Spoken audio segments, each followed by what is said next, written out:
And bam. All right, so we should be good. And yeah, what up, Zaid? How you doing? All right, so the way this would work then is we need to get it published up, but we need to fill in some of the stuff on there. So let's go close that real quick.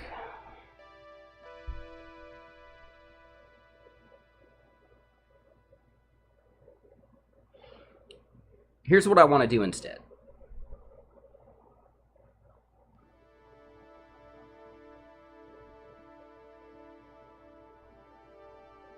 Yeah. Hold on. What we need to do then is, in the setup form, our URL that we're linking to, base URL here, we can just determine that based upon where we're at right now.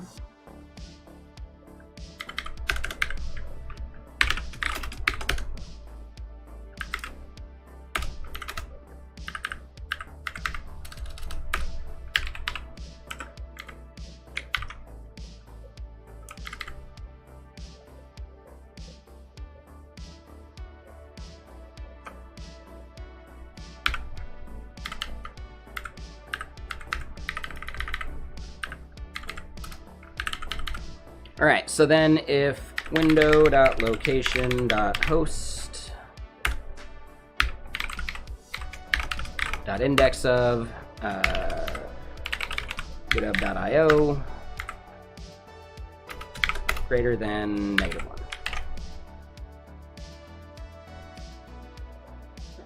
Easy enough.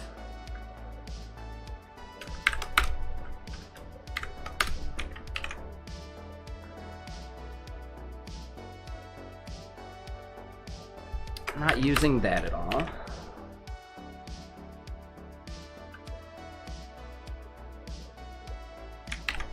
Yeah, so I think we should be publishable now.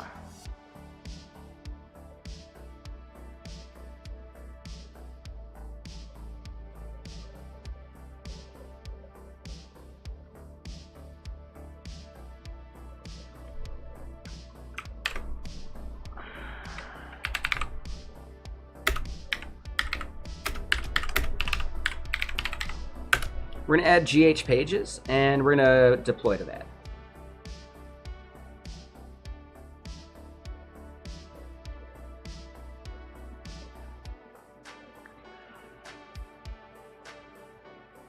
We could do it as...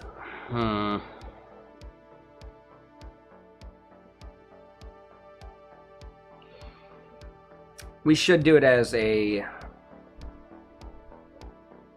GitHub action. Right.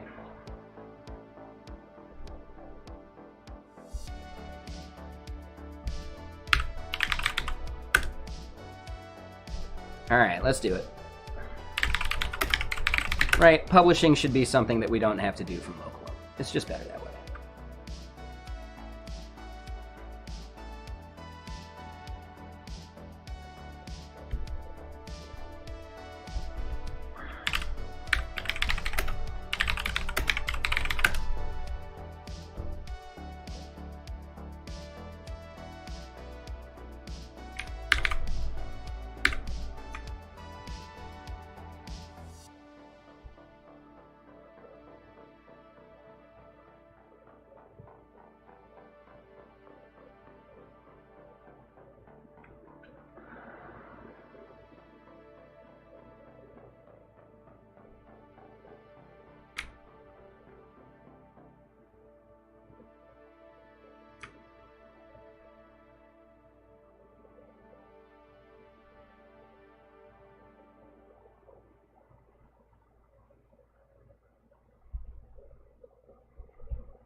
All right, here's a basic one. Let's just grab this chunk.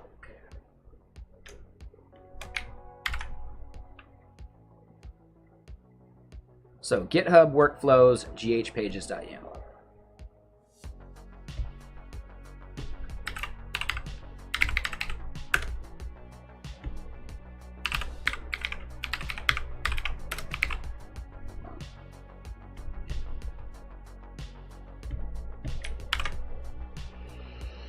Alright, so yeah, not all of this is actually what we're looking for, but we can make it work. So, on push to branch main, yup.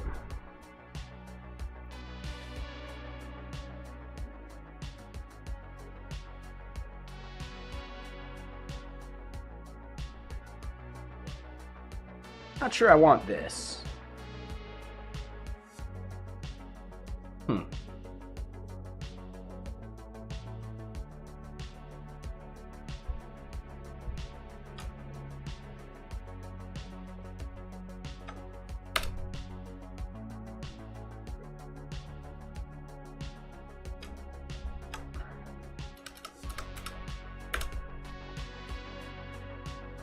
Wait, so fetch step 0, does that grab everything? Oh, yeah, exactly, Skiz, it's great. And what up, ES Game Player? How you doing?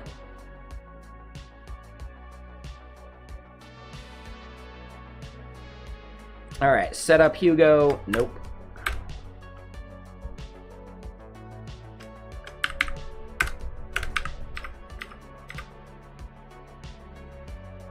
Is he? Awesome. Yeah, he's great.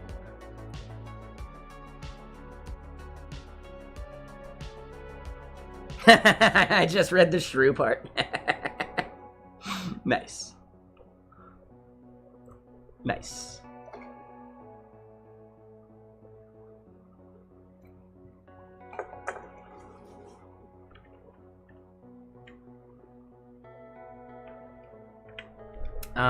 Okay, so yeah, we need a node GH action.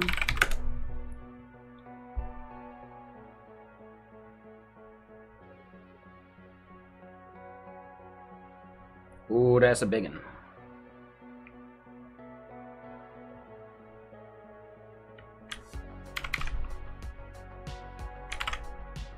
Alright, so don't need actions checkout. And I don't know, I think we could just do that. Alright, so set up node, we're gonna do node 18, sure. Node CI, test? Nah. We are using PNPM though. Shit, hold on. Does this one support PNPM?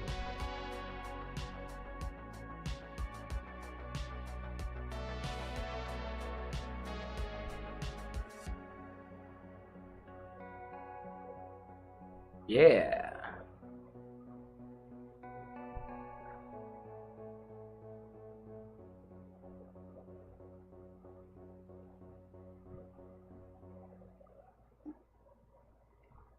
I need PNPM action setup.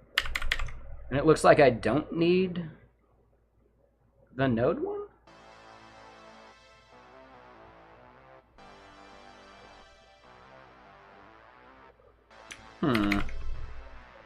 Interesting. Alright, well, whatever.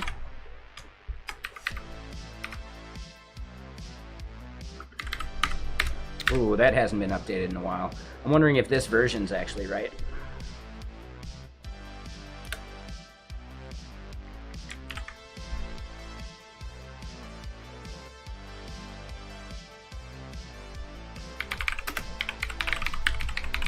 Alright, so PNPM action setup.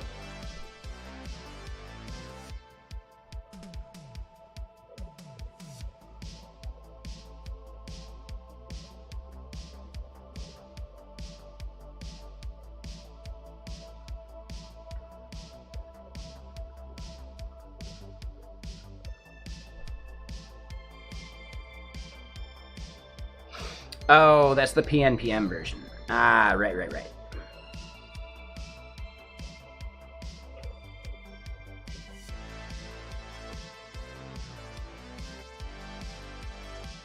I don't think we need to worry about that. Oh, no. So it is required. Alright, well, what version of PNPM am I on? We'll just call it 8.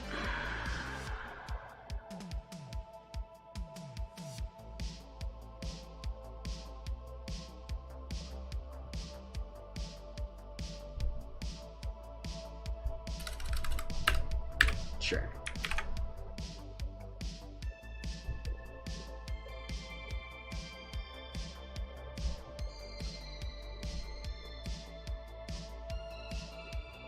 All right, so pnpm install.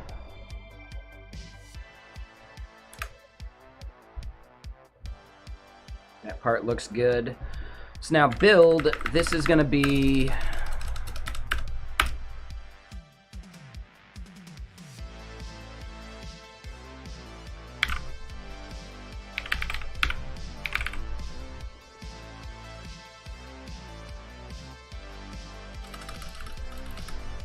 How do you run a command from a subfolder? GitHub actions run command from subfolder. Working directory keyword.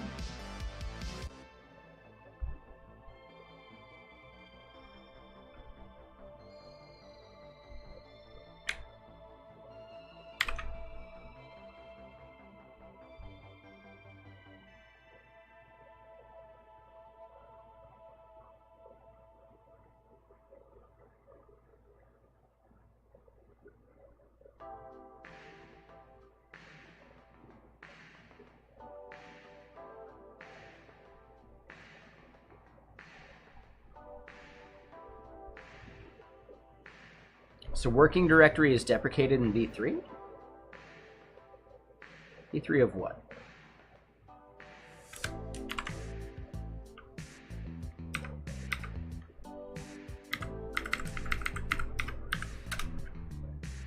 All right, so pnpm build in apps /app.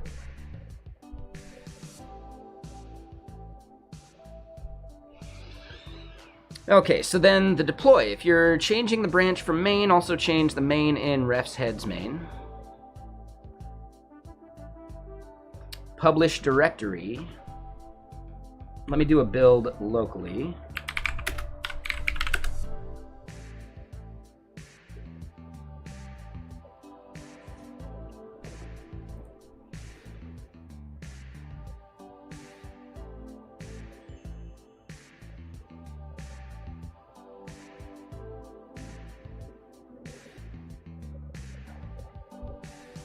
And what's up, Code with Dave? How you doing?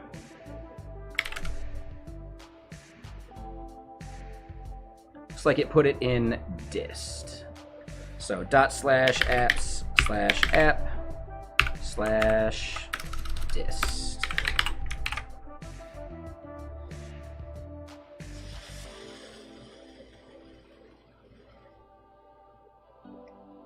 Will it blend?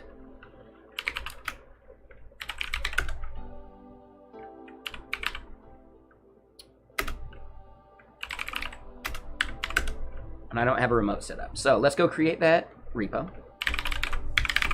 And I probably need to close down some of these tabs at this point. My working tabs start from like here over. So yeah, dude. That is a lot of working tabs right now.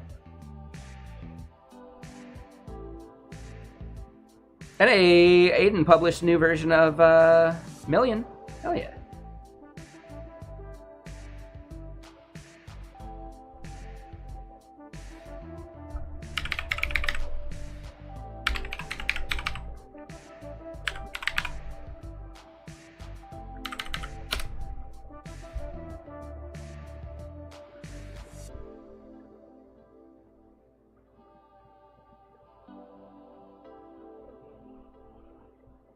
I don't know. No idea. Ooh, you know one thing we're missing though? The license.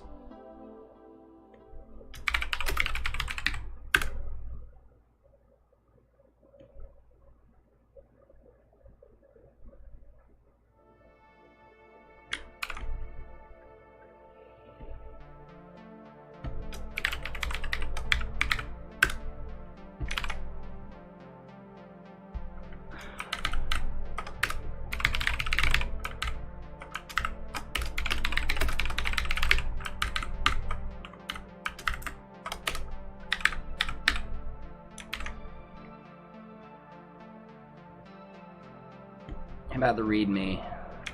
Yeah.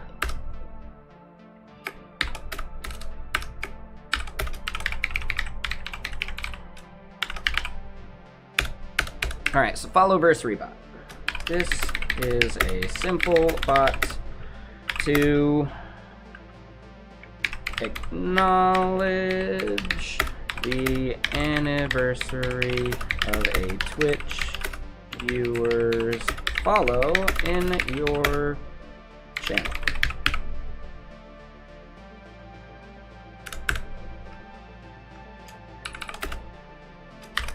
Usage. Head to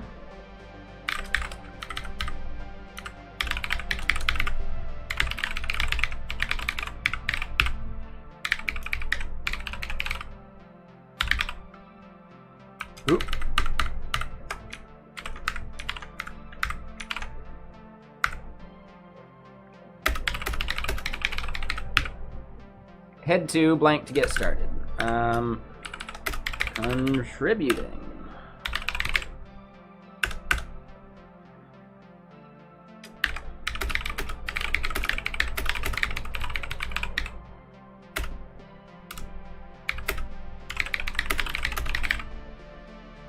If you'd like to contribute, clone this repo and head into the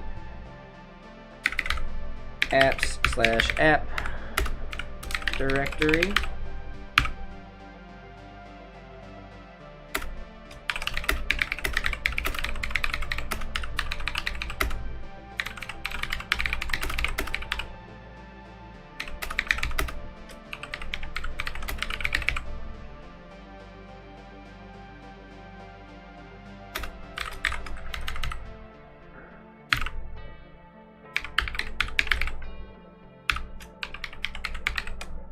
Is it dot lowercase md or uppercase md?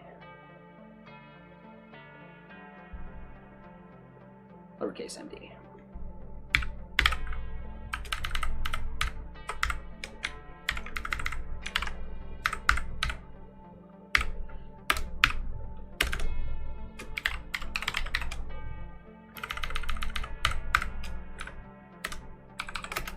And I like to duplicate the license just so it's obvious.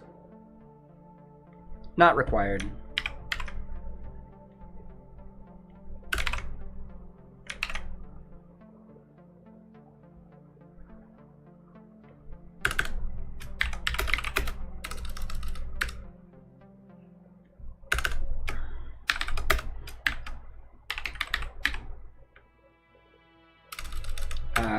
Feature suggestions or issues. Please feel free to create an issue here on GitHub. We will do our best to respond in a timely manner.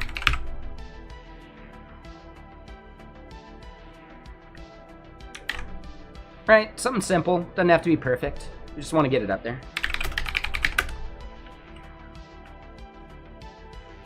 Exactly.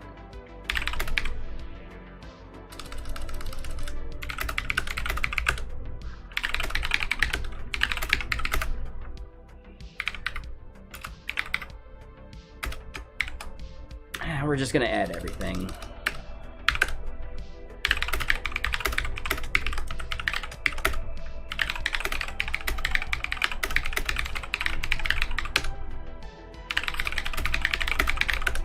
All right. Oh, and now I gotta add the origin.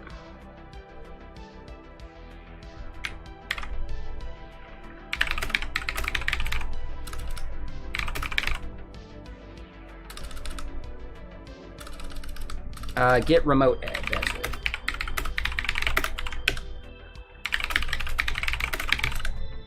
Oop. Bam. All right, will it blend?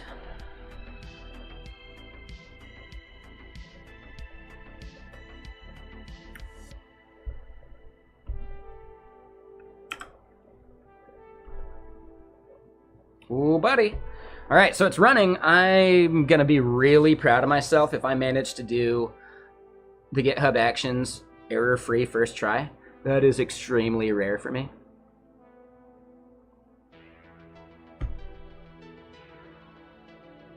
Let's watch it go. And yeah, how's everyone doing today? Yeah, really appreciate everyone hanging out. And thank you for the lurk over on the other place.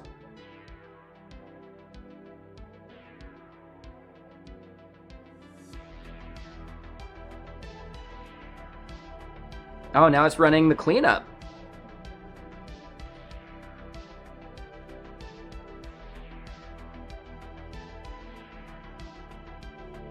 Heading to the weekend? Hell yeah.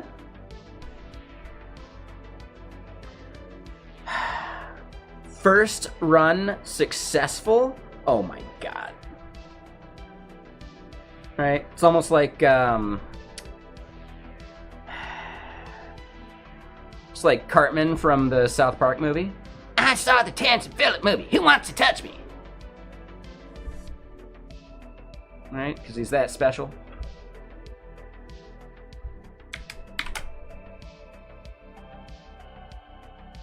So here's the thing, though. I'm not seeing that we actually have a GH Pages branch.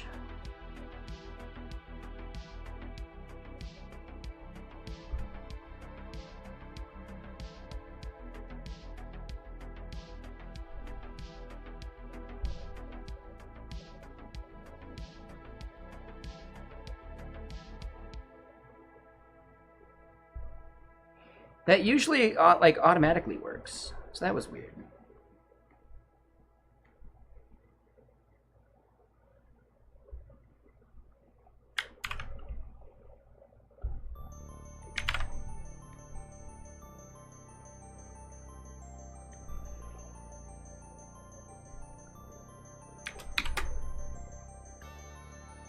All right, so we're not fully done because we need to tell Astro to prefix the paths of its imports.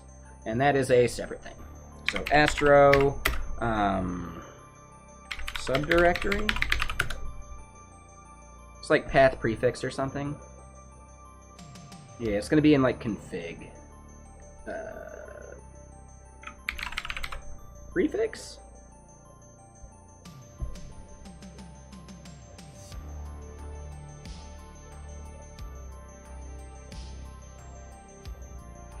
Oh, base is actually what we're looking for.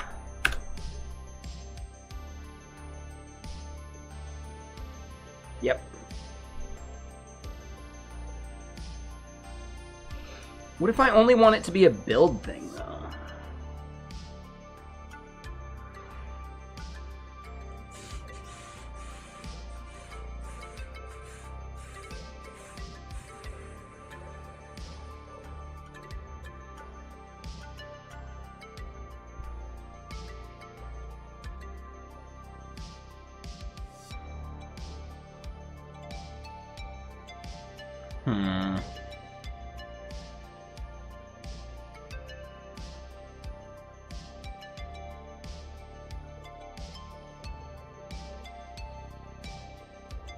I think it's fine. Yeah. So we'll just do the base.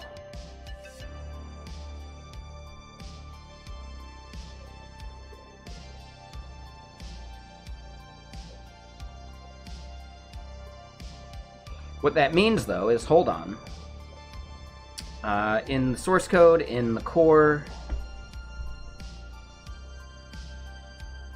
I want to put FollowversaryBot.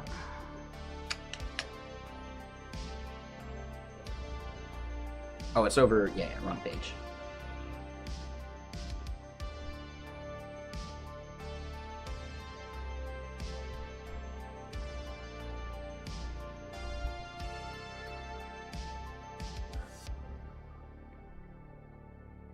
Ah, and I did do it with a dash. Well, not this time.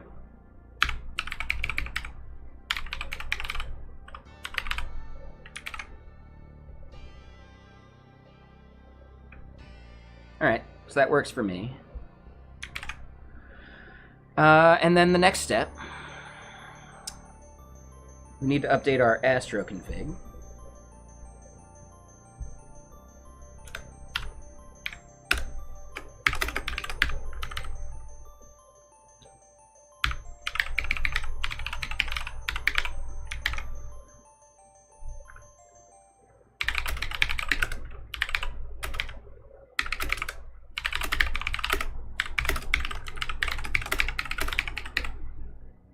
Add base for Astro build and update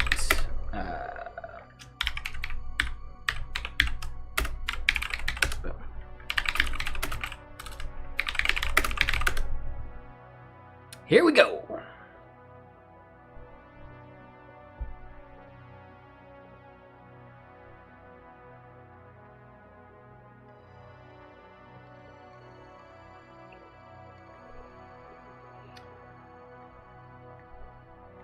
So yeah, it'll take a second to build. Let's just drag this to a new window while I go clear out some of these tabs we don't need at the moment.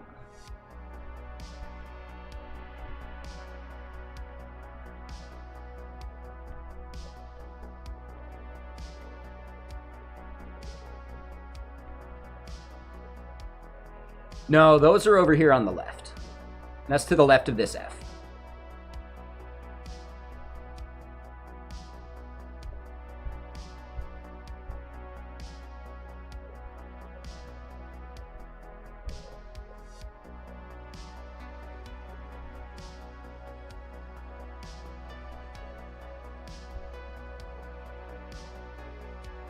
All right, cool. Man, that was a lot of tabs to clean up. Throw this right back at the end of the list now. How's that action doing? Running yet again. Pages build and deployment. Boom, nailed it. Okay. Might take a minute. Oh, nope, there it is.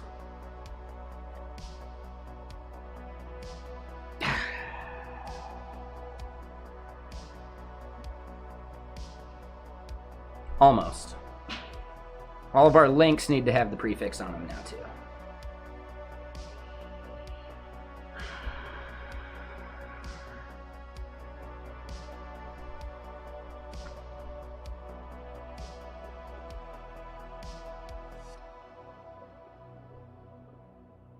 So base URL there is fine. It's really just like the home page.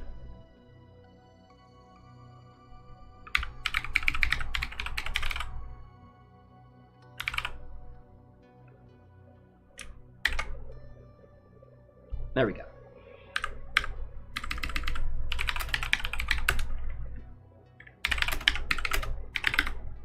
I just want to say, man, I really appreciate everyone. This is the first time I've seen viewership above like 100, like organically, without a massive rate. So, thank you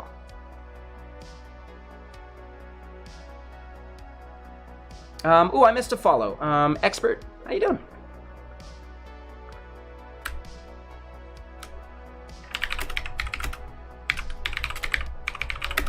I don't think that's my only link here. Should be fine, actually. Yeah, thanks, A-Official.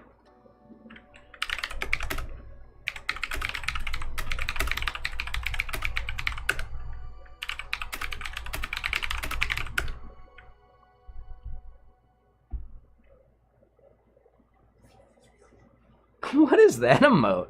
That one's good. It almost looks like a Thanksgiving turkey wearing a suit. You know, like, is that supposed to be it?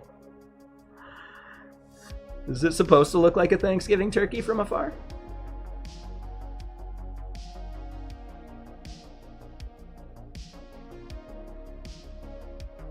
Okay, cool. All right, just making sure then.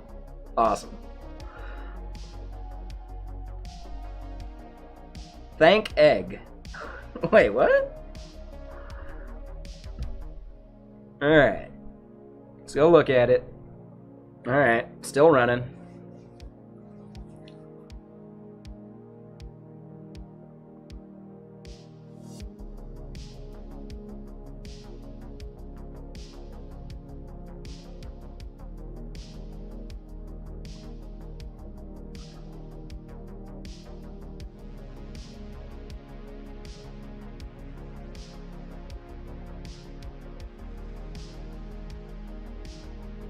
Any minute now.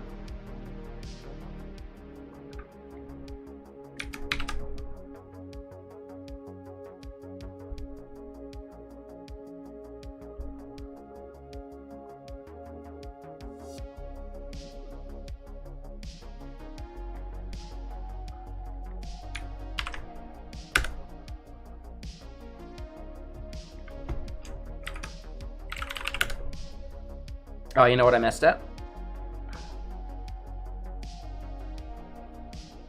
I got the wrong channel. So this is CM Griffin.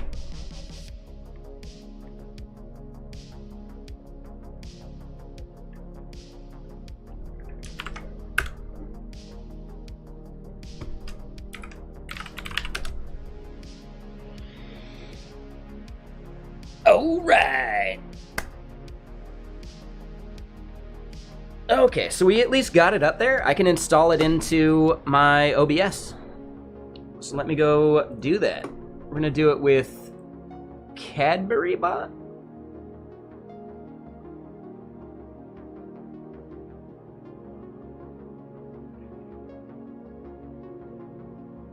Which means I just gotta log in with CodeJam. Which means I gotta remember CodeJam's password. Oh. Yeah, plot thickens. Hold on.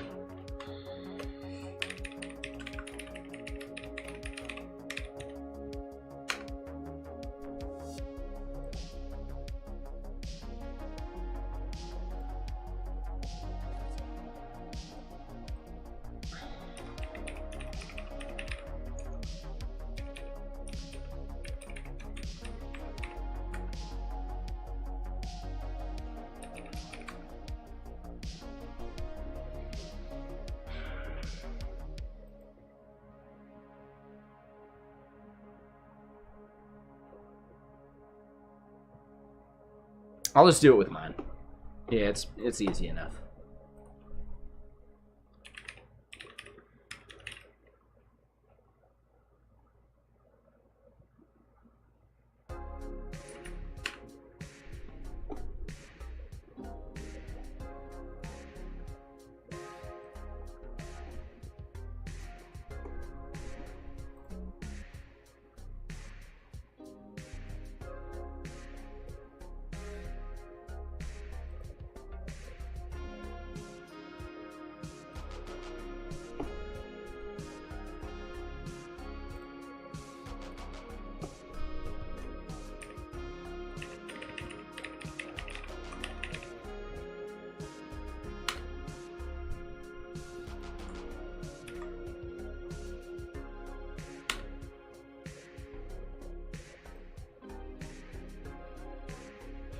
Right, so we saw that the browser source can sit kind of wherever it needs to, and it doesn't need to render anything. But part of the instructions we tell the user might ask them to put it somewhere that they'll see it, and then we could actually just render to the screen if we have an invalid token in some way.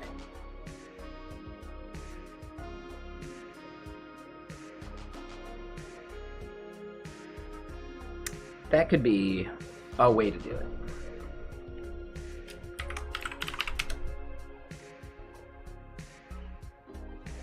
Okay, so, boom. We got it going. I can close that one. Yeah, anyone want to test it out, try it out? Feel free. We got to just improve the user experience of where the instructions live and how they work.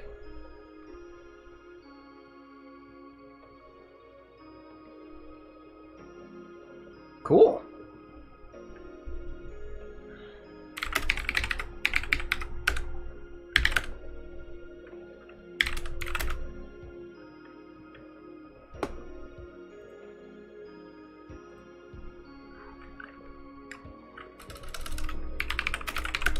All right, so now we can do some dev.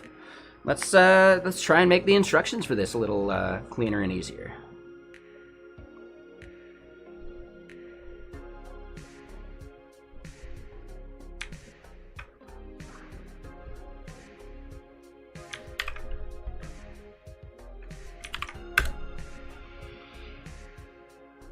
So yeah, this is where I end up needing just all your feedback. Let's make this as good as possible. I'm guessing something here on the marketing site, like on the home page here, we could add. Right? An example of what it could look like.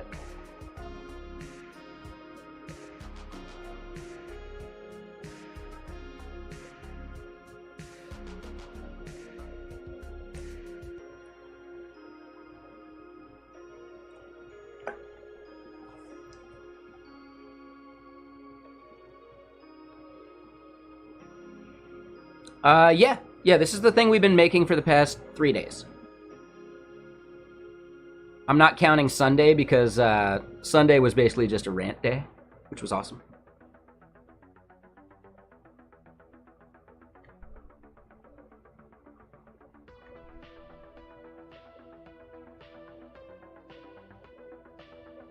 Aha! Nope, that's it. So there's probably some bugs because I have this now configured wrong.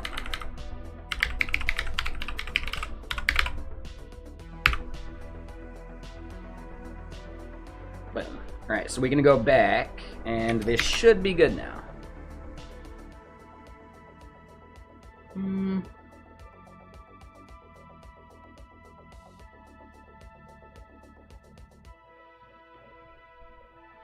Really? Ah, there we go. It just needed to take effect. Okay, cool.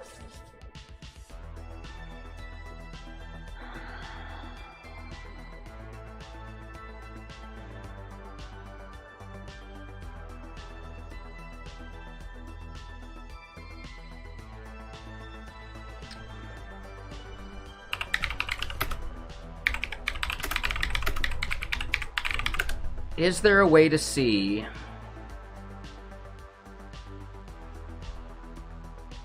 Ah, here we go, here we go.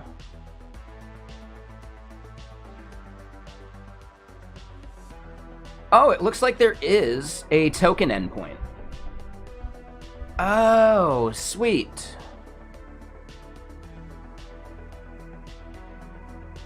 Okay, yeah, so that's how we could notify the viewer ahead of time.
And we're not doing the authorization code grant flow.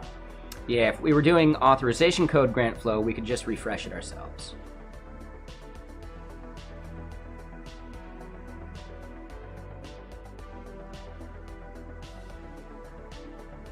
Okay, so I should still be able to fetch this. So let's try that.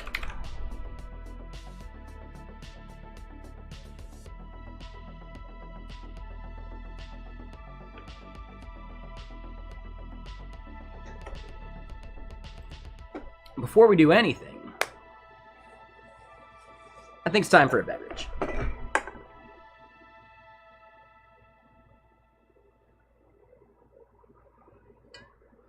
I think it's time for a beverage. And yeah, what's up, Sponged? How you doing?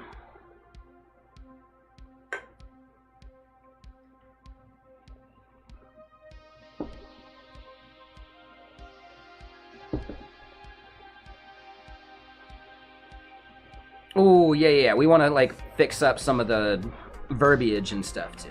Yeah, so we'll work on that. If anyone has ideas of how to improve the home page, right? This part? Oh. I'm gonna have to fix those up in the header too. Knew I forgot something. Alright, so we'll fix those first.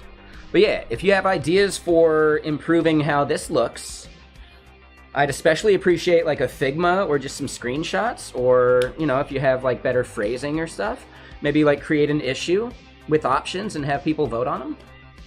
That could be an option. But yeah, happy to have anybody help contribute to this bot.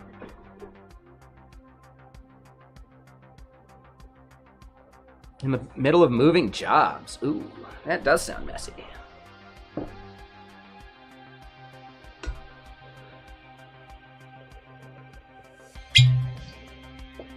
Woohoo, that was a good plop right there, wasn't it?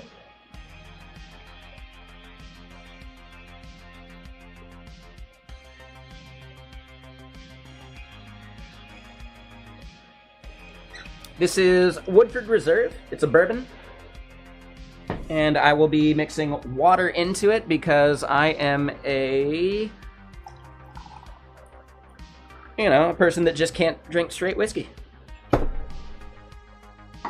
Dude, when my cluster headache hit last night, the only way I have to actually get through it is to like chug a beverage and try and pass out through it. So I did that, but I poured like less water in, just hoping I could like get it down quicker. It tasted terrible. It was the worst.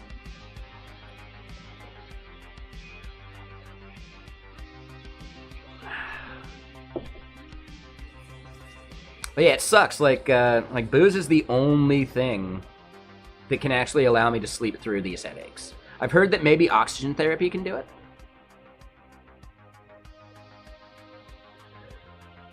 it. You mean just like see if it's working, Wilson? Debug just does like an automatic thing. At some point we might make it to where only the bot or the streamer can do it. I think that could be a good option.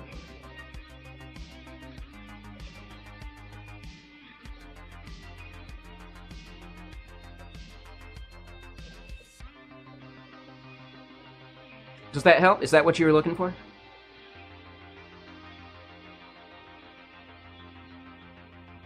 So you should be able to go do that in your channel.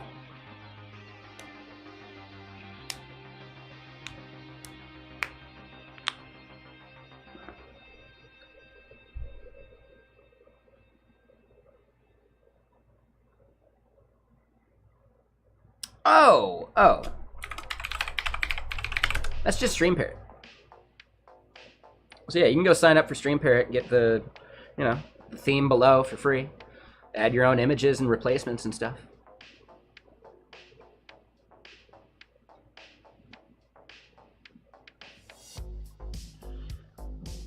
I keep forgetting that the replacement for my name is Tally.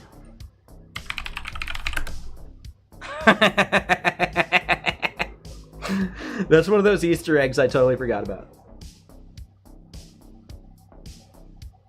This one is only for Twitch, Shaminator. I'm not sure about how we do that for YouTube. I'm not even sure of a tool like TMI.js for YouTube chat. That would be a good experiment at some point in the future.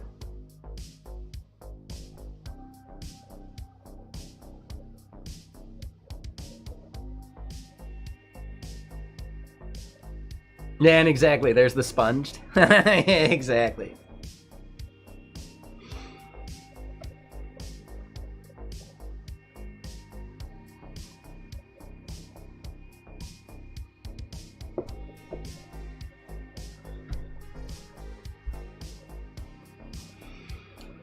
Yeah, anyone have like a logo they want to make? Like any open source contribution you want to give, even if it's just improving the README or improving the marketing page, like any of that stuff. I'm open to ideas. As Shaminator on another platform is asking, is there a way to do it for YouTube? Maybe. We'd have to really look into that.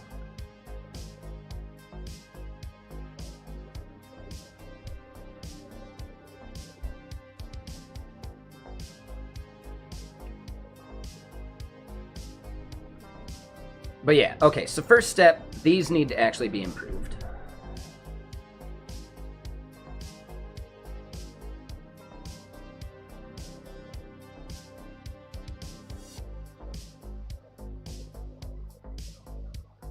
It's just up in the header.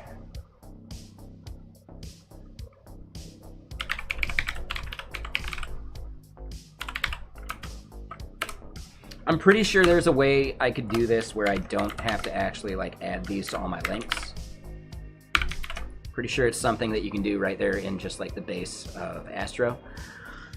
I'm slacking. I'm lazy. Y'all know that.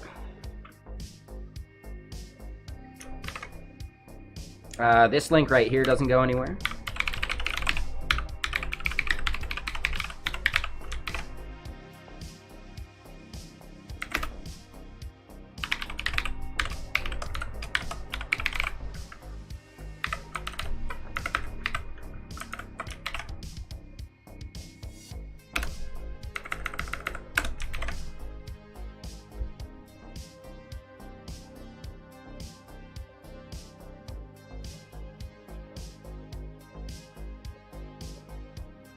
All right, we could change this from GitHub to the icon. That's totally a thing we could do. I'm good for now.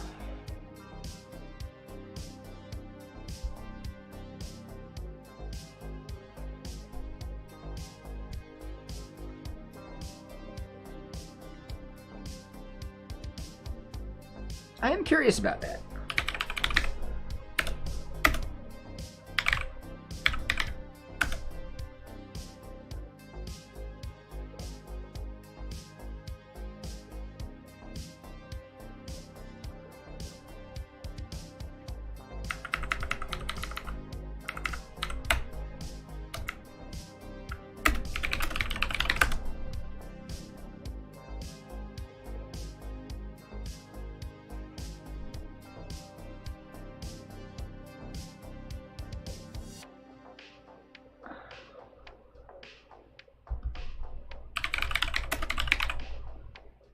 YouTube chat library?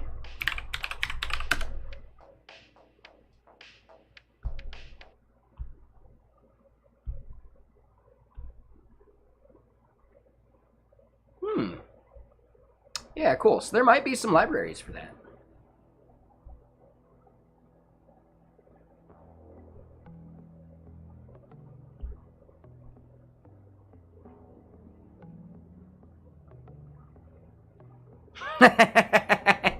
I like their phrasing.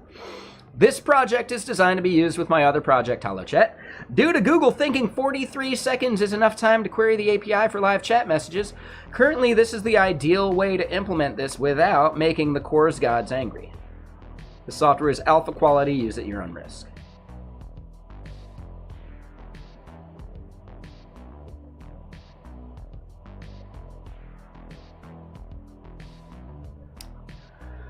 Okay, so you'd have to go to GCP and create an application to interact with YouTube, right? Same way that we had to create one to interact with Twitch.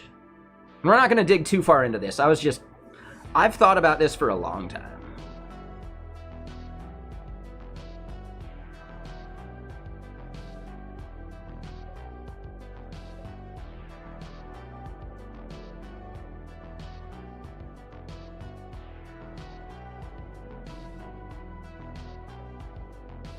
Wait, what?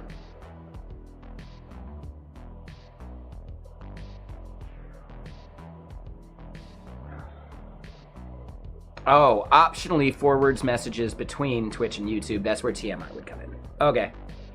Okay. So, API issues, or known issues, API cost. It's 21 quota to send a message. You're guaranteed to blow through this in roughly 500 messages. The only fix for this is to increase the quota limit, which I think is unlikely to receive approval. Upon multiple connections, it's possible to cause TMI to double part, resulting in an unresolved promise.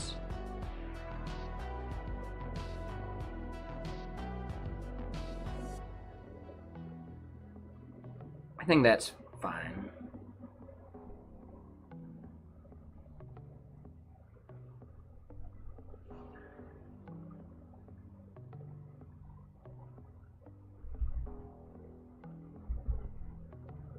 So the API cost.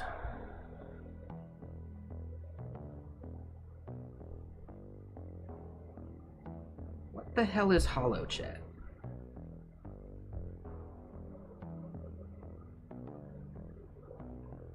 Oh, nifty.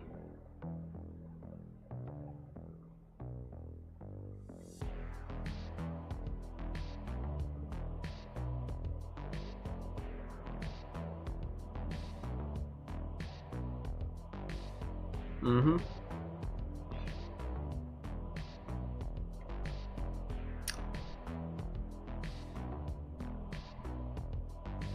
Okay.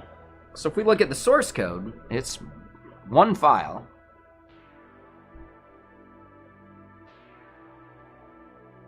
Not even a very big file. Okay. Oh, YouTube chatbot module is elsewhere. Live chat here is part of YouTube chat. Ah.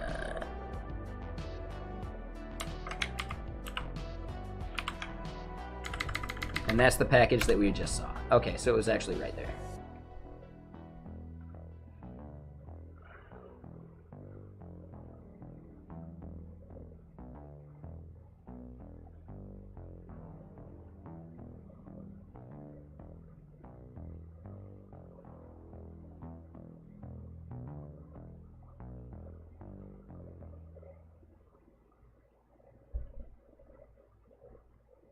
So here's the interface for chat item. We can get the author, his membership is verified, but we don't get like a follow date. YouTube API. Good. Someone asked a question about how hard would it be to implement this same bot for YouTube. And the only thing that would, like, so far it seems like we can do chatting in some way, but how do we actually get the user's, like, subscribe date or something?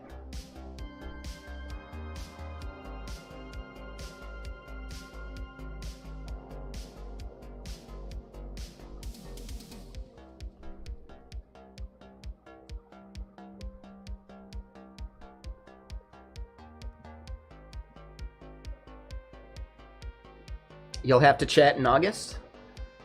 You mean for the YouTube or for here? You're talking about for Twitch, right?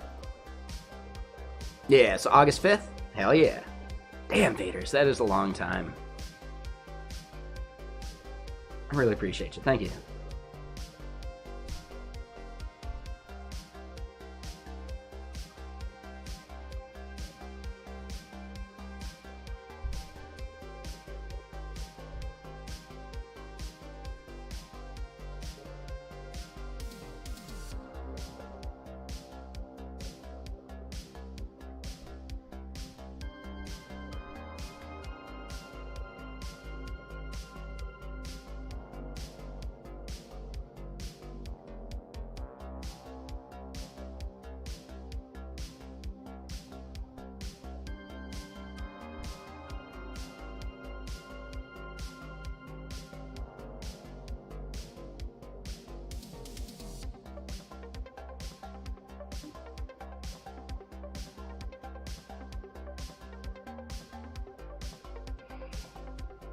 Yeah, so far I don't see a way of fetching like an individual user's subscribe date. Yeah, so it might not be possible.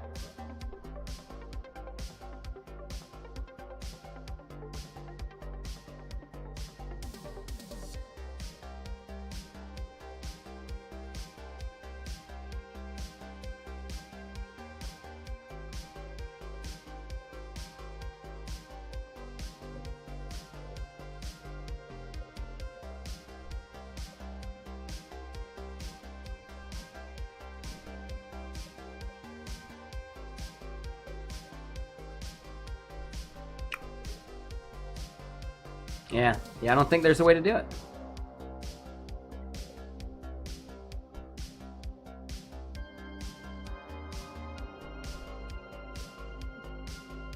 Oh, and members, formerly known as sponsors, that's like the paid thing.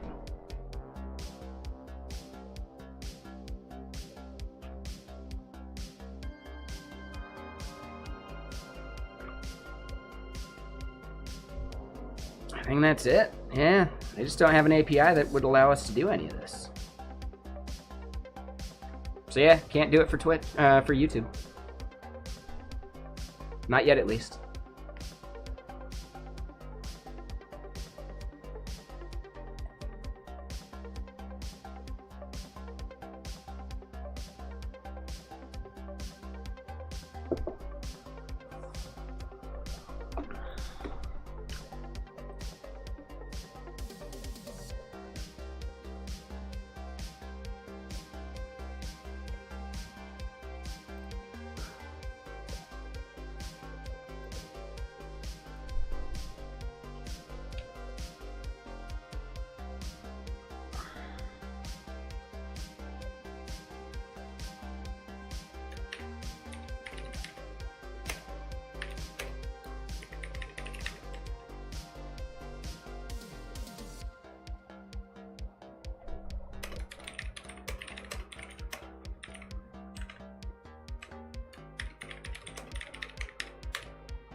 Alright, there we go. So yeah, and how's everyone doing today? Really appreciate you. Alright, so yeah, YouTube chat is something we could do to display chat, but to actually like do the FollowversaryBot we couldn't. So this is at least a way that we could integrate YouTube chat into StreamParrot. So that's still a thing. That's kind of cool.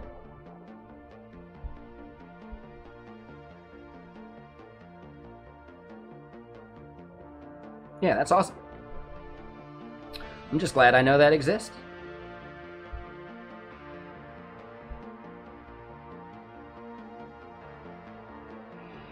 Okay, so yeah. The thing we were gonna do next, after fixing the links in the header, is I want to be able to fetch this and see if we can get like an expiration.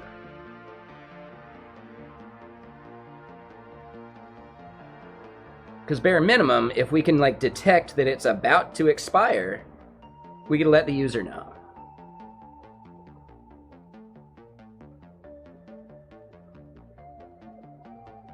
Yeah, all right. I like that. So then, yeah, over on this page, cool. Log in, we get all that stuff. Sweet.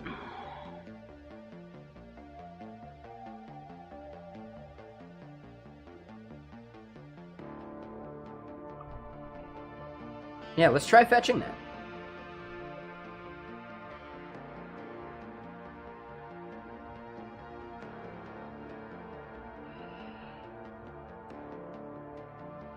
So this right here is doing a fetch for that, and we're setting some things here. We can just do a separate fetch, right? And they're just concurrent.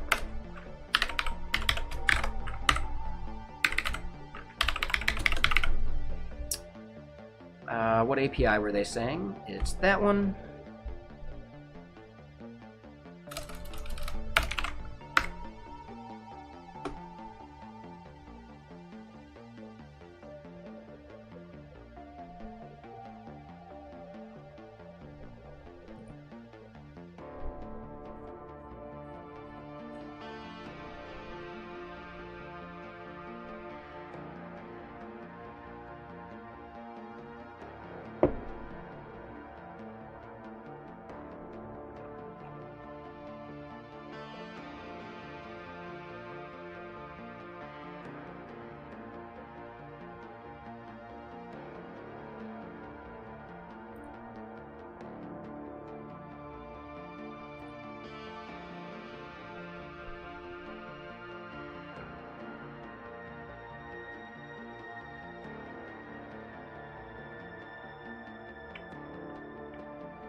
Okay, so yeah, we want to fetch this using the token we got.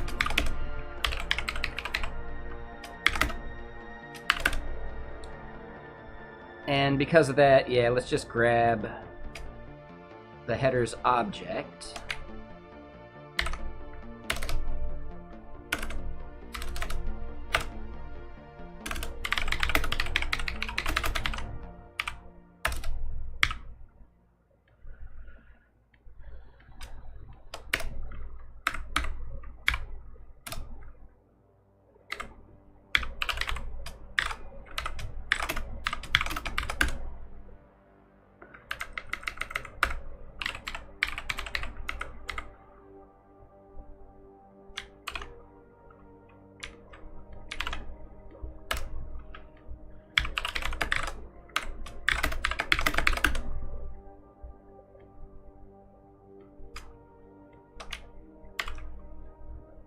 This is going to be token response.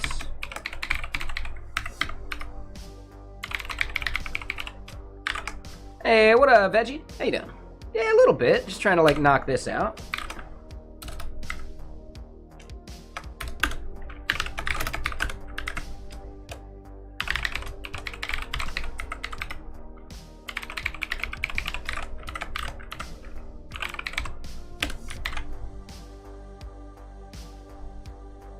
Alright, so we should see something in there. And ooh, I like that emote. That one's good. Yeah, whose is that?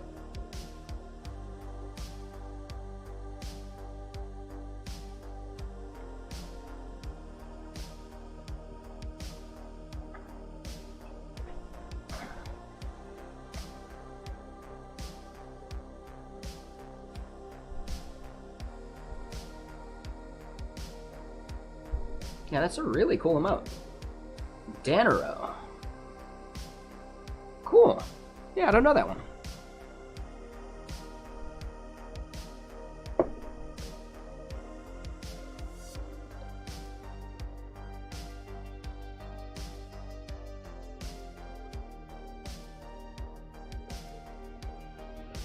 Okay. So we can't fetch that from the client. Started playing Tarkov. It's so hard but fun. Yeah, it seems cool. I really like the Tarkov-like version of Call of Duty. I think that one's fun too. I've heard Tarkov's a bit more sweaty, but yeah, seems cool. It's been a long time, but I remember seeing the Primogen play it, and yeah, he made it look really fun.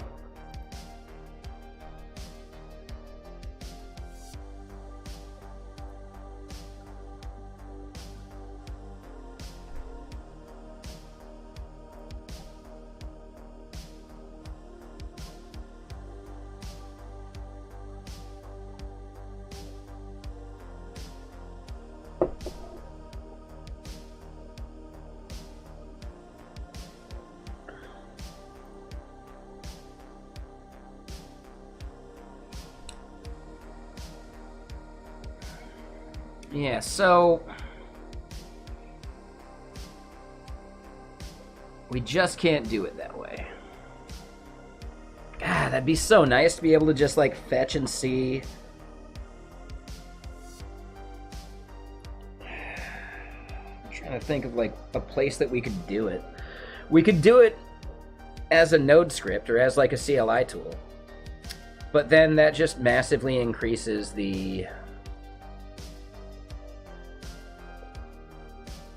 amount of people that can actually use this.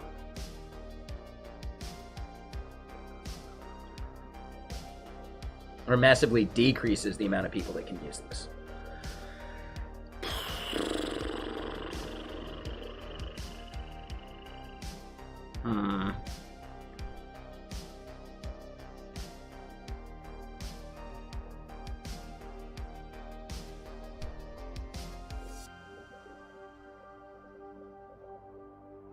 Oh, hold on. Wait, looks like we can use validate instead?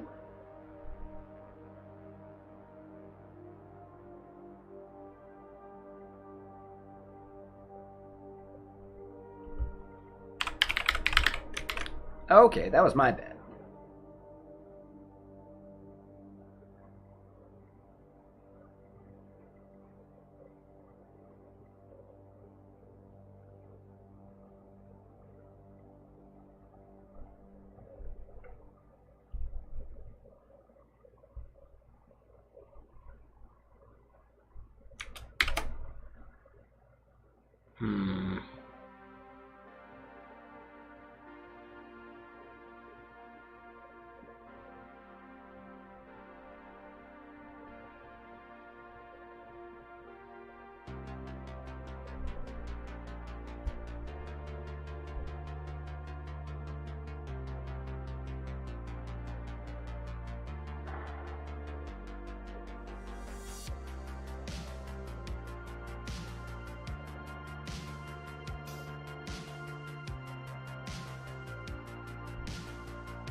Oh.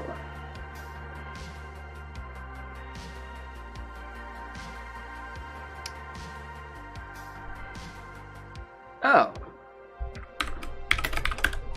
So I actually just want to do this part. That's annoying. So the other one might have been valid too.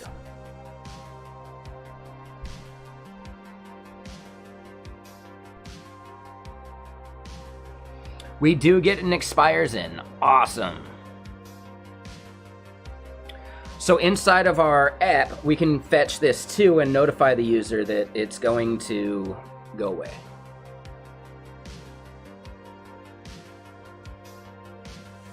And we probably want to put it on like an hourly timer.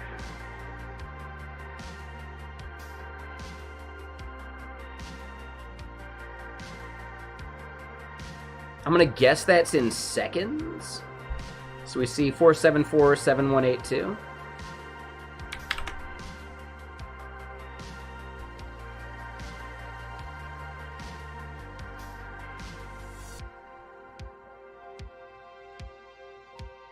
Yep, it is seconds for sure.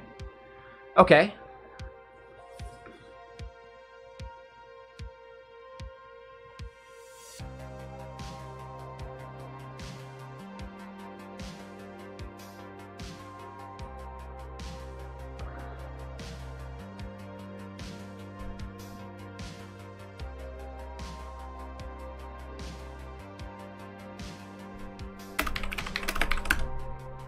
Right, so if response not okay, else, we want to invalidate the token.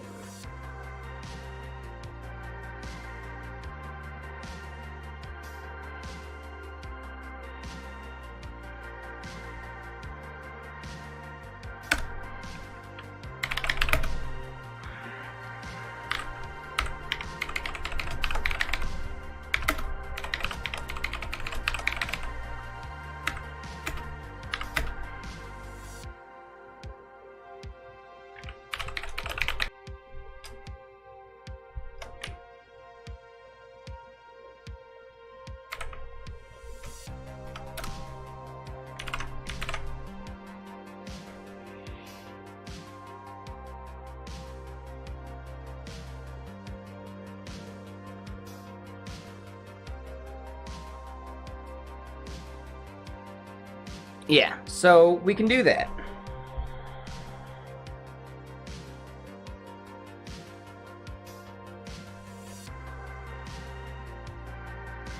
And then here, if it's no good,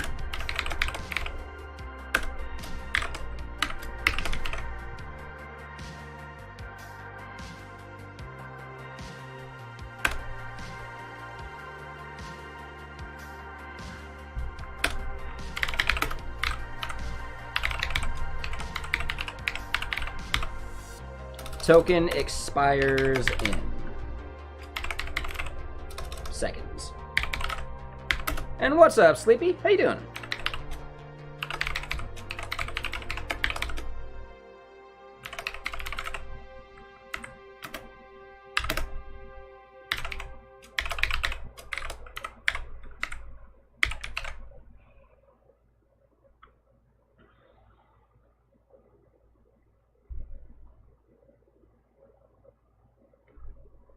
I'm doing great. Yeah, we basically got this thing done. I want to get it to a point that it's like good so that I can actually like publish it.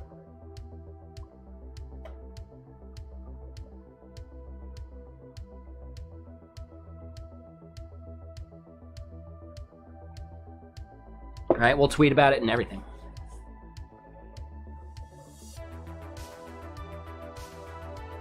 But yeah, again, anyone out there that would like to help contribute, you can help contribute to open source.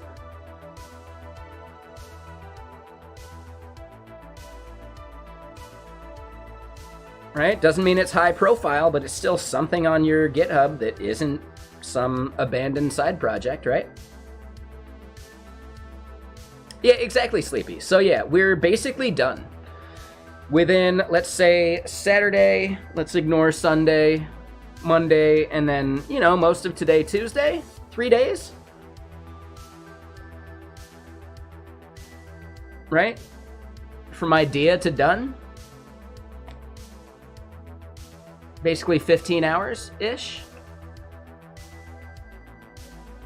I'll take it.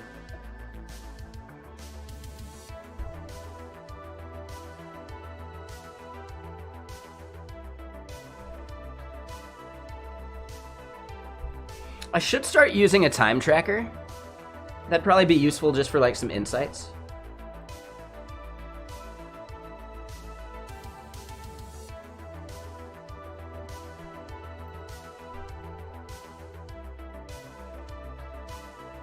Oh, you're asking, is this? Yes, this is. It is for streamers to use. I would be curious. Could you read the title and let me know how the title doesn't explain it?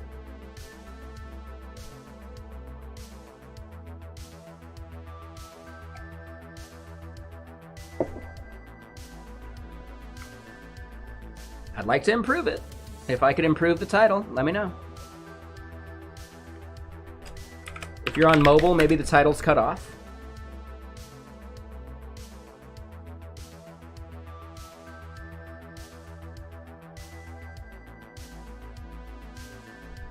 And, oh, we're actually at the point. Ooh, yeah, we're not at the point to actually publish yet. Yeah, we're validating some stuff. Yeah. I was actually gonna, like, notify over in Time Enjoyed's Discord that we're basically done. But we're technically not, so let's fix it.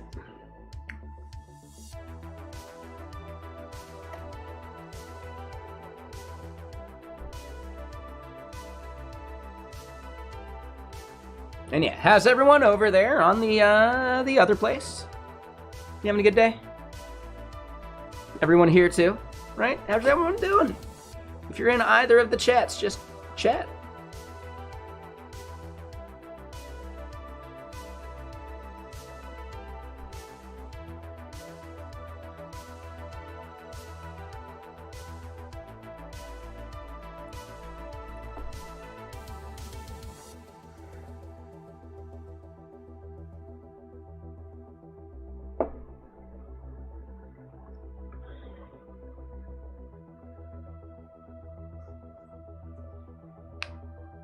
So yeah, we need to make sure that we're doing this validation.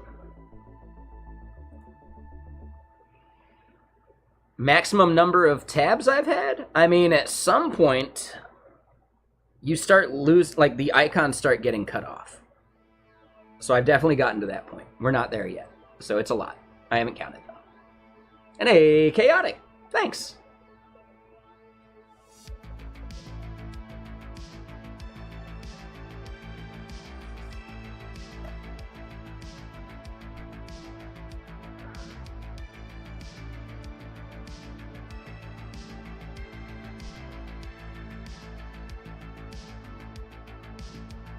Yeah, so it would end up being, hey, if the token's invalid, we want to reset it. Cool. It's going to be expires in, which is fine.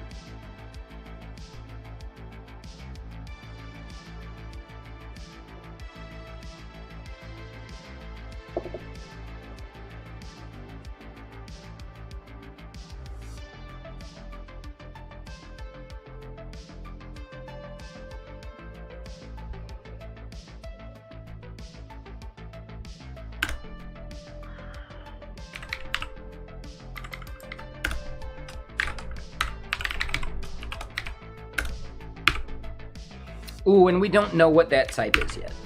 So yeah, let's just go do that. Is that the full schema? I think it's the full schema.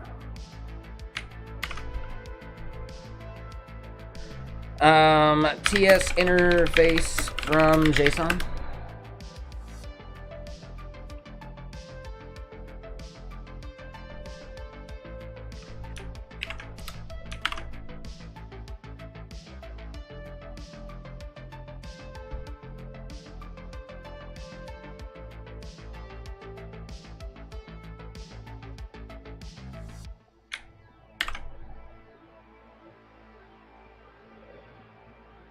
Oh, so you're working on an inventory system on your game, and it's shaping up pretty good? Nice, hell yeah.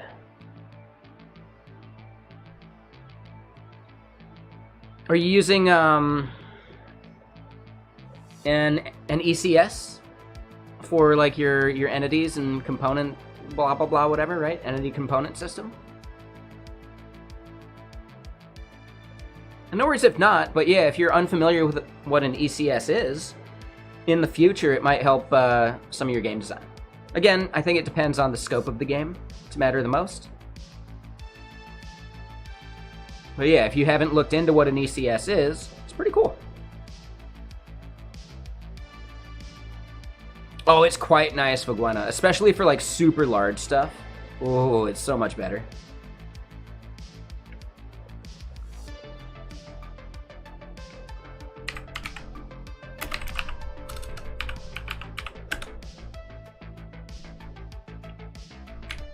So yeah, Sleepy.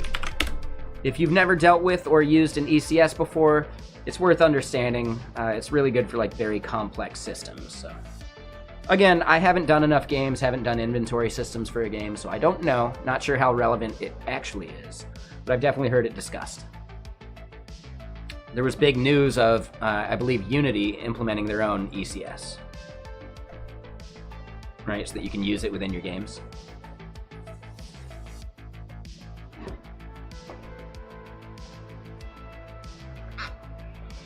Yeah, Fuguena, like, I've done those by hand before. It's a nightmare. It's the worst. So yeah, Converter really helps.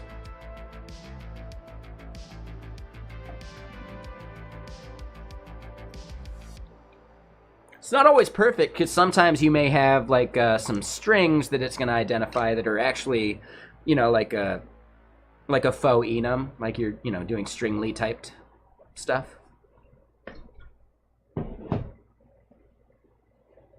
So it's not always going to catch those. Right, it's not going to generate like the union of various strings.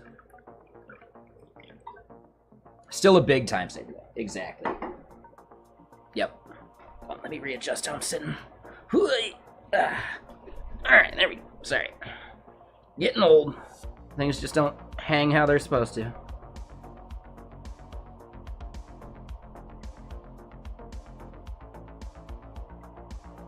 Right, and keep in mind, ECS is actually a fairly new thing. So yeah, Operation Flashpoint Dragon Rising experimented with ECS, and then started writing about it. And then yeah, like even like Gameplay Kit from Apple in 2015 implemented their own like version of an ECS. Unity got it in 2018. Yep.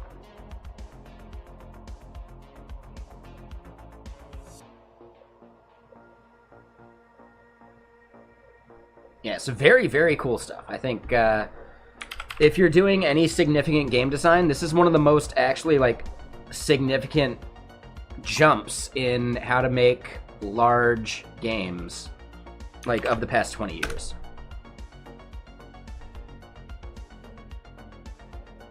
Right? Composition over inheritance.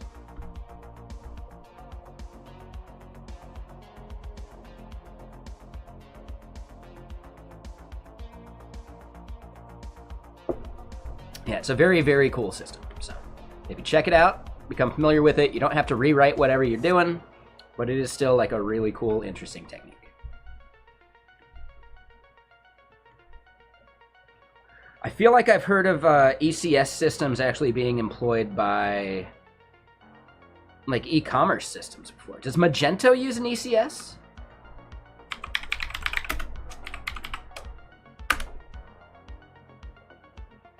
No, that's like something completely different. Yeah, like ECS is just like some cloud system. So that's not it. Pretty sure I remember of some e-commerce thing implementing ECS though. I don't remember what it was though.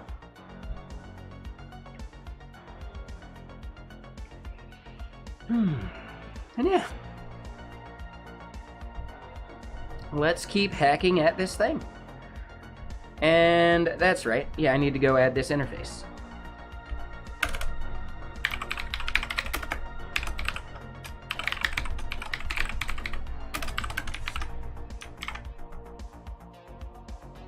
Which I closed down prematurely.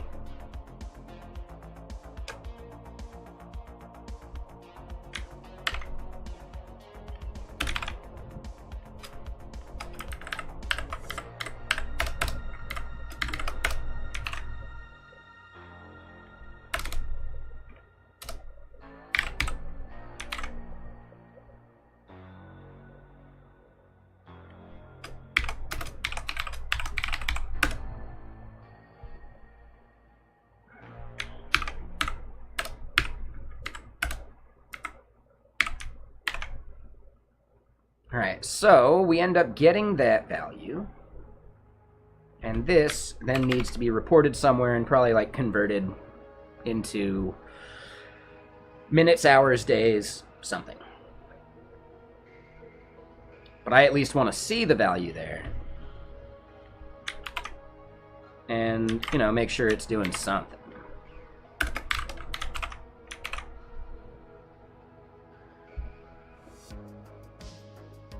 Cool.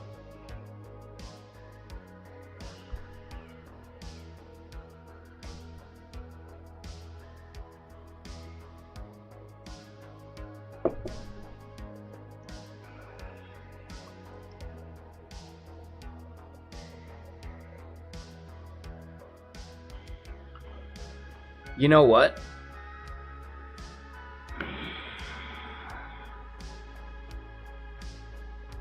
I think we need to implement like a countdown timer.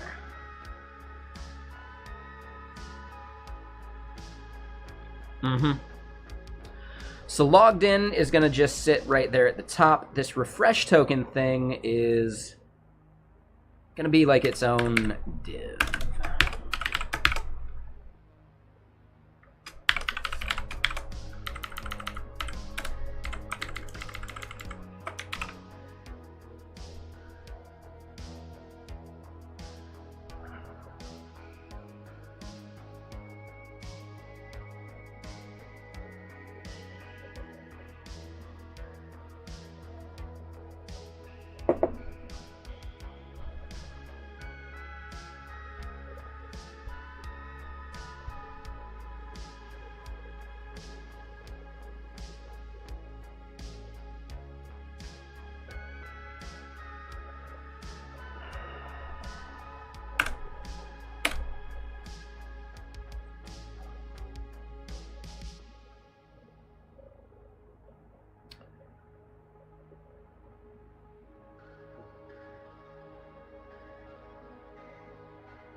That's what I need to do. So we need another bit of state, which is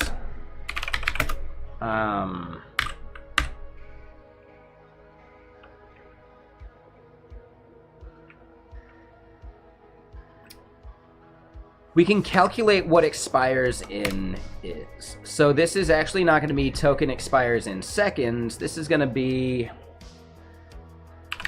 token expiration.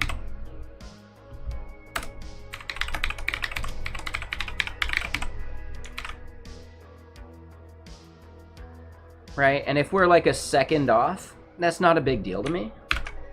So what we end up needing to do is, we don't have day.js in here yet.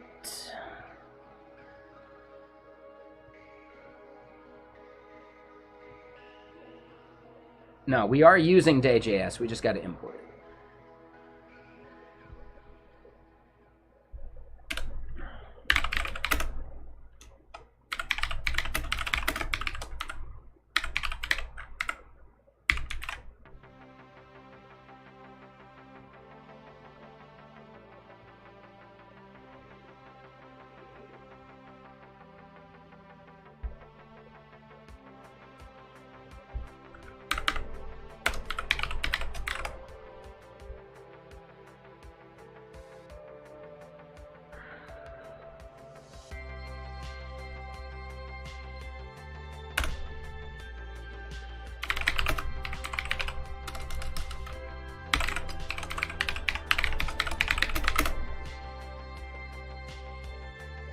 So, new expiration date.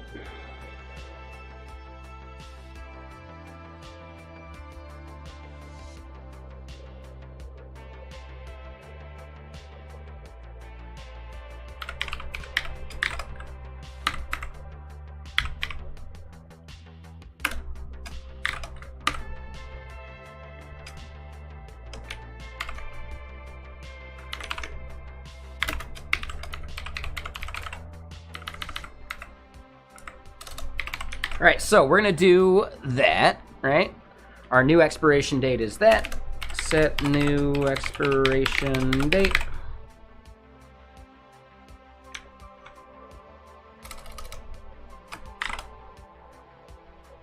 Oh no, it's set. Hold on.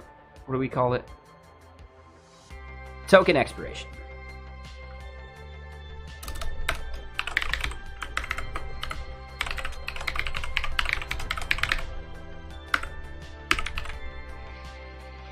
So the type should be good. That's a day.js instance. And then here, this would end up being token dot. And this is where we need the relative stuff.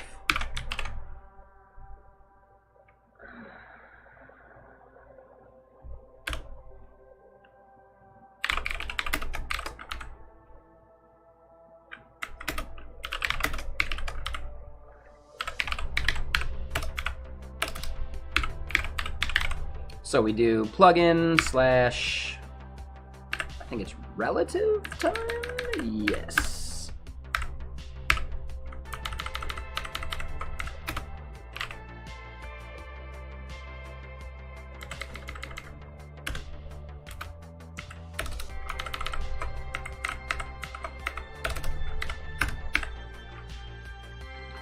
I have not used Nextauth yet.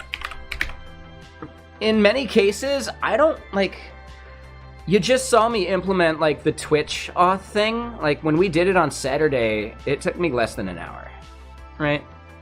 Once you get used to it, like, the part that took me the longest is I forgot to send the client ID over.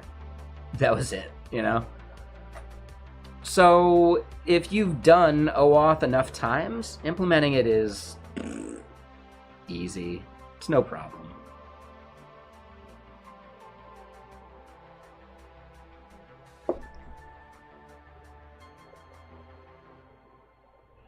Stuff that manages the entire workflow of sending out emails, etc., right? Confirmation email, reset password, that kind of stuff. That sounds most useful to me. And that's kind of what, like, Clerk is doing. But I don't want Clerk to manage my users for me.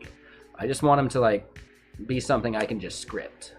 So, yeah, I tend to find Clerk a little heavy-handed for what I do, normally. Doesn't mean don't use it, just means... Again, I have enough experience doing some of these things that I don't mind just doing them. Like S3. Upload thing just isn't relevant for me specifically because I could implement upload to S3 pretty quick. Right? Pre-signed post, pre-signed URL, all that stuff. I can do it quick enough that I don't want to introduce yet another service for that. I still think it's hugely valuable for people that haven't done the S3 thing dozens of times and just want to get up and productive.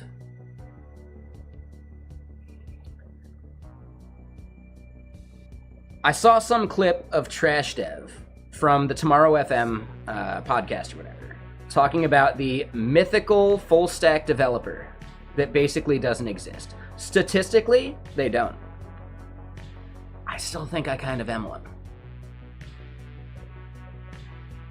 Does it mean I have every box checked as far as, like, full stack? No, like, my DevOps is lacking. I don't do enough stuff with cookies, so my cookie knowledge is lacking. Other than that, yeah, I think I am one of the fabled, like, actual full stack developers out there. Mm-hmm.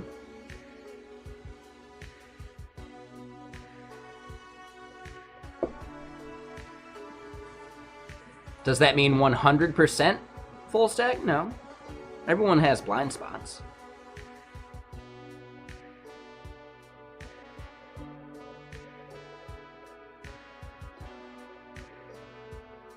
There you go, MPK Slug. So they push some, like, breaking change. Well, I mean, just remember, you don't always have to update. You really don't have to update. So you would probably be best to lock down your versions and only introduce new version changes if your CI/CD passes. So let Dependabot handle that for you. I think that's the main gist there. Nothing forces you to stay, like, at the bleeding edge of some library. So I would try and maybe lock down your versions a bit more, or make sure you're doing, like, a CI install versus, like, a regular install. Some of those things might really help.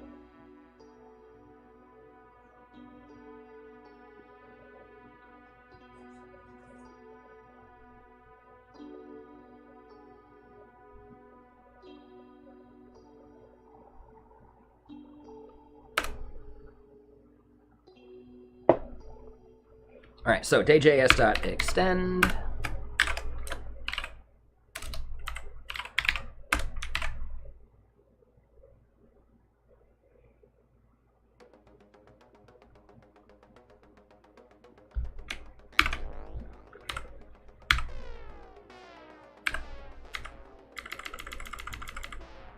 So from now,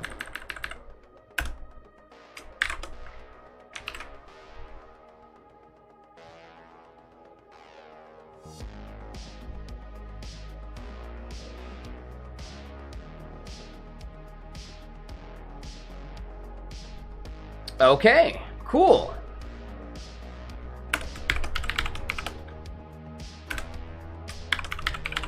Oh, and I'm sorry, Croucher, did I miss something?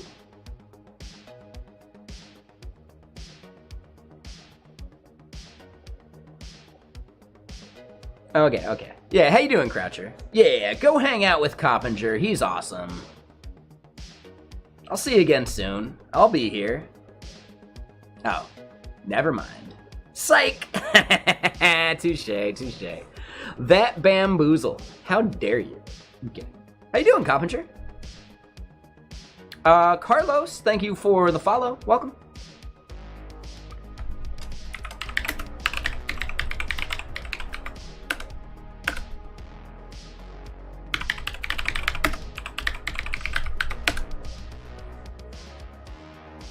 So, building an ADHD app. And I like how you did that. Like, so ADHD that you left off the G on building. Gotcha. Nailed it.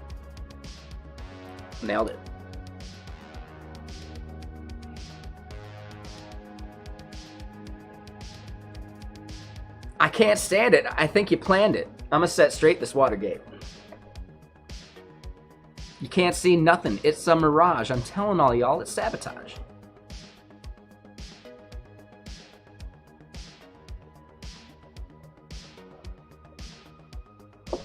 Yeah, you should be able to use it right now. Oh no, hold on. I gotta push some stuff up, but it's basically done.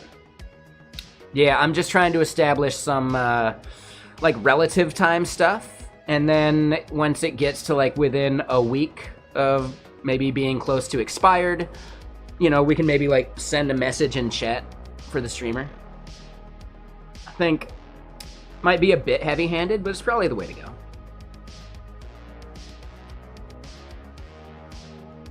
So yeah, we'll be utilizing the verification endpoint to validate our token on a, you know, I think they say on an hour basis. So yeah, we'll have to set up a timer for that. So yeah, right now we're just doing it to show it here in the UI. We should probably still set up a timer for that.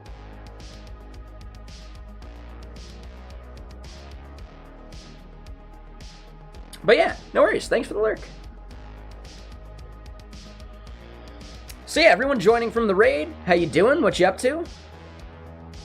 This is a stream in which I highly value y'all just letting me know what you're doing, right? I want to know what you're doing. Side projects, work stuff, hanging out, drinking whiskey.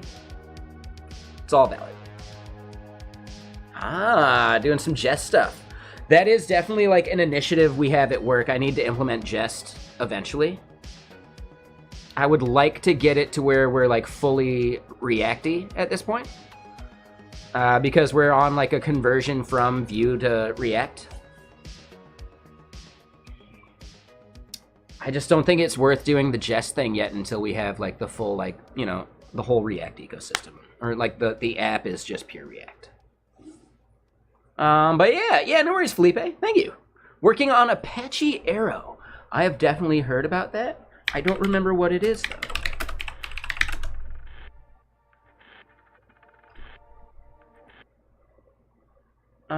Hold on. Let me get to some more synthwave.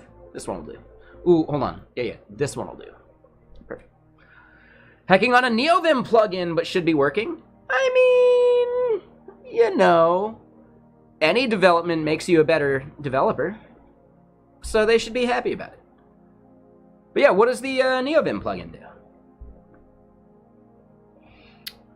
cross-language development platform for in-memory analytics. Oh, is this for like measuring like CPU and GPU usage? It looks like it. Yeah. Oh, this is cool. Are you doing this for like a Kubernetes type thing?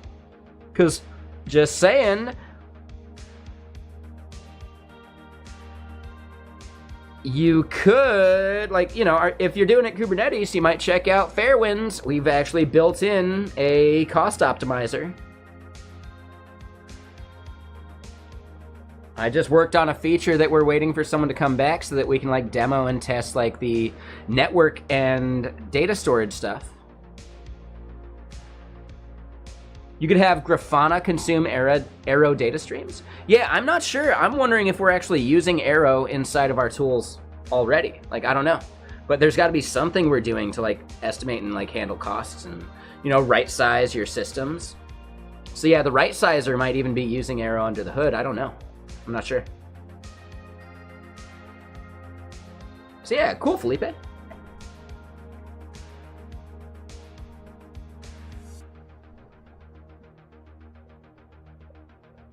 Pandas uses Arrow under the hood. Cool. And you're talking Pandas, that's like the machine learning stuff? Like Python-y kind of thing? I might be wrong. I might be mixing that up. I'm sorry, for everyone here in Twitch, there's like another chat going as well. I'm just making sure I respond to both. Okay, cool. Yeah, thanks, Felipe. Just making sure. So it's called graphite.nvim, and it's a UI wrapper around the Graphite CLI, a good way to learn Lua. When you say Graphite CLI, do you mean graphite.dev? Like this company? Or is there like a different Graphite CLI I should be looking at?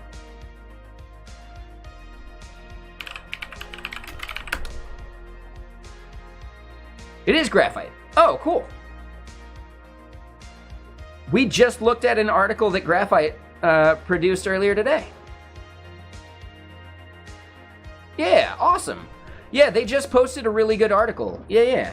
I quite enjoyed, like, what is a merge queue? Do we need it? Of course, they're plugging their tool. Like, I get it. Like, that's why you make a blog post on your company site. I get it. But yeah. Cool, man. Y'all use Graphite at work. Nifty. Yeah, have you been in contact with them at all? Like, yeah, have them like shout out your NeoVim plugin when you finish it. That sounds awesome.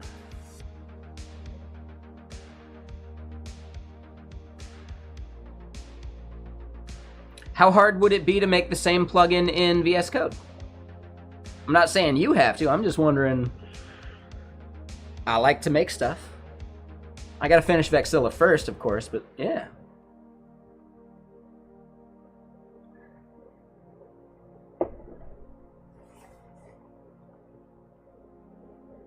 It's quite good? Yeah, I'll have to check it out. I have not used it. I was just looking at it earlier, and the fact that they don't even have their like pricing solidified is interesting, right? Coming soon. So they're still like a very early stage startup, huh?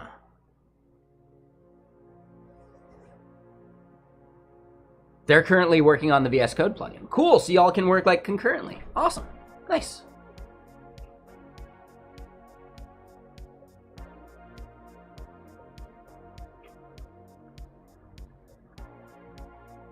This does seem really cool.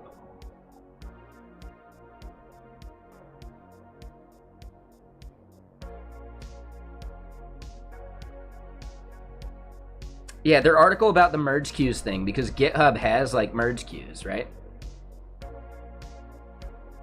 Ooh, I like that's subtle right there. The little pluses highlighting when you mouse over a certain one.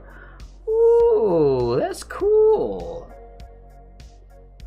It's been free up until very recently. It's in beta. Cool. In its beta. They're Y Combinator backed? I forget who's backing this company.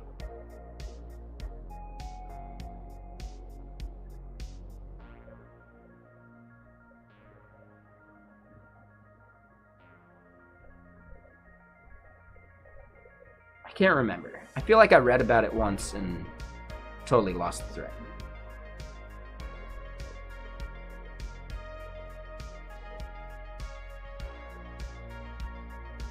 Yeah, like, if they were Y Combinator backed, we would have seen it already. Right? Like, totally. So, yeah, my guess is maybe, like, A16Z instead.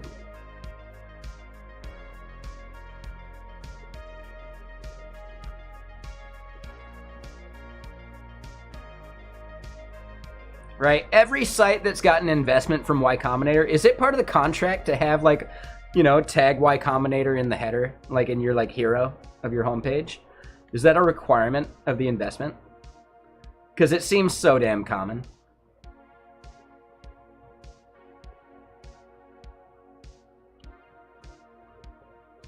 And yeah, Felipe, Python Pandas, data science, yeah, cool. Just making sure. Yeah, thanks for making sure I knew that. Thank you.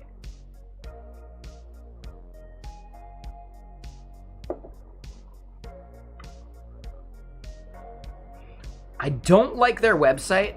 I'd rather, like, man, do they, could I just turn off, like, the reduced motion, like, turn on the reduced motion flag, and then I can start judging companies by if they obey it?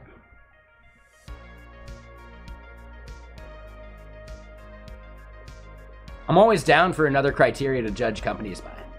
Watching, judging, look at the baby, look at the baby.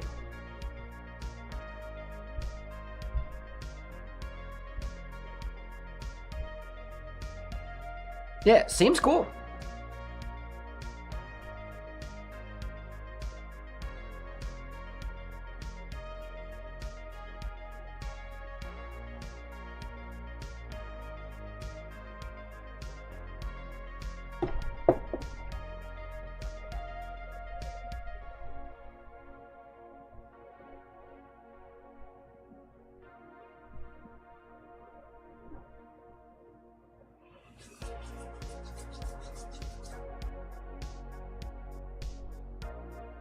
All right, and yeah.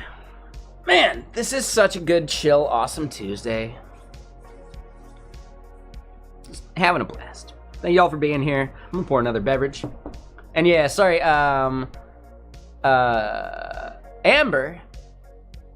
I mean, it could be whiskey here in a bit, right? Work ends soon. It's past 5 here in the US. What time is it for you, Amber? Are you over there in, like, where the Coppinger's from? You don't have to dox yourself too much.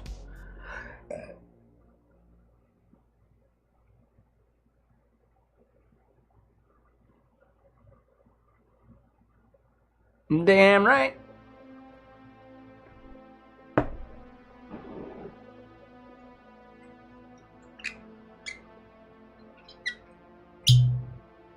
Damn right.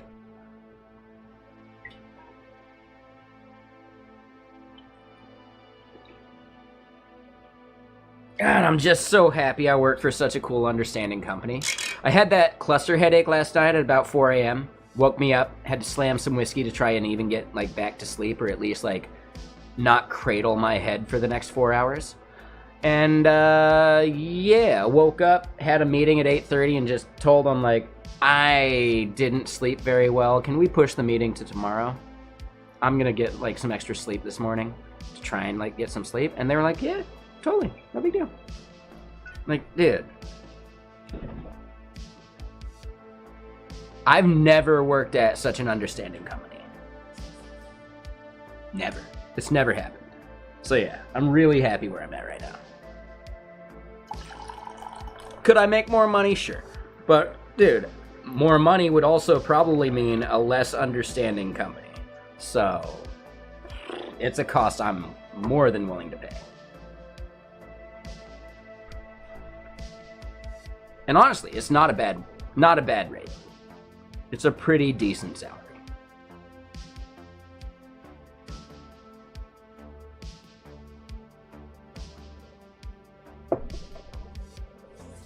Mo money, mo problems? Yeah, I mean, unless the job was building stuff in public at some open source company, any other job would mean cutting down on how much I stream. That just sounds like the worst, doesn't it? Ugh. No thanks. But we do have such a large group here. I do want to just shout it out real quick. I know, it's a crazy concept. Anyone out there that does Kubernetes at their company, you might want to check out Fairwinds. I don't know Terry the Terrible. Sorry, Krello, I'm not sure who that is. But yeah, if you need to get your Kubernetes clusters in line, make sure that some crazy stuff isn't happening, you know, like, right, permissions, etc. are locked down. You want to maintain and document SOC 2 compliance because it takes time to actually build up. You want to right size the nodes in your cluster, such as, oh, are you provisioning too much RAM or not enough? Do you want to, like, look at your costs and see if you can optimize those? Yeah, we do all that, man. We do all that. Like, it's really cool. It's a nice piece of software. The UI needs work. That's what we're doing. That's what I'm working on. It's getting better and better.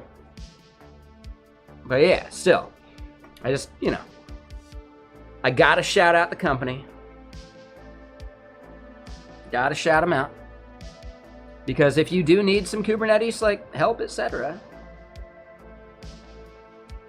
we can do that for you. We do that for some very large companies that I probably can't mention.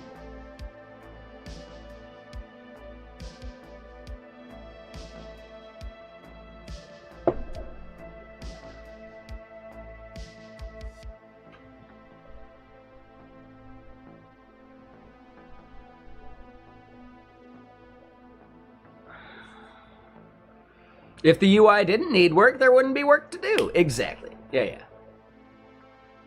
Exactly. So yeah.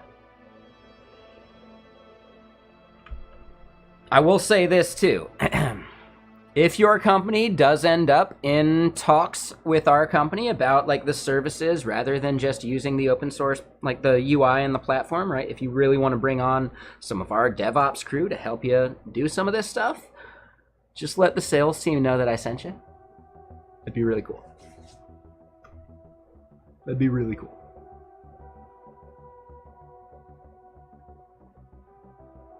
Other than that, no big deal. Don't worry about it. Ain't no thing. But yeah, Apache Arrow. Yeah, seems really nifty. How long has it been an Apache project? I feel like it was something else for a while.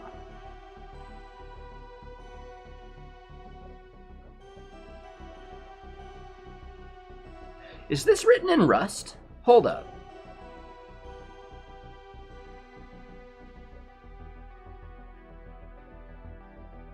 Hold up.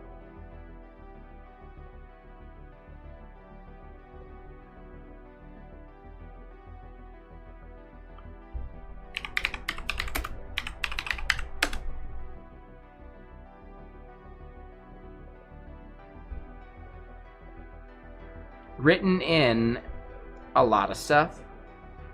That doesn't really tell us what the core is written in. Right? It includes libraries for all these. Doesn't really tell us what it's built with.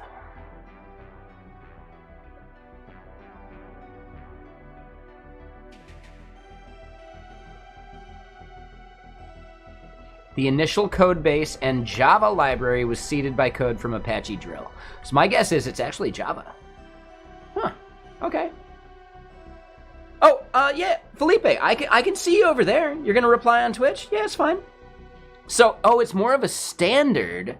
Oh, okay. That makes more sense. And Syrup Monster, thank you. Appreciate the follow. Carlos, I think I called out, but thank you.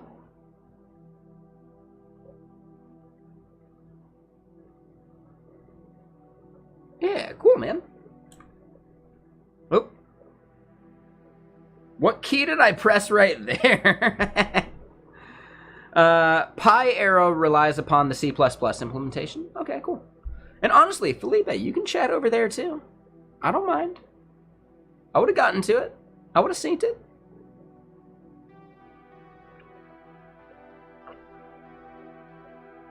I'm trying to be better about responding over there, so it really does require like more messages over there.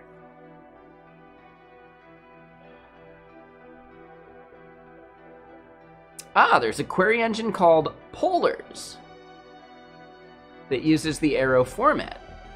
And I would assume, yeah, if it's using the .rs domain name, it's probably written in Rust. Yeah, cool.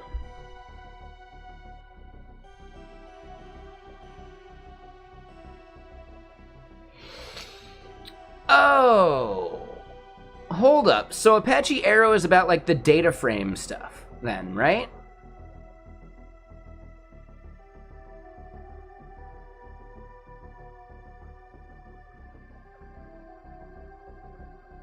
I still don't understand what data frame actually means.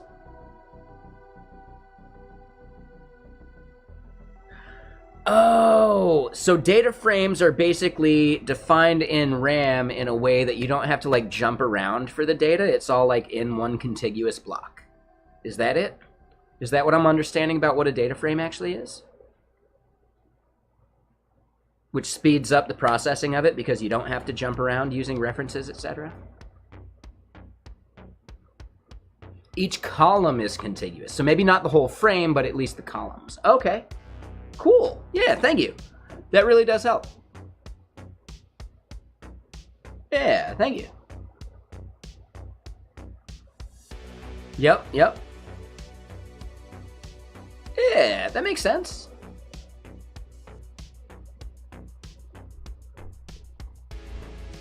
Cool. Yeah, thank you.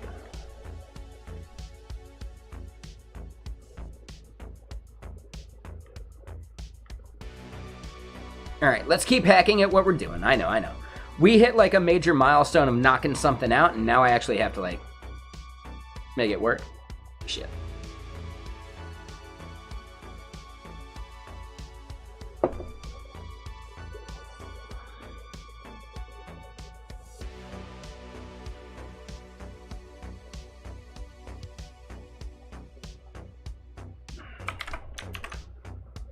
right, so we'll do something like that. Still laying them out as a row.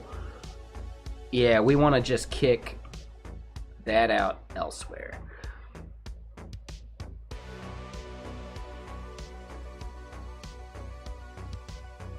So I think this flex row gap is just no longer like valid.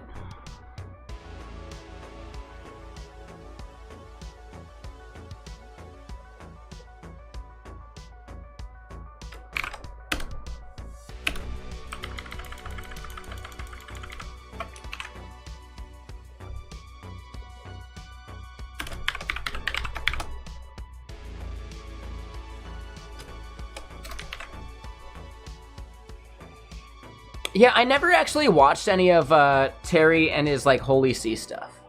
What you're kind of talking about like Holy C, is Holy C somewhat related to like C with classes, right? Which is basically like C+ instead of C++, which is not necessarily C with extra stuff. It's actually a version of C++ in which you eschew all the other like inheritance bullshit, and you just do like some basic classes, like all of like the templates and foot guns of C++ you don't use, and you just use C and classes, right? I've heard of that as like a kind of like an easier thing to reason about than like modern C++,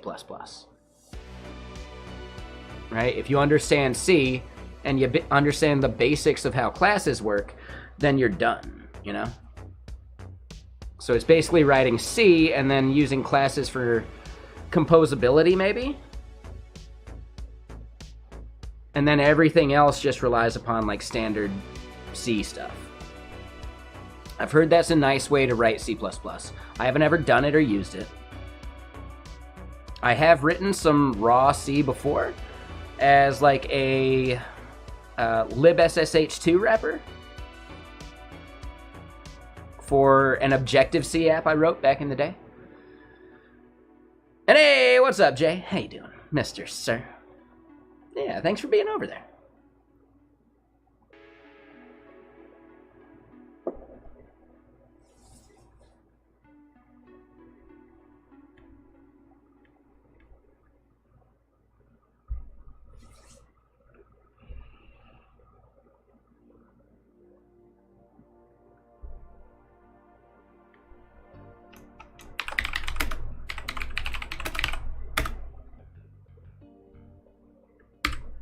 Token expires in blank.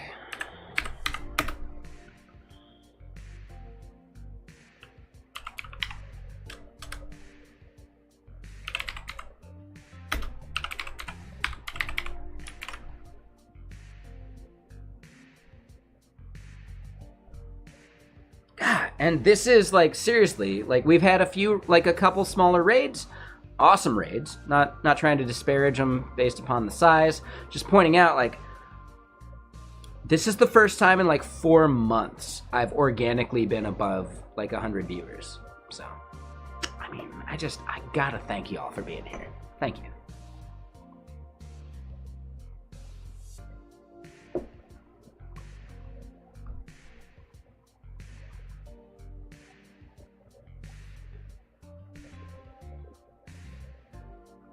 I don't know why this playlist seems super quiet right now. I think we're fine. It's okay. I know. Thank you, Jay. I appreciate that.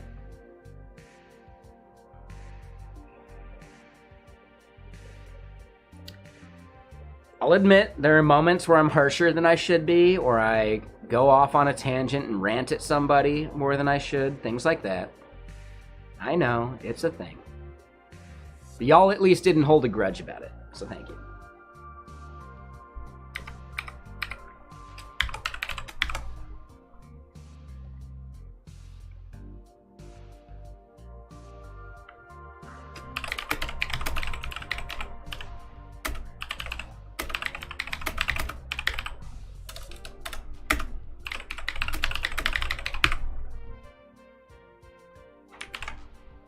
All right, so something like that.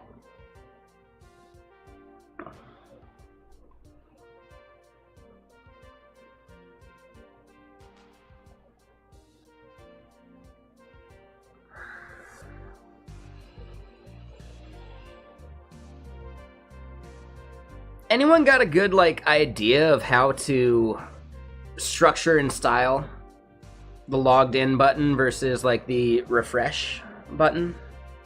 I really don't like what we got right there right now, but I still don't know a way that I'd want to fix that.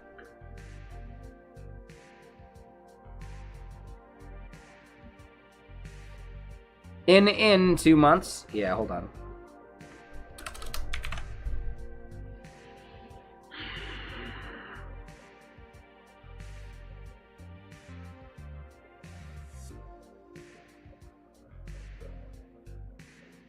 There's something we could do better here.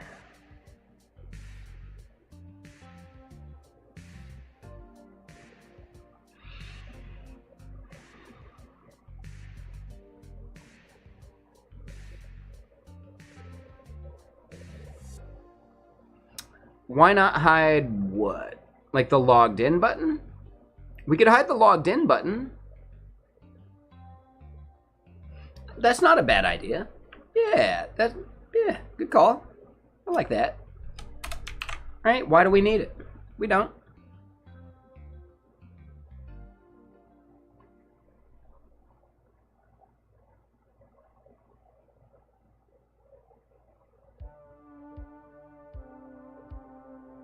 Yeah, exactly, Pandemonium. I think, yeah, you and Jay, like, really, yeah, hit the nail on the head. We didn't need it. Easy. Yeah, so we just added the token details part. So I think before, having it say, like, you know, logged in, cool. But now it's more obvious. So, yeah, I like that.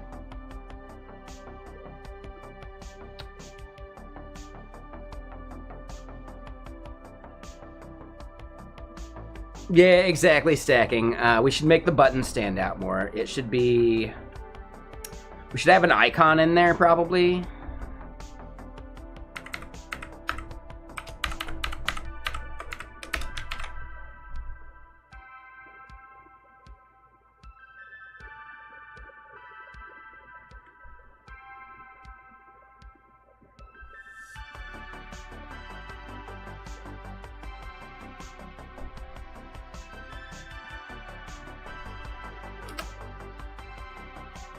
Yeah, I think, yeah, you're totally right, Five-Volt, for sure.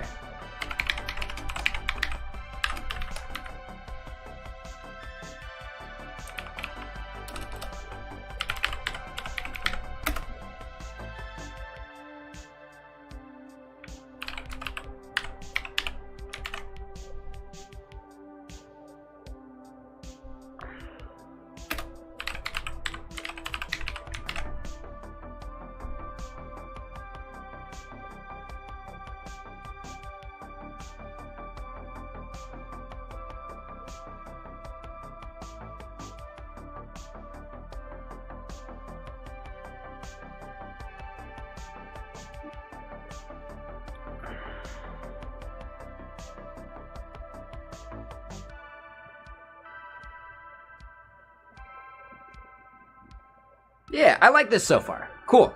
Yeah, this is looking pretty good to me. Oh, you had the JWT versus cookie debate at work? Did I at least give you enough cannon fodder to, like, fight the straw man arguments that people were going to bring up?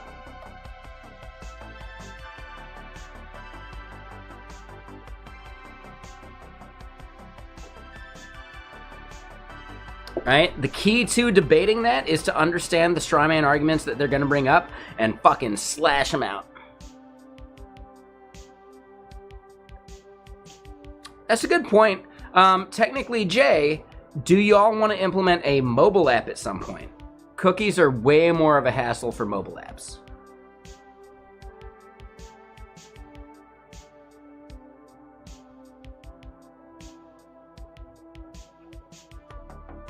Yeah, so they both solve the same problem, and scalability for both are the same. The only time it's different is mobile, in which, like, you got to do a bunch of, like, cookie juggling versus just, like, having a JWT to work with. So that's the only case in which I really think JWTs have a better developer experience. Mobile.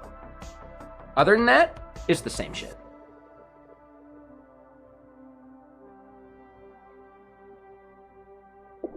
Right? Scaling both is the same thing, right?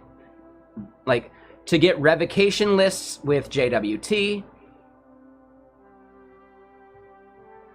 Yeah, exactly, stacking, right? So you can get revocation lists with JWTs using Redis.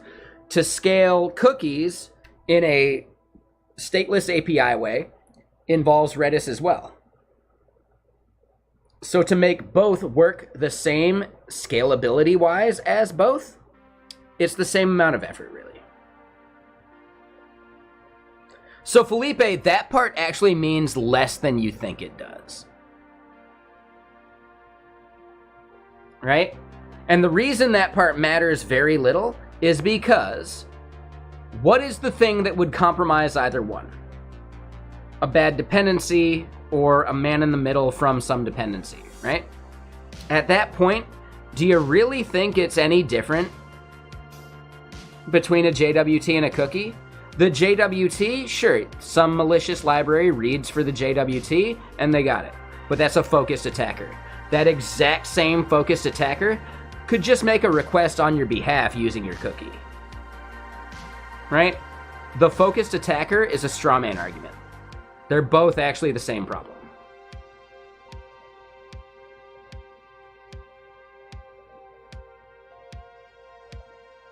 Yeah, I get you, Jay. Yeah, for sure.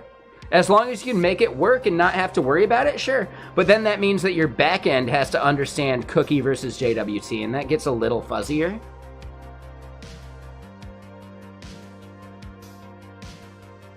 But at the end of the day, like, yeah, the amount of effort involved to re-architect the whole web app versus just, like, make the backend accept a cookie or a JWT, probably equal effort there, too. So, you know.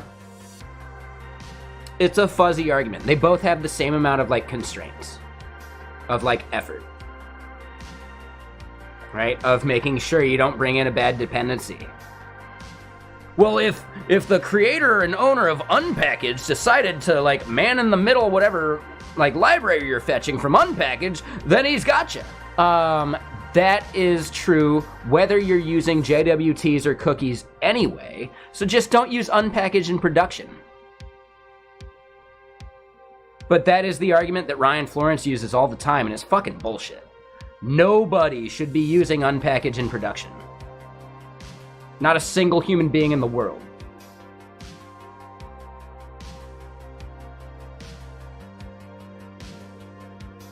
So it's a totally, like, bullshit straw man argument.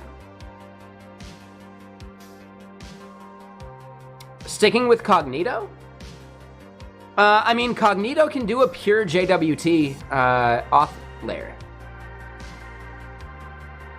Yeah, I've done it. Last company I worked at, we were purely, like, all JWT based, no cookies at all, and we were using Cognito. So that part's really not that hard.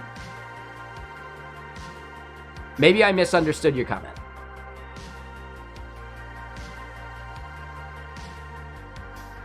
But let me go use the restroom. I gotta pee. BRB.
Let me pour some more water too real quick, Jeremy.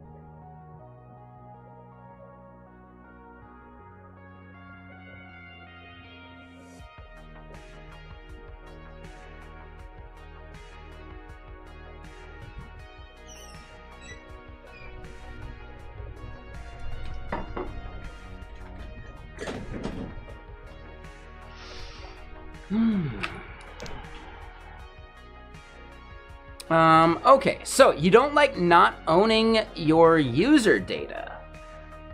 I mean, is Cognito really owning that?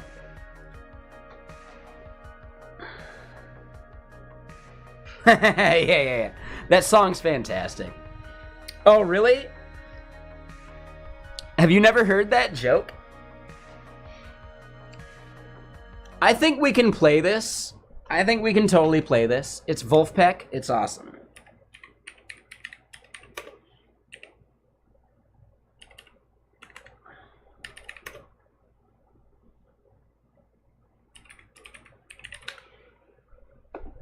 It's fine. Whatever. We're going to listen to it anyway. Wolfpack live videos, Ann Arbor, Michigan. I think it's definitely this one.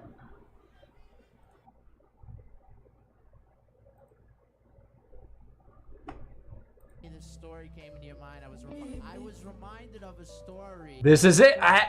Dude, that is serendipity. I jumped right to it. I jumped right to the joke.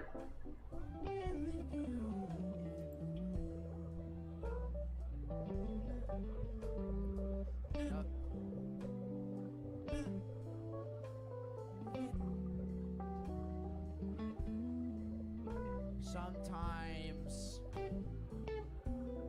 you get reminded of a story and you don't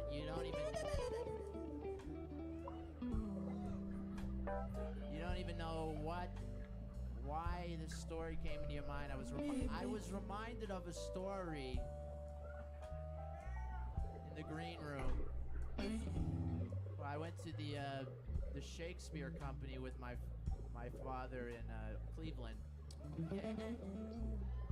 And right before the end of the first act, this actor, he clutched his heart and fell to the ground. The crowd was silent. And it was a very tense, you can imagine how tense that would be. And a doctor from the crowd rushed to the stage. And then this voice rang out from the balcony. It said, "Give him an enema." And it was extremely awkward. The doctor, of course, flustered. He goes into CPR. The crowd hushed again. "Give him an enema." And the doctor brings out the defibrillator. He's bringing in the big guns. And it rings out. "Give him an enema." And the doctor freaks. He turns to her. He says, "With all due respect, lady, this man just suffered cardiac arrest. I don't think an enema is going to help him." And she says, "It couldn't hurt."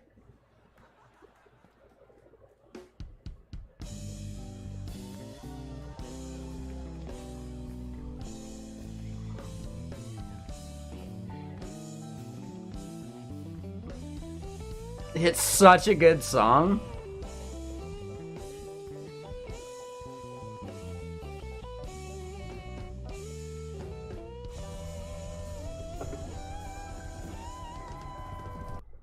Amazing joke, right? It couldn't hurt. It's so good. Tech Taylor, thank you for that follow 8 minutes ago. I almost missed it. I'm sorry. Give him an enema. It's just so good. Yeah, that sounds like a joke my dad would have told me too. Right? He told me a bunch of like Little Johnny jokes back in the day. Made me laugh every time.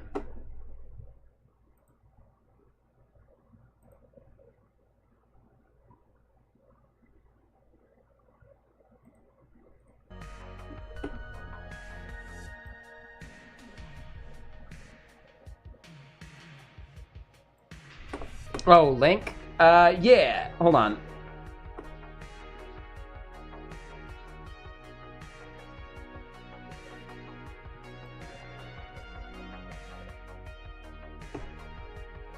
Let me get you the link with the timestamp.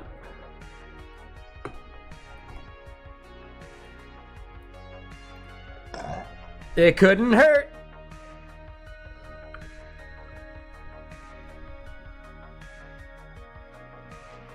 Yeah. That concert, whole stacking, I think you're talking about a different one.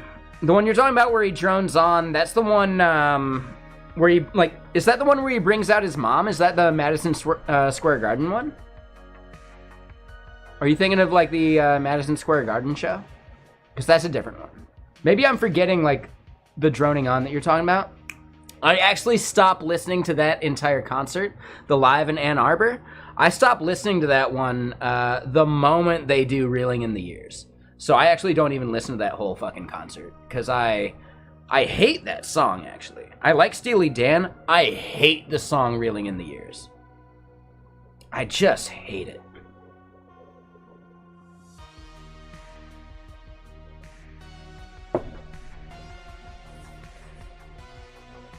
I don't know. I'm not sure. Like, stacking, you might be right. It might be after the Reeling in the Years cover on the Ann Arbor, Michigan one. Because I stopped listening at that point. Yeah, I'm over it. I'm over it. But yeah, the Madison Square Garden one, he brings his mom out onto stage and she does like the breathing and like that thing, right? Is that the bit you're thinking of?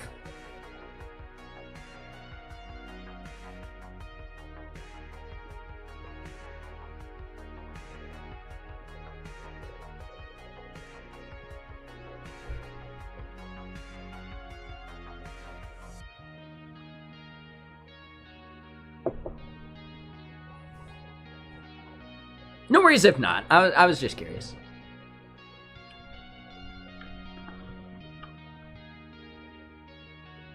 Super long story about nothing. Yeah, that one's a little tougher. I'm not sure.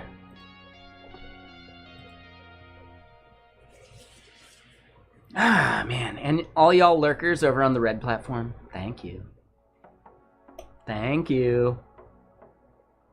20 views at 23 average minutes. That's huge. Thank you. That's like 6 hours or something. Thank you. I haven't even looked at my metrics of like how many watch hours we've had lately. I should probably check. 237. We basically doubled the number I had like a week ago. Y'all are the best.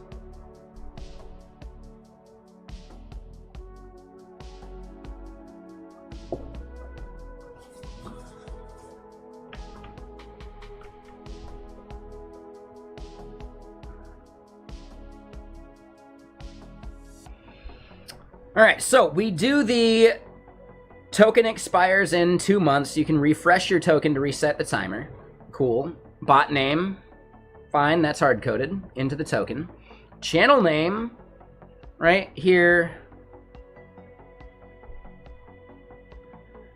Can we, hold on, can we fix some of those? Yeah, I bet we can.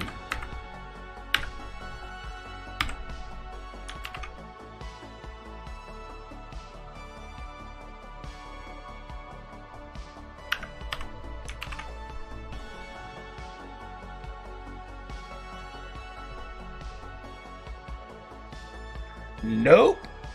Shit.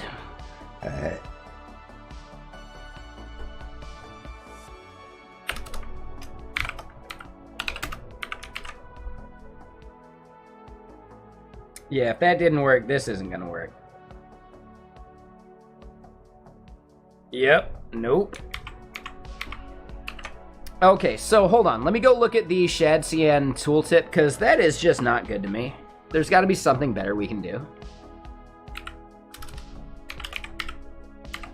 I do like ShadCN so far. Like, this is good. Oh, I didn't mean to do that. Get out of here.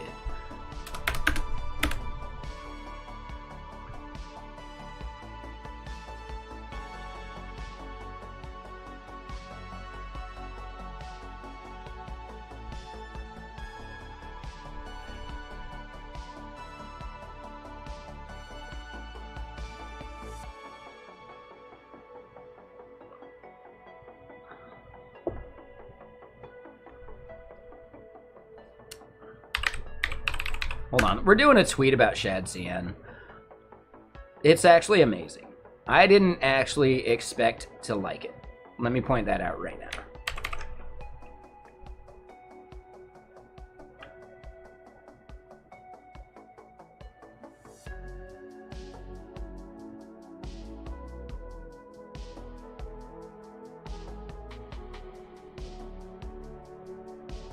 Okay, this seems amazing. I'm gonna have to actually go, like, listen to that at some point. Hold on, let's look at some of this. Hey, thanks, everybody.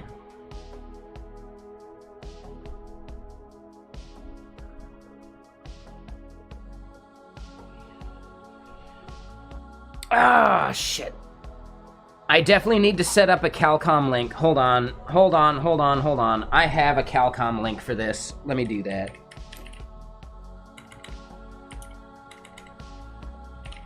Yeah, the people from, like, the charity stream, like the charity company, etc. Super awesome, super cool. And they'd like to work together in the future. So I at least want to, like, you know, give them this calendar.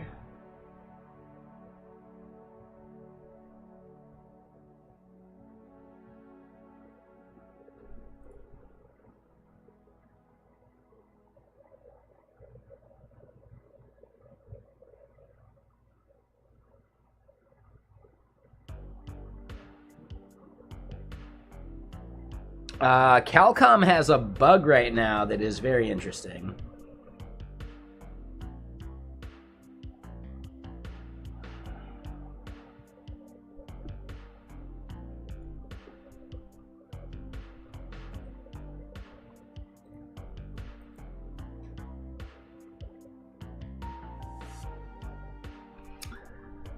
Fucking cold starts, man. I'm pretty sure that's what I just dealt with. I just dealt with a Calcom cold start.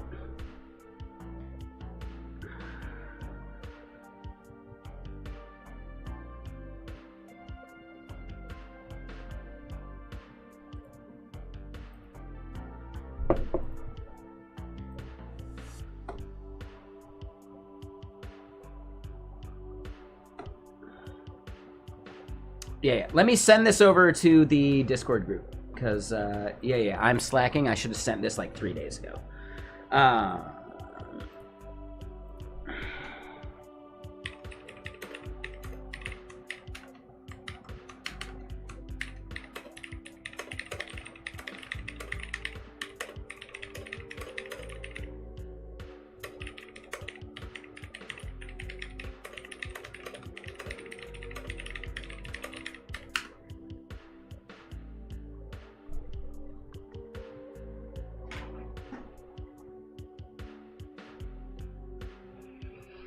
All right, there we go. Sorry.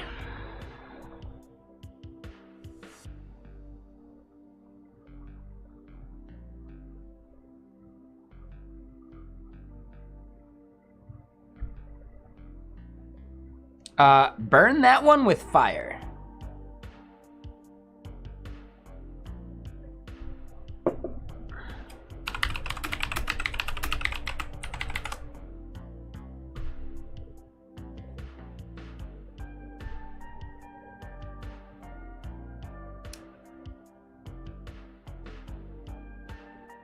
Don't walk through the woods in shorts. Just don't do it. Don't walk through tall grass. Don't walk through anywhere with shorts. I don't even own a pair of shorts other than my underwear.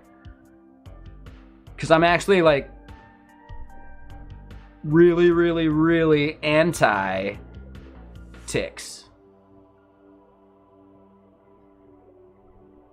Just don't wear shorts. Shorts aren't worth it, man. They're just not worth it.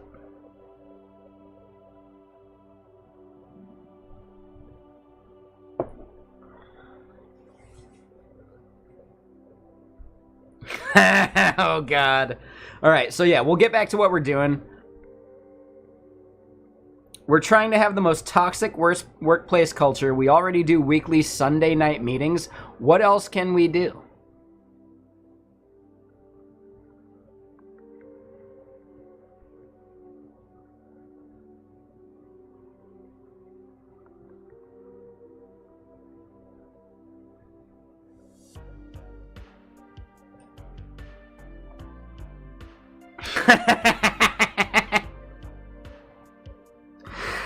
No one is allowed to publicly correct anyone who has been there longer than them. Dax chimes in, I asked for toxic ideas, not good ideas. Come on. Dax is hilarious.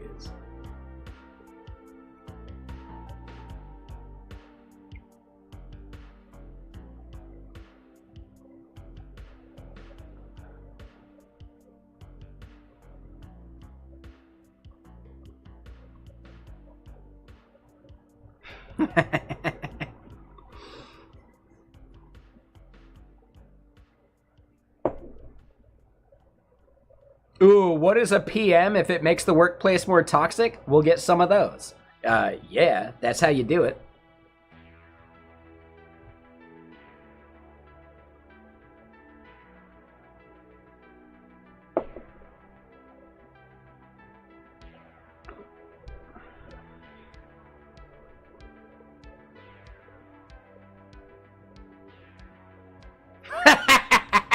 You're not a team player if you're choosing a different concept of time than everyone else? Oh.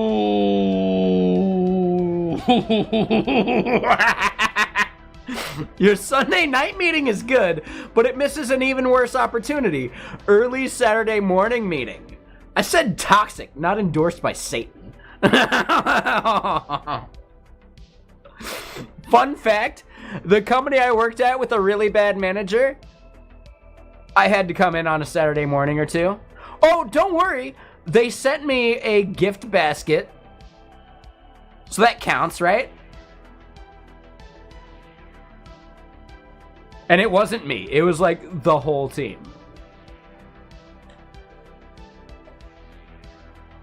I got a gift basket from it. What else do I want?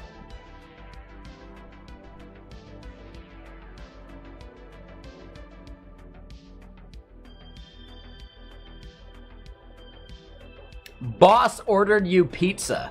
Yeah, exactly. You worked remotely. He picked a place local to himself.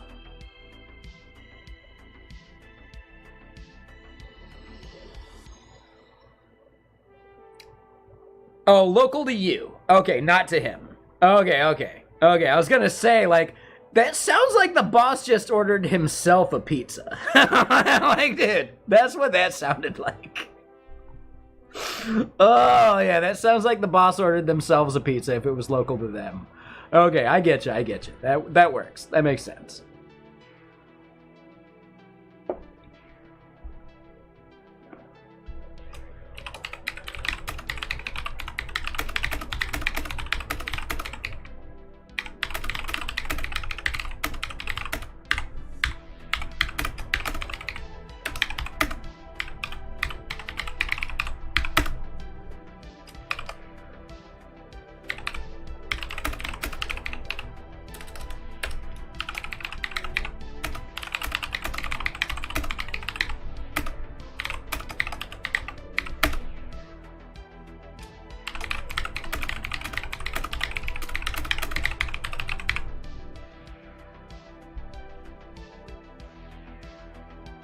Oh, hold on. Undo.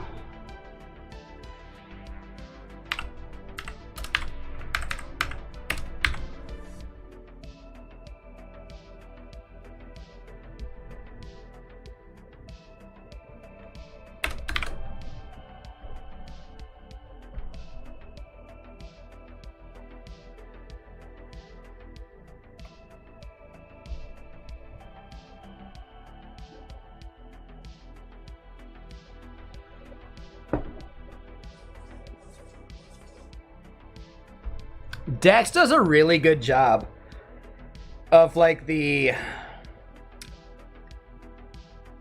engagement stuff.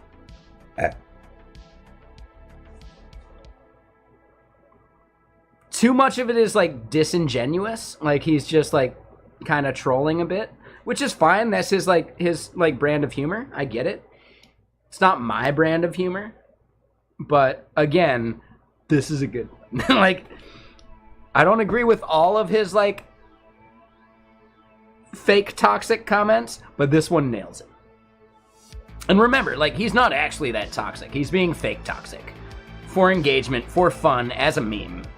Like, I get it. I get it. I totally get it. Would I ever do so? Probably not. I'm already toxic enough.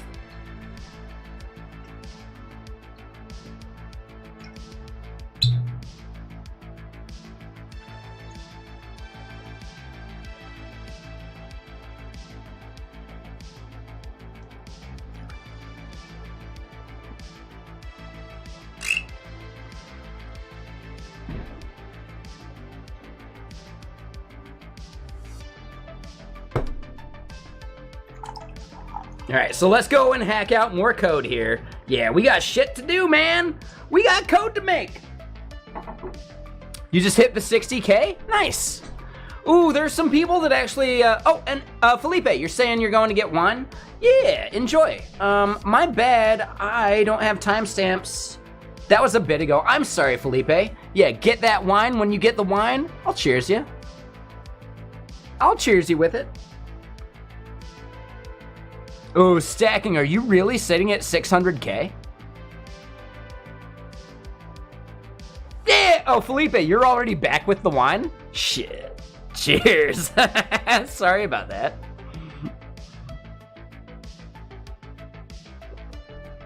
Hell yeah. Shit.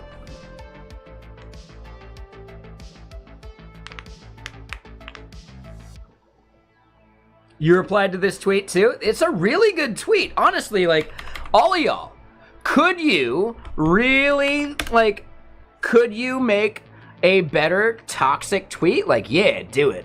This is the best place to do it. There are CEOs out there right now taking notes.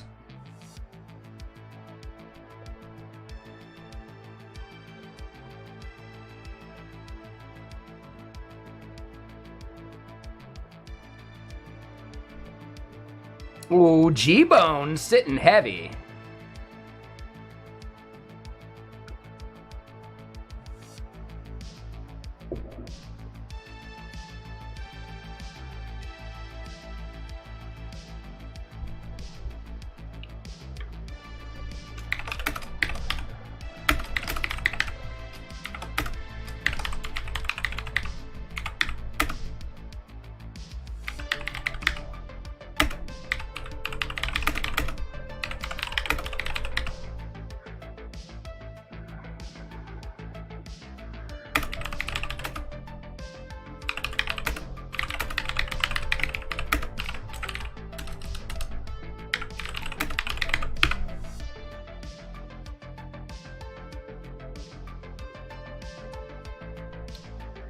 Y'all can steal that one. I already replied once. I've already completely killed one of Dax's memes before. There's the one where, like, you know, canary was like a trending meme thing for, like, React. He posted a picture of a canary. I posted a picture of the Canary Islands. And then I posted a picture of a cannery. And then I posted a link to Canary, the Elixir library. And at that point, he's like, dude, okay, fine, you win the thread. So yeah, like, I've already annoyed Dax enough. That's someone else's job now. So if you want to steal this one, go for it. Open source memes, no big deal. Go for it. Fork it, publish it, no big deal.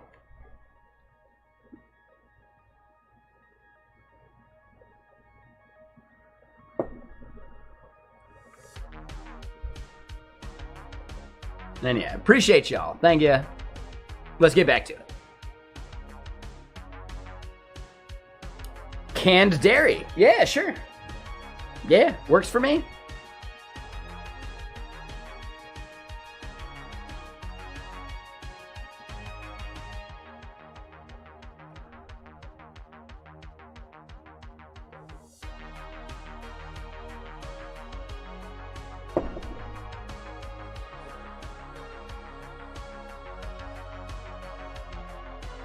I will.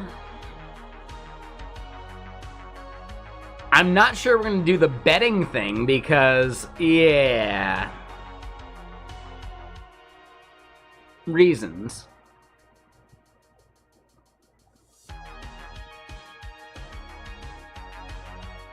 But yeah, we'll bring the Connect 4 challenge back. We'll do it on Funi. For sure.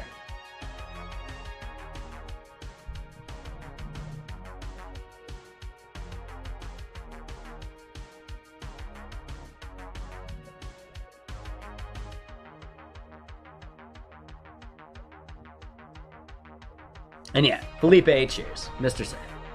Alright, so let's get back to what we're doing.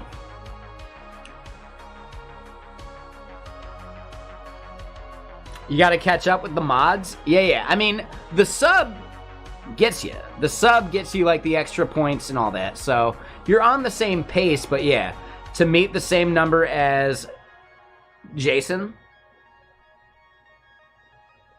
or G-Bone, or Stacking, good luck.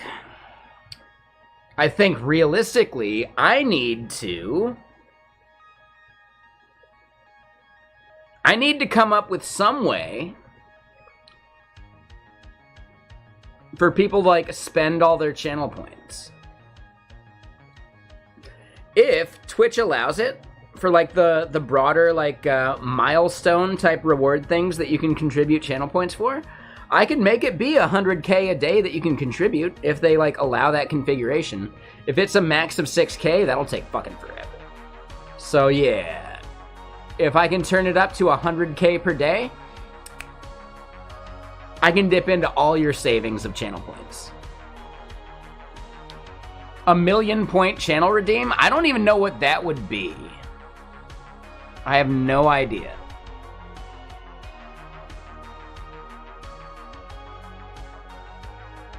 I just don't know. I have no idea. Oh, yeah. Yeah, Stacking spent major points for CMG Corn.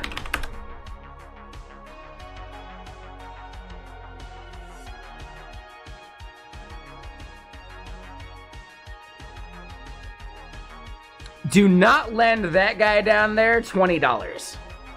He's not giving it back. Look at that smirk. Look at that smirk.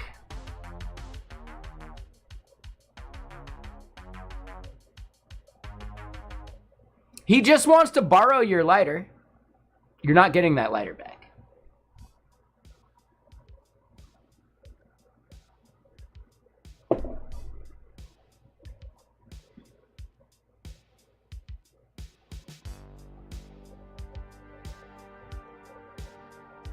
Oh, there you go, Vibrant. Not a bad idea. Not a bad idea.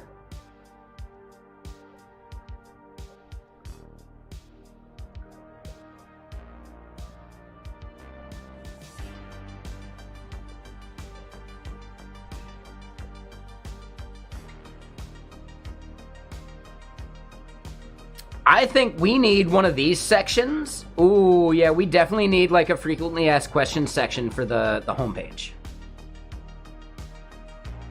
Yep. Yeah, that's important. Ah, that's right, though. I wanted to look up the tooltip thing and see if there's a way to restrict the width.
Will it blend?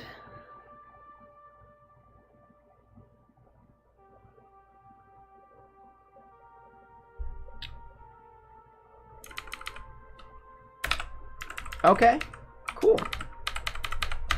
It will blend. Yeah, we just add that to the other, and we call it good. Could we abstract this out because we're duplicating a bunch? Maybe, but I think it's premature to worry about the duplication. Yeah, let me go just remove the text. All right, the /n, etc.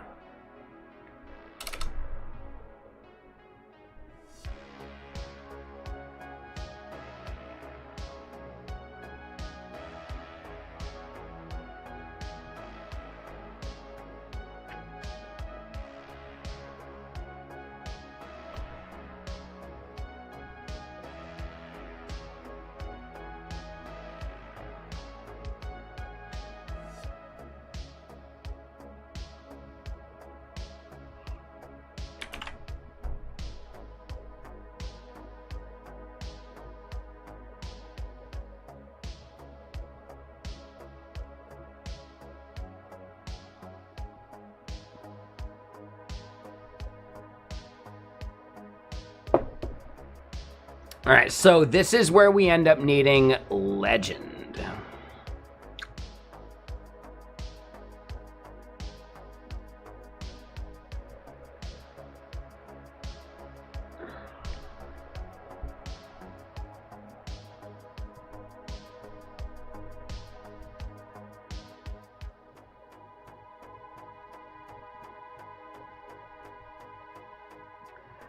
Yeah, and form text area can just be its own thing. It's fine. But we still need some kind of like legend over here in what we're doing with this.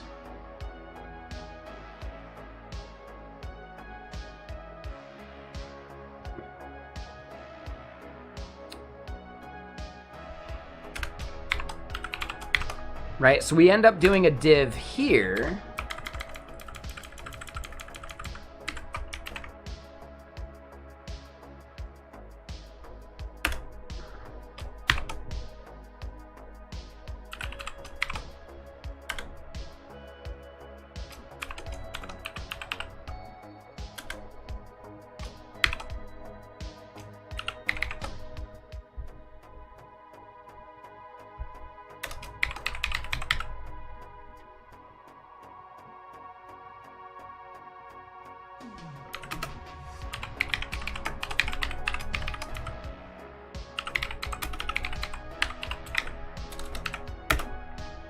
right, so flex, flex, row.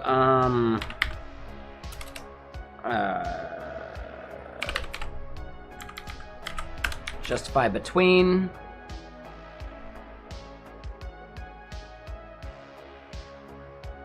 Cool, I did it in the wrong place. So that's fun.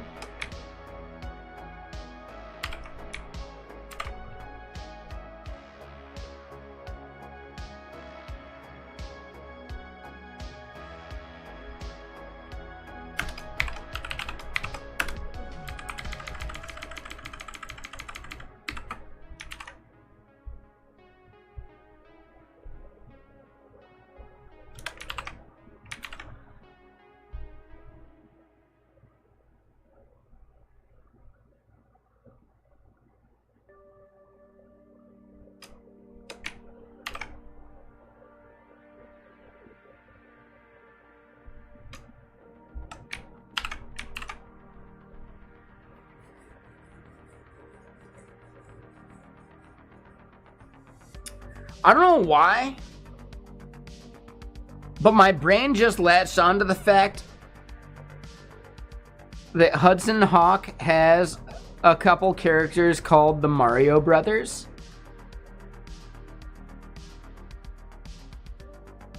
Caesar Mario and Anthony Mario.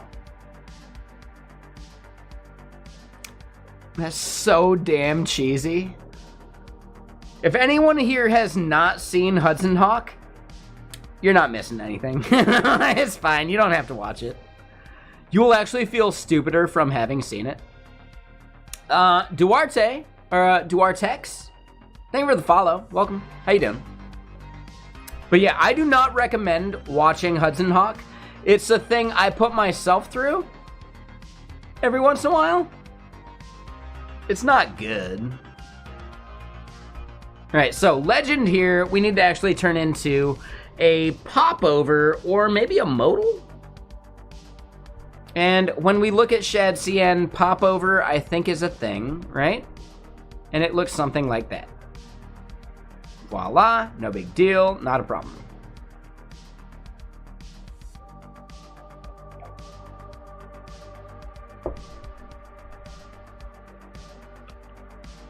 I need to install the popover now.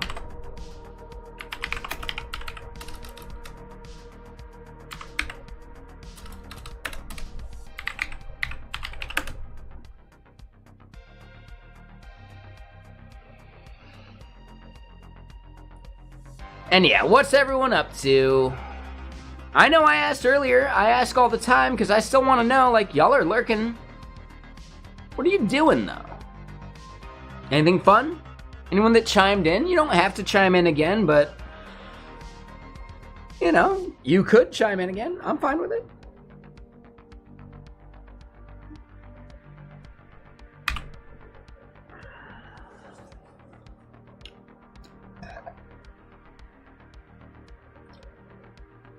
Spicy burp.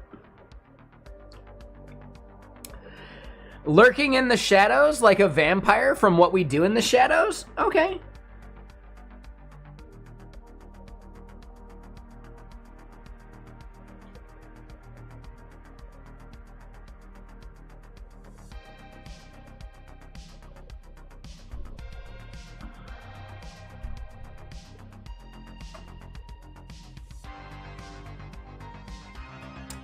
Took a power nap.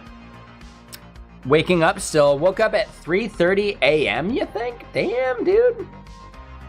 Random data generator for testing. Ooh, so Felipe, hold on though.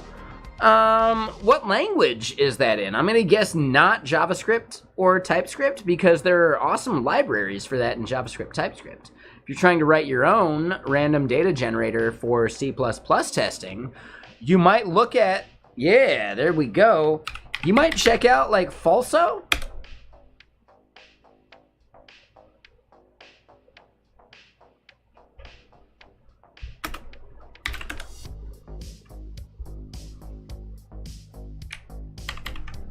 Yeah, if you want to make it as a library that people could consume, maybe you check out like the API that Falso provides or Faker or whatever. And yeah, you just like start re-implementing what they do in your language of choice. Okay, so you have some utilities, but maybe it's not enough, right? I would still say if you could release it as a library, a lot of people could benefit from it, right? Especially if it's C++, which means you can consume it in any language that has C++ bindings. Right? That sounds pretty cool, doesn't it?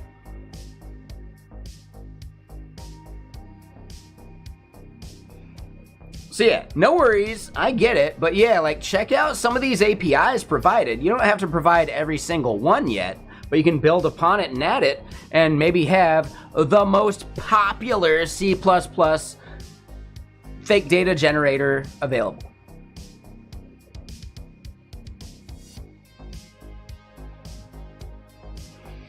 Not every language end is near. Not all languages have good C or C++ interop, but a lot of languages do. So if you write it in C++, you're pretty well off, right? When you say most though, like not all. And that's a little tougher. But I would still say like it's a valid effort and totally valuable and like portable to other things. Then to make a library that does it in some language, you could implement types, etc. for that language by just like consuming the C++ maybe, right? Yeah, super cool. Great idea, End is near, for sure. Felipe, if you don't do it, I'm pretty sure there's people here in chat that are totally gonna take that idea and run with it. So it's up to you if you wanna be the first.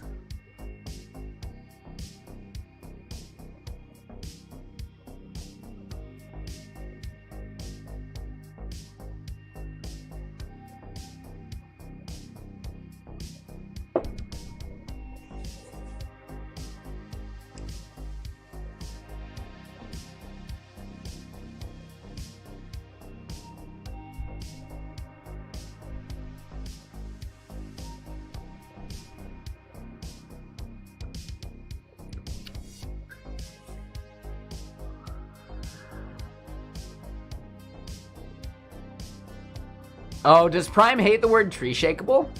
I'm curious about that. Yeah, I'm really curious about that. Why does Prime hate the word?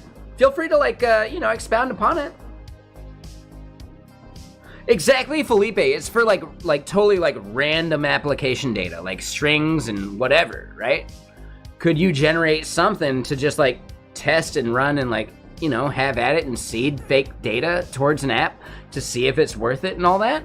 Yeah, that is what Falso is best at. Seeding data towards a database so that you can actually evaluate it like a real user would.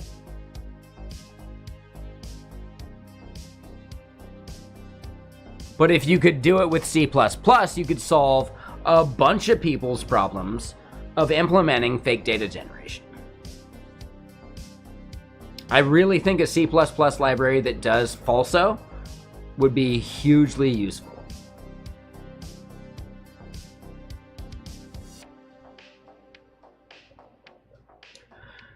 So tree shaking is not about the memory of the server. Tree shaking is most important for bundling, right? For client-side JS.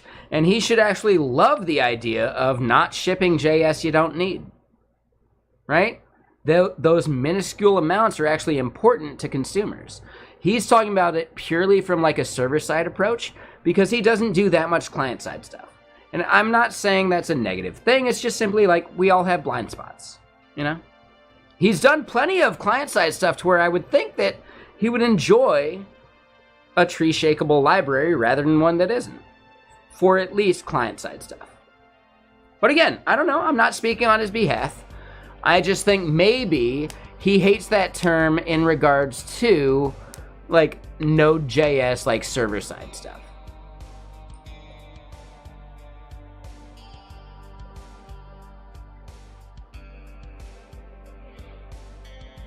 Something being tree shakeable means that you can consume whatever part you want and the rest doesn't get shipped.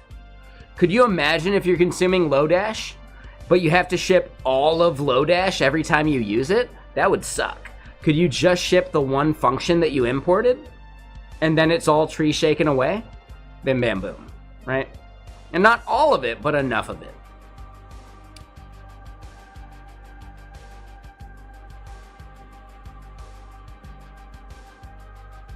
Again, I don't know, like, his reasoning. I don't know his, like, argument against it. I'm taking what y'all are saying, so, yeah, I don't know his exact reasoning for not liking the term. I think the term matters in only certain contexts, and the browser is a major context for it. But he does less browser stuff, you know?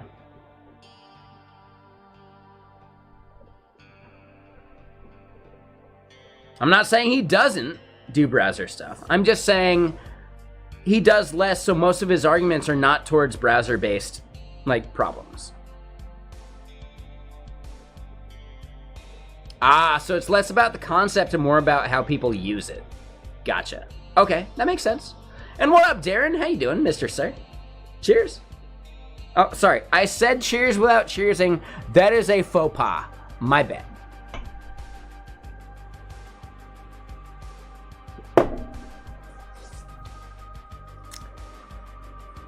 Hold up. Do I have a tweet? Do I have a tweet to make about Prime?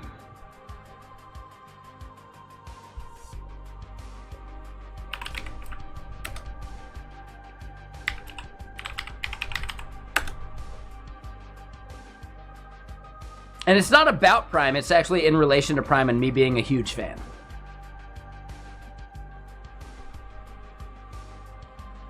Just saying. Huge fan.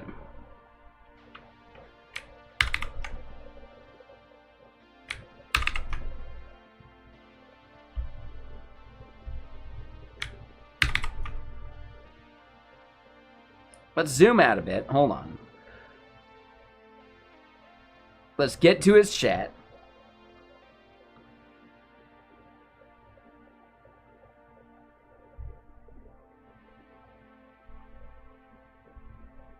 Ah, I don't have a sub to shout out right now. Damn it.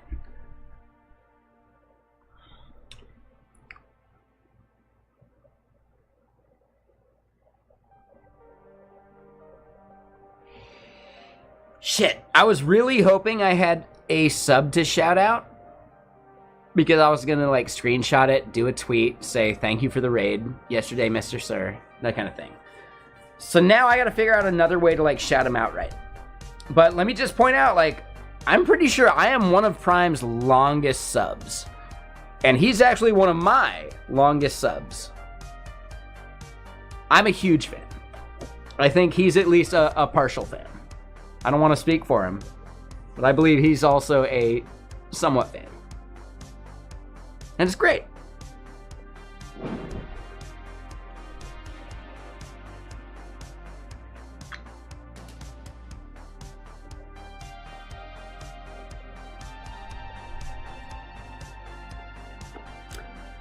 I know he hates, like, not literally hates, but he would dislike some of the code I write. But yeah, like, he's more pragmatic than his character allows him to be. His character is less pragmatic. Him as an individual, he's very pragmatic. Just get the job done. Like, yeah, totally. Yeah.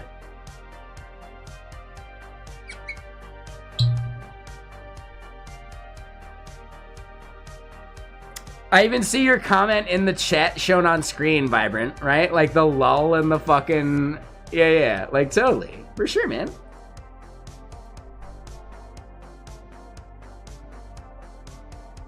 Yeah, it's fine. I'd have to watch it again.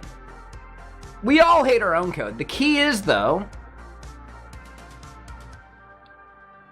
don't let perfect be the enemy of good. And that's actually one of the biggest things we deal with as streamers, right? When people watch us code things, they want code to be perfect rather than actually work. Could we improve the code I got in this entire app in some way? Abso-fucking-lutely. Is it a concern right now? Hell no. Hell no.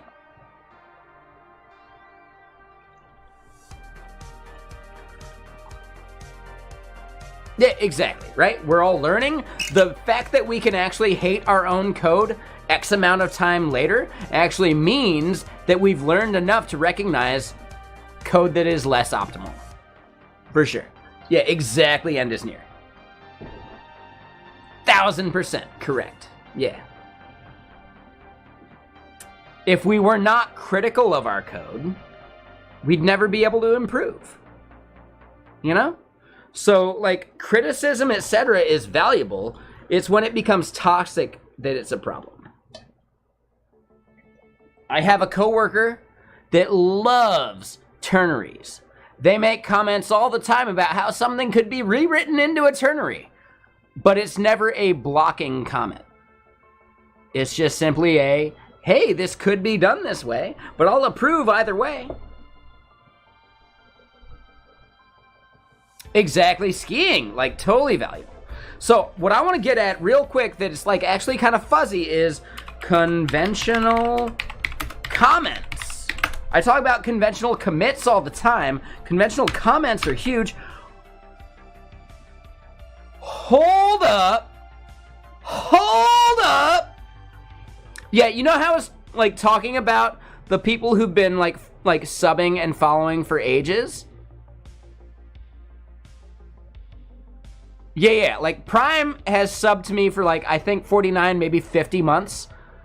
Steampunk is even more. Raimu is like maybe 1 month less. Right? Like, Steampunk, Mr. Sir. How you been? Like, dude, I've actually been wondering about you. I hope you're doing well. Yeah, dude. Right? You're a mod for a reason. I really appreciate you. Yeah, like, you're already shouted out in every way. I can't even do anything at this point. Thank you, mods. But dude, Steampunk, what you up to? No, I get you. Like, shit happens. Like, COVID, whatever. Like, dude, yeah. No excuses. You don't need to say anything. It's fine. You're back. That's all that matters. You're back. That is all that matters. If y'all don't know, Steampunk is one of my favorite game dev streams. And I mean that sincerely. Yeah, the extreme face cam. I like this. I think it's... I don't know. I like it. Back when I had a worse camera, it was a little weird because it was like fuzzy and like, you know, grainy. I upgraded my camera. I like it. I'm into it.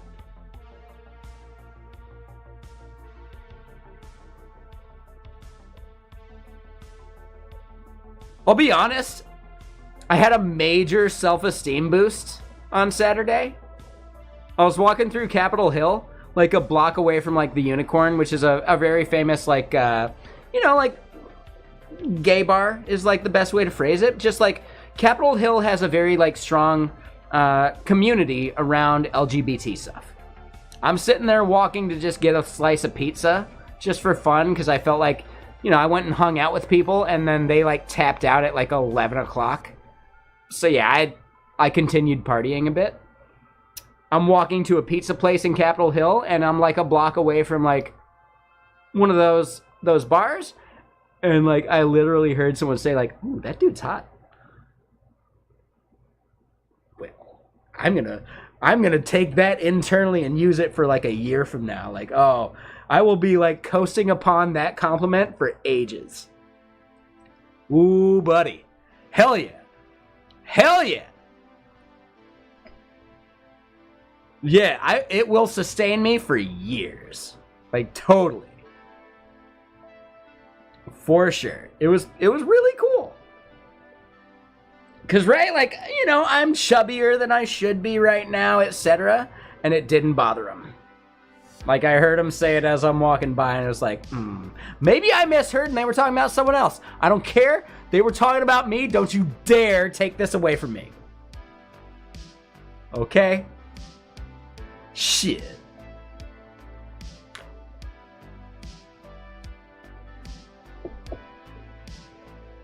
No, it was just very nice. I really appreciate it. I also discovered a late night ramen place in Capitol Hill by like the places that I like to go to.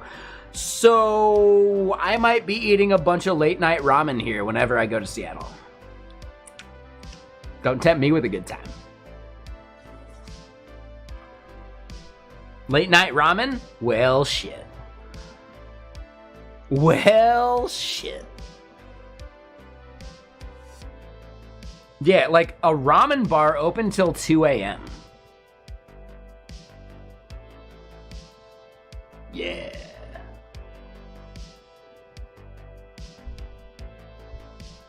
But yeah, what you been up to there, Steampunk? Oh, yeah, like seriously, like real good.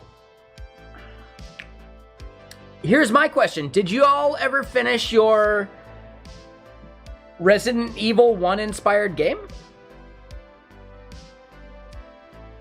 And no worries if not, no judgment. Yeah, I gotcha. If you're ever looking for like writing, etc., I'd be happy to start writing like prose for characters and stuff. I actually want to build like a software tool for writing dialogue. I think that'd be cool. So yeah, if you ever want help writing dialogue and, you know, some of that BS, just let me know, man. I'd love to contribute writing dialogue for anything.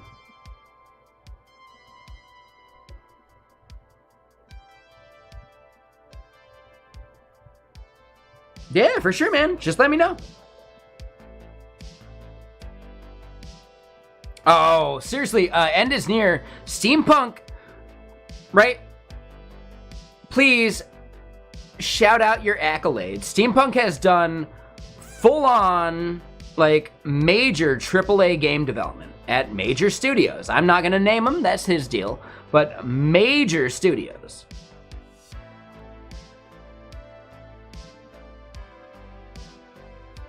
Trevenge, you actually sold a script to Seth Rogen? That's awesome, dude! Fuck yeah! Oh, that's so cool! Dude, yeah, I'm a huge Seth Rogen fan, especially because he got his start as, like, the bully in Donnie Darko. Or the bully in fucking Freaks and Geeks. The fact that Seth Rogen started his entire acting career as, like, the ipso facto bully is awesome. So, bunch of stuff, MMOs and stuff, tried to and need to consume a thing, so have a good one. Oh, yeah, no worries there, Steampunk. You gonna go pour some more rum? Not for me, but I got the whiskey.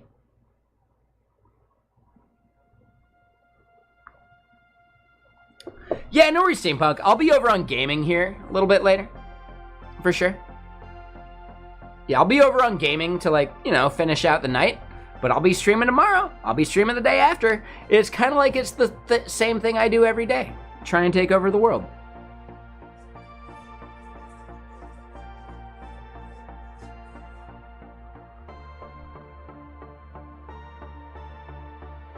Trevenge, yeah, I stream every day. I take a day off every once in a while. I've been meaning to do more and more here and there. But yeah, that's a lot of taking over the world.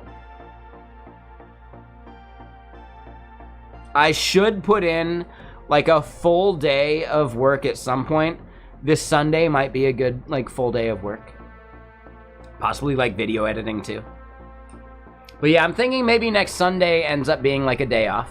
I take them rarely enough that I deserve one, right? Shit.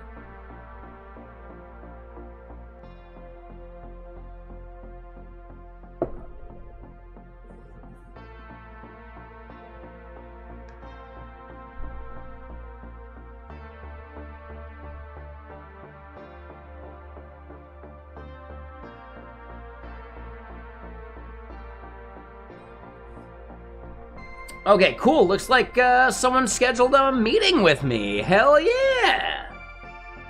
Super fucking cool, man. God, that's awesome.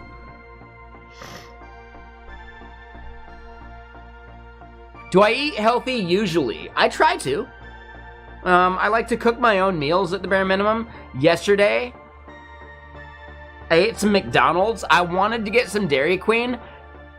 Dairy Queen was closed by the time I got there. So I ate some fucking terrible McDonald's, and I paid the price for it this morning. But I try to cook my own meals most of the time. Like, so much so that I will have a cooking stream over on the other stream at some point. For sure.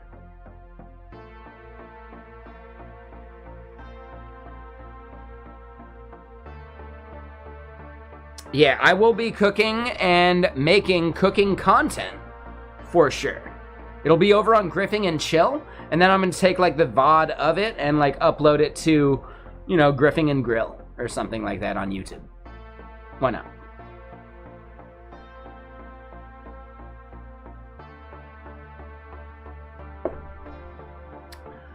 Oh no, so Trevenge, it wasn't even that. It was like purely the whiskey I consumed that messed up my guts. It's fine. Like, I had to chug some whiskey at about 4 a.m. this morning to actually try and get some sleep. And then I paid the price at about 8 a.m.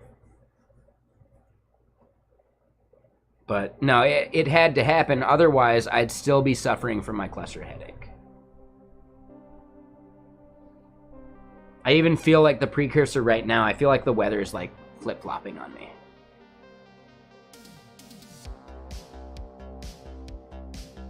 Yeah, so Trevenge, I suffer from cluster headaches. Cluster headaches are a disruption of your trigeminal nerve, and that trigeminal nerve is actually heavily related to your hypothalamus, which is related to your sleep cycles. So yeah, my sleep cycles, like, I had a headache this morning that woke me up from sleep. Headaches aren't supposed to do that. Yeah, headaches are not supposed to do that. Alcohol doesn't make it worse. I've heard some people say alcohol can be a trigger for it.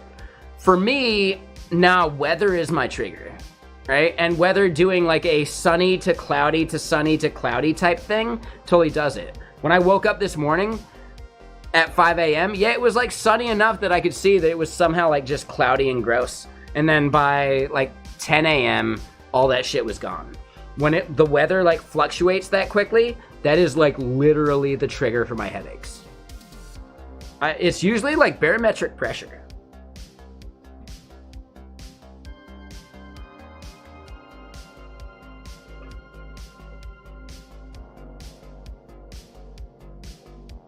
I don't wish this on anybody. If you actually look up cluster headaches, like, it's not great. Could weed be a trigger? I barely smoked yesterday. No, so like, please go read about cluster headaches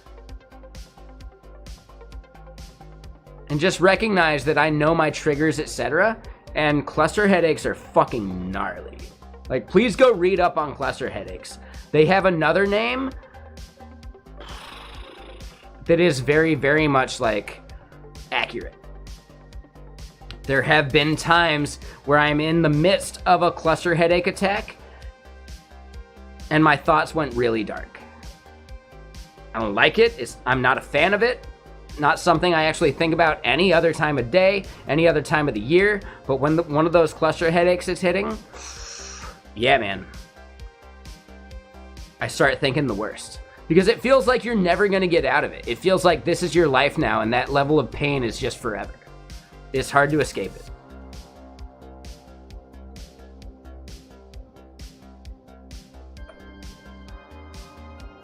So yeah, I suffer from cluster headaches, like literally. I'm not making this up. I'm not equating a migraine to a cluster headache. Like, no, literally. I get the headache behind my left eye, and it does like a weird migration between left eye eyebrow and like left eye cheek here.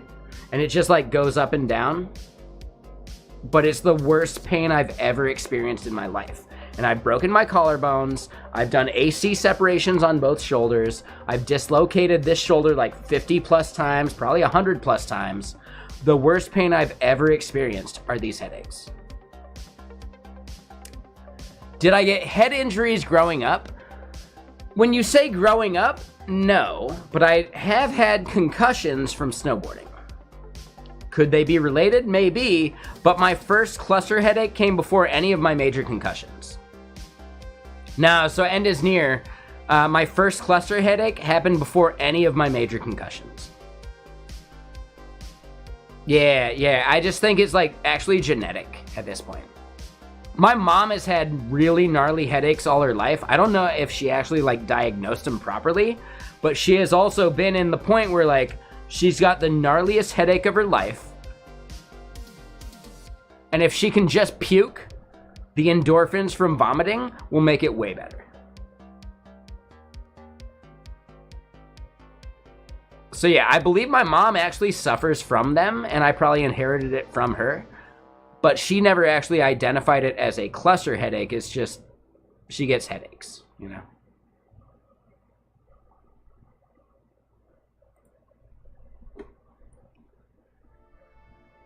Yeah, cluster headaches are gnarly. I have noticed that I can practice like different breathing techniques to help minimize it, but I usually still need to consume some whiskey or something in like a heavy enough quantity that I can just like pass out.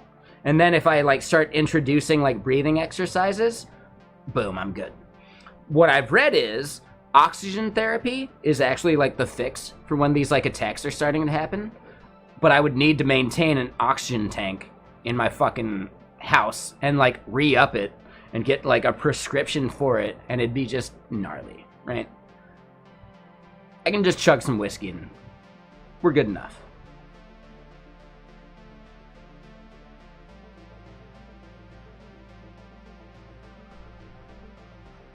They're extremely rare, though.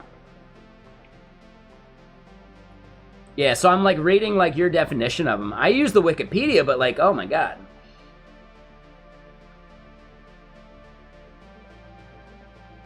Yeah, it's such a rare thing that they just can't study it right, though. Yeah, that's what I'm kind of seeing, too. But the trigeminal nerve. We've had people here in chat say, like, yeah, their dad had trigeminal nerve, like, issues their whole life. And it's, like, the gnarliest pain they've ever experienced. And, like, they saw what it did to them.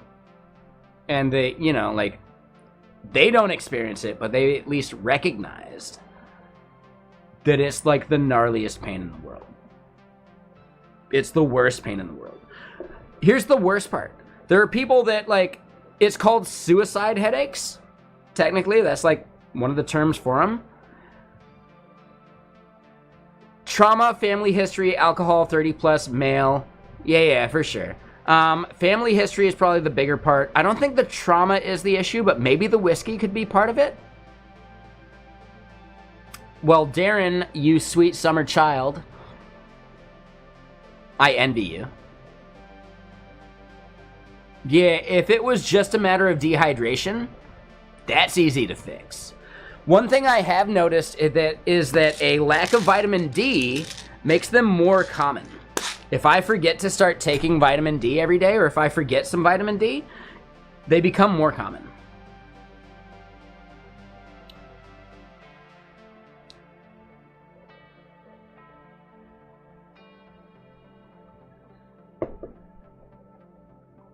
Weather is my only trigger.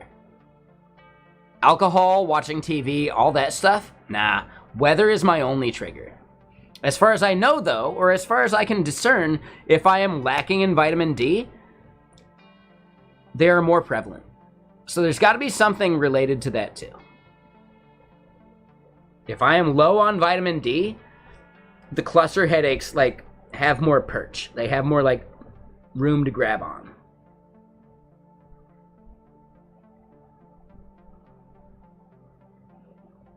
Diet that causes it?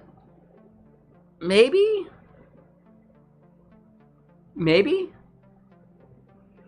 So, end is near. Hold on. There is a very clear graph I can show you. No, like calcium citrate, etc. Like, yeah, I do that. Like magnesium, like, you know, I do a multivitamin every once in a while. My taking the multivitamin does not impact my cluster headache, like, occurrence, like, ratio, right? How often it happens. Vitamin D is the biggest thing. Vitamin D is the absolute biggest thing. LSD? Ooh, so I don't do LSD, but I have done, like, mushrooms. And I really enjoy mushrooms. But you have to be, like, ready for it, you know? If you do mushrooms at the wrong time, you're going to hate your life and you're not going to be happy. And it becomes a bad trip.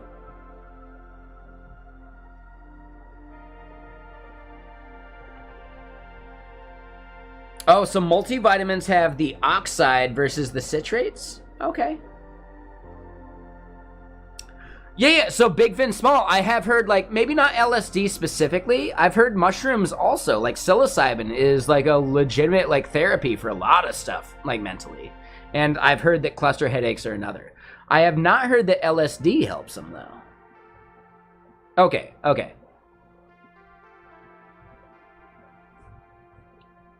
So yeah, end is near.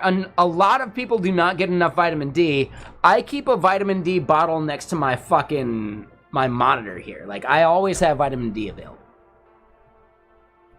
Always. If I forget it for a couple days, well then yeah, if the weather does its, like, fluctuation thing, then I might get hit. It's fine. Like, the smell is okay. They're capsules. It only smells bad if you open it up.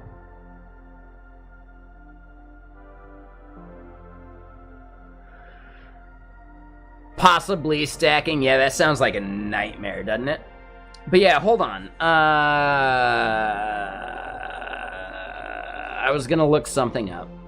Oh, yeah. Barometric pressure. Redmond.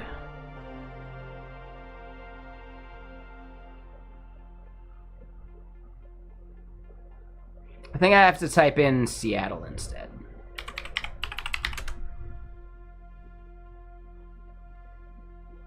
Yep, barometric pressure app. So this right here actually shows you pretty much exactly what causes this. It's the fluctuation rather than, like, being steady.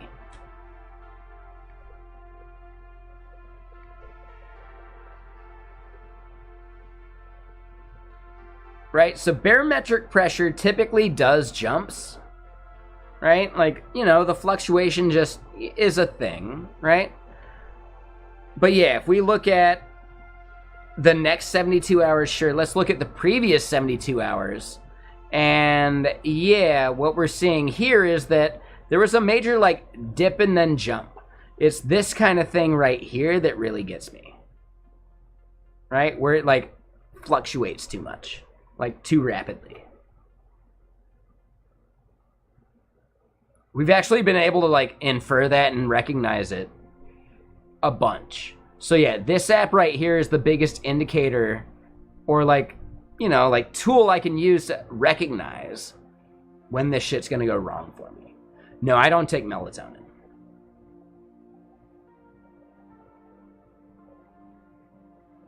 Dramatic changes in pressure. End is near. I would actually question them. Are they actually migraines? Because migraines are typically, like, the full frontal lobe. That means both sides of your, like, frontal lobe. Sometimes they hit the back of the neck, maybe. If they are getting it behind one eye, that's not a migraine. That's a cluster headache.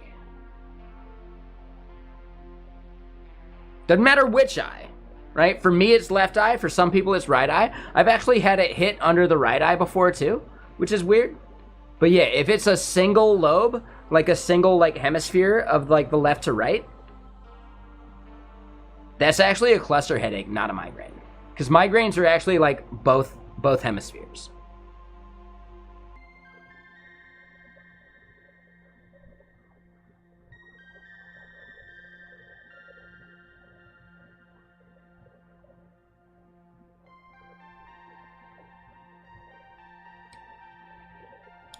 Ooh, okay, Trevenge. I'll have to, like, really check that out. I'll maybe, like, need to get some melatonin and just pop it when I'm having a problem.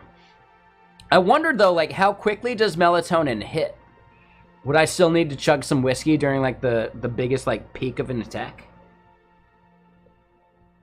No, like, I get you. I'm just curious. Yeah, like, how quickly does melatonin hit?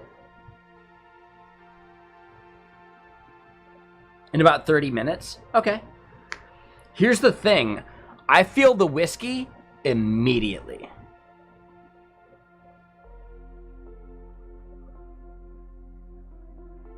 So as far as like alleviating the pain from a cluster headache, chug a whiskey and practice some like deep breathing techniques.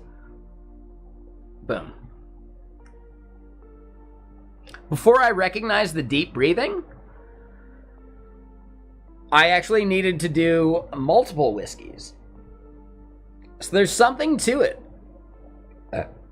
I think deep breathing is probably the thing I need to focus on.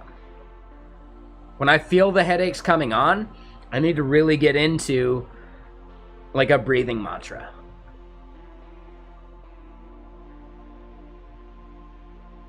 How sleep itself is related to the pressure changes? I mean, technically the hypothalamus, which is related to the trigeminal nerve, is the thing that regulates your sleep cycle. Right?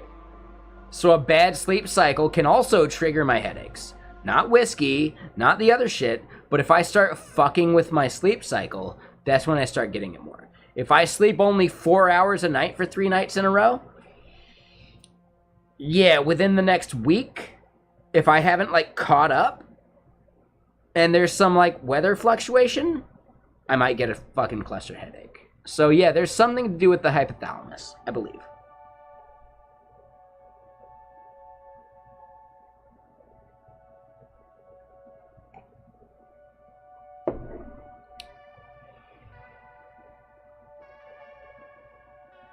So wait, if you take too much melatonin, what happens?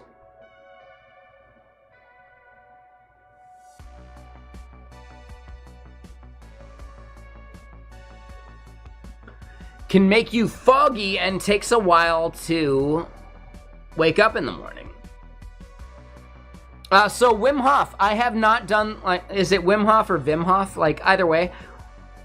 Now, so keep in mind, though, I don't know the Wim Hof technique or Wim Hof or whatever, but if I do practice deep breathing after I've chugged a whiskey, that lets me pass the fuck out.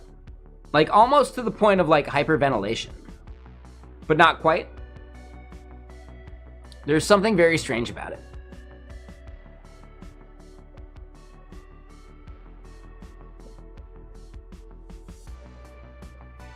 Yeah, like seriously, if I start like not hyperventilating, but just doing like deep breathing, like deep consistently, it's almost like not whippets, because whippets are about a lack of oxygen, whereas like hyperventilation is too much oxygen, right? They both actually exhibit similar like patterns, but they're different things. Like whippets are a lack of oxygen. Right? You kill brain cells when you're doing whippets. Hyperventilation, as far as I know, does not kill brain cells, but it does give you a similar, like, lightheaded feeling.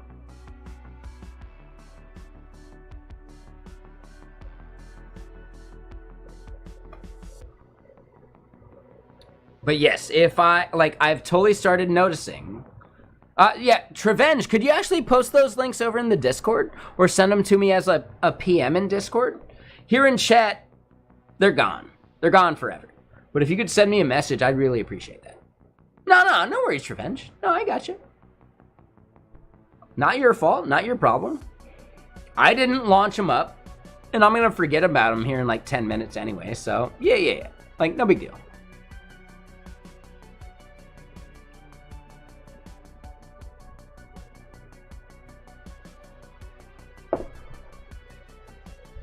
So hold on. Yeah. I know I mentioned it earlier, and I just didn't even like post this thing. If y'all are doing code review as a team, I would really recommend this pattern of, hey, suggestion, or nitpick non-blocking, right? Suggestion, right? All these things are hugely valuable. If something is non-blocking, then yeah, it's just a comment. You can do with it what you want. I'll approve either way. Like, no big deal.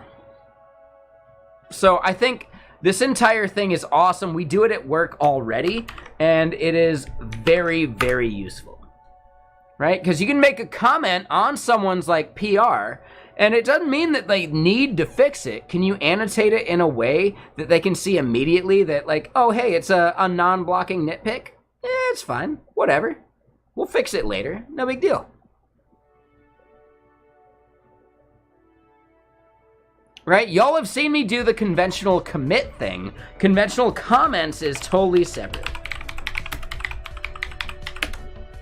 Right? So conventional commits and conventional comments are both patterns I highly recommend. But they're separate things technically. So just remember that.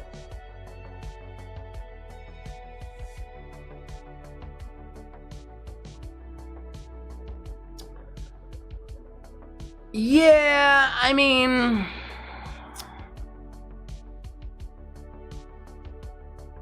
if your PR is small enough, you shouldn't feel bad about that. That means you fucking nailed it, and the code was so understandable that no one actually, like, noticed anything.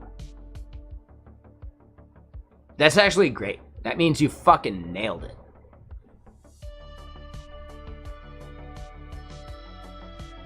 If your PR is large and you got no comments on it, well, that's probably an issue.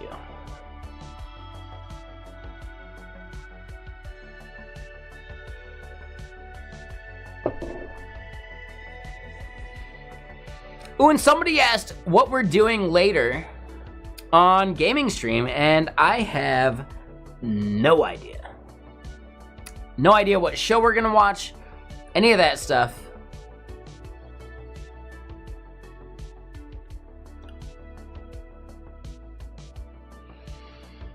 If I really wanted to get a bunch of work done tomorrow,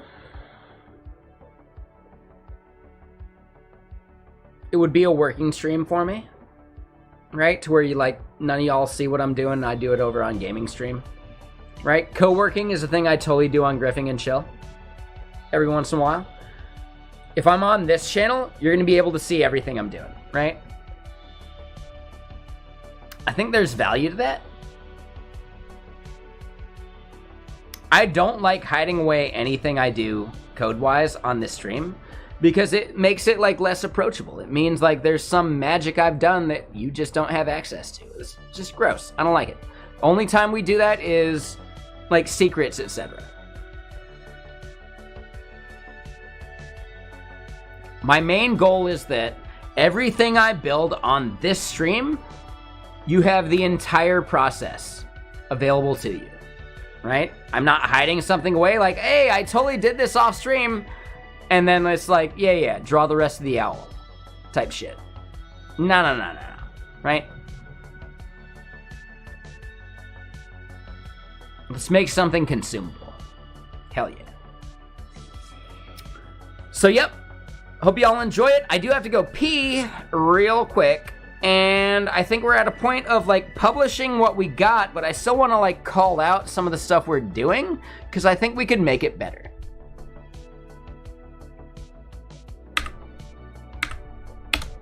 So as that builds up, as that runs, let me go pee. I'll be right back, and we will hack on some of the other low-hanging fruit for this app. We'll publish it up. And maybe even make a tweet about it.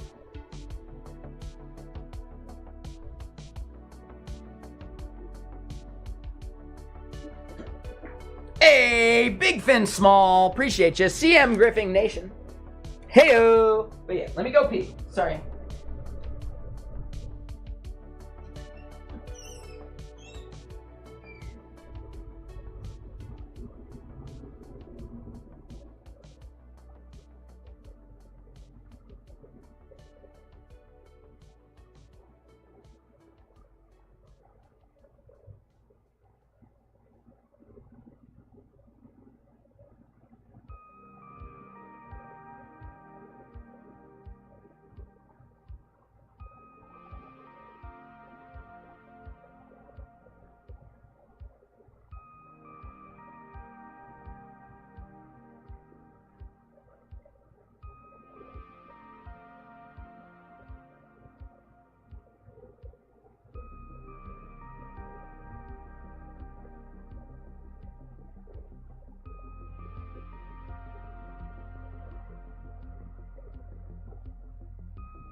Alright, and I'm back.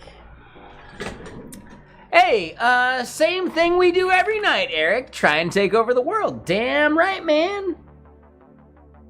Thank you for throwing the lurk over on the other platform. We got a solid crew.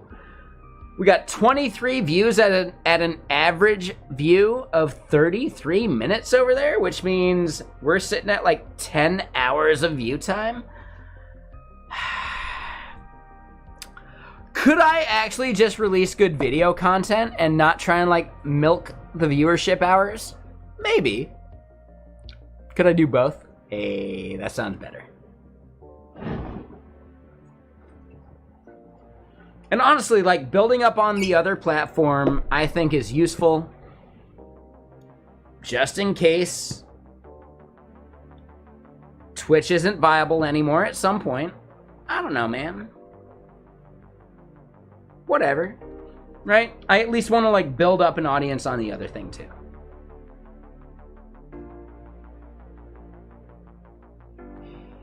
So, conventional commits seems interesting. What sort of automated commit review tools exist? So you're talking about commits, not comments. Oh, yeah. So, you can actually introduce, what's the library? Commitizin. There we go. Commitizin actually enforces conventional commits.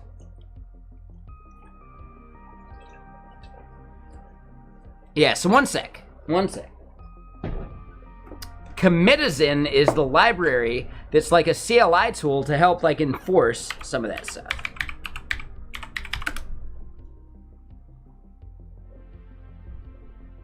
And yeah, fuck yeah, Black Lives Matter.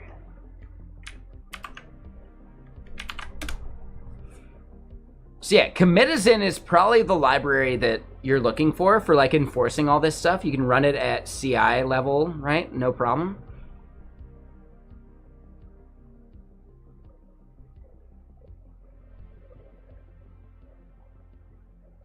Right? It'll even like give you like a command line tool, like pick the prefix, etc. that you like, do it with. No problem.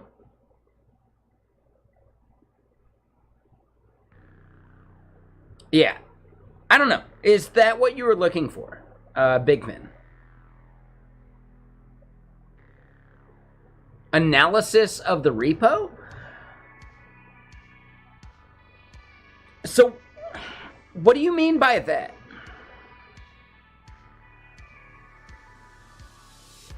Could you use Commitizin to do like a changelog? Yeah, that's actually conventional changelog. That's another library.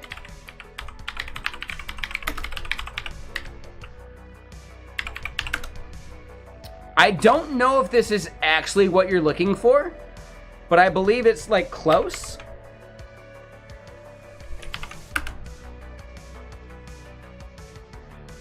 So you're wanting more like data analysis. So that's different.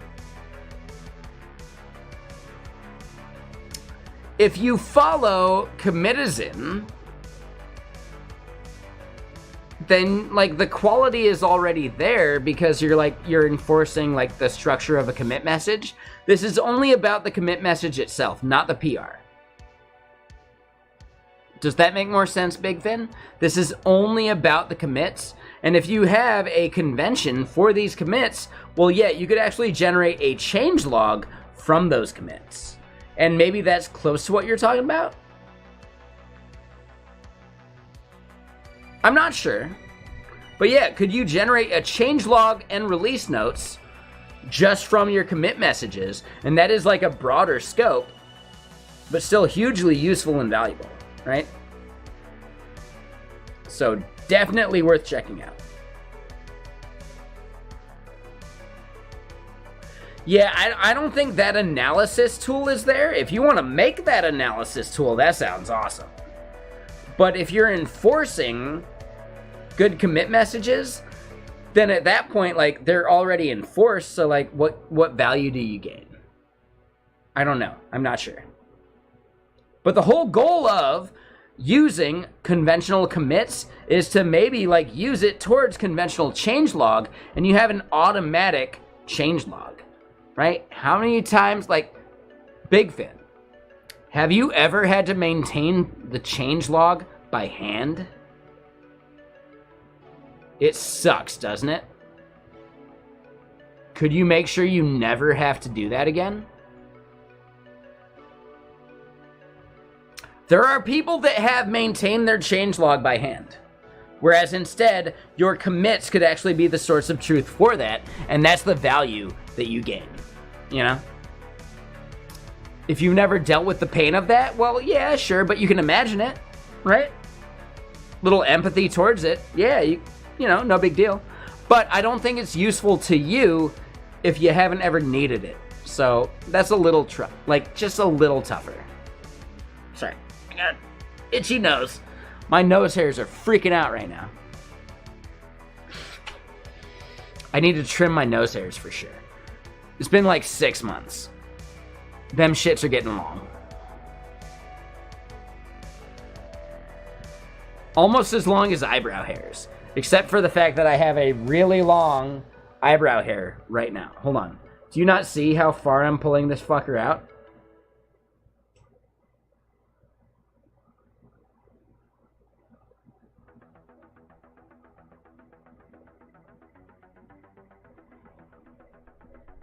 I don't know what it is. I grow like a really long eyebrow hair. Just one per eyebrow, typically.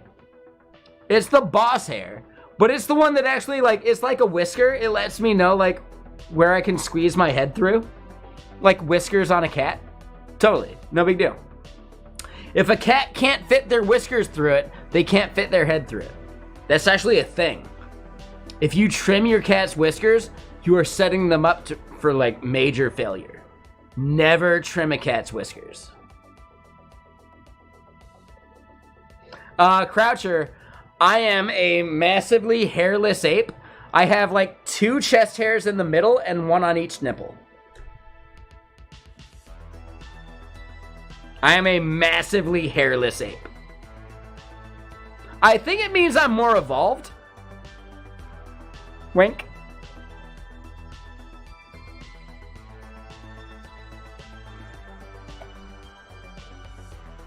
Pretty sure my lack of hair means I'm more evolved. Sorry. All you fucking cavemen out there with proper chest hair, yeah, just evolve already. Come on. Possibly cave women. I hope you're not dealing with massive amounts of chest hair as a cave woman.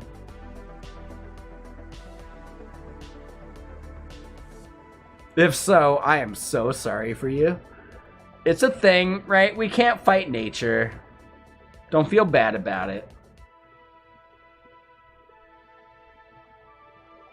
Right? You shed tears from, like, the plucking once every couple weeks. You call it the pluckening.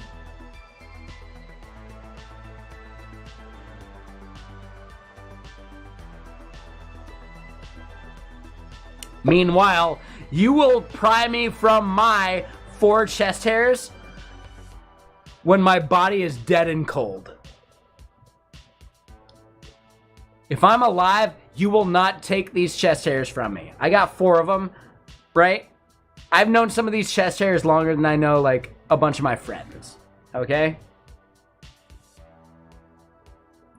Some of these chest hairs have existed longer than I've been a developer.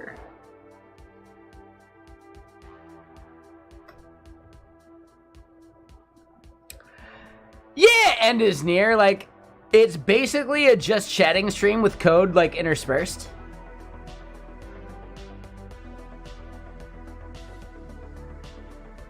Pretty accurate, right? It's basically just chatting, and then somehow the code just happens. If you didn't realize it, yeah, like, I hack out code randomly, like, interspersed with these conversations. Weaponize your diffuse thought process. Exactly. Yeah, damn right, end is near. You actually chimed in with a comment about what I was already talking about. The diffuse thought process. Weaponize it, use it, Make it deliver value.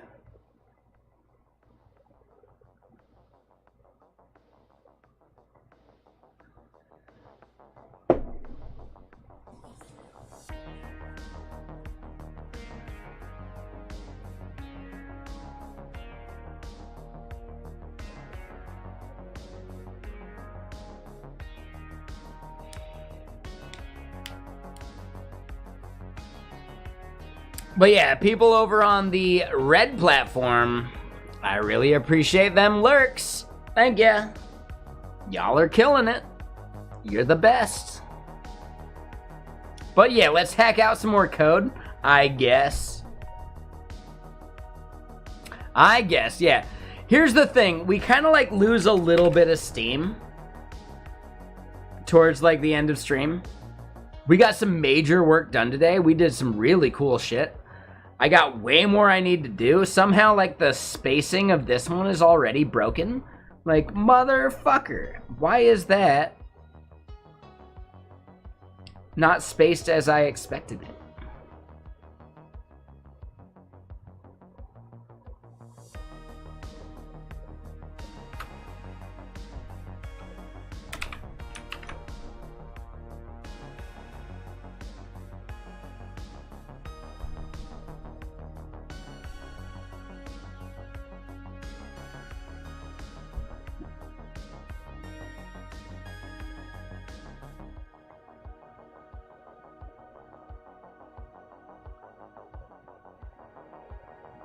Steam-powered code, there you go.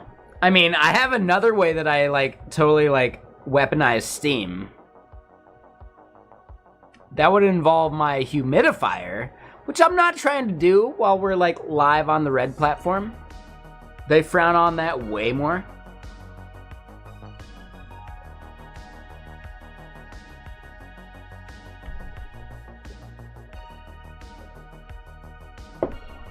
%, you're right. Nailed it. Good call.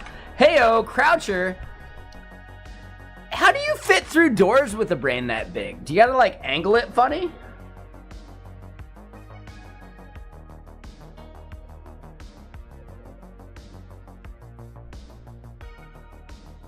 Right? Do you actually, like, carry, like, a wheelbarrow behind you to, like, hold it while you're, like, not having to use it?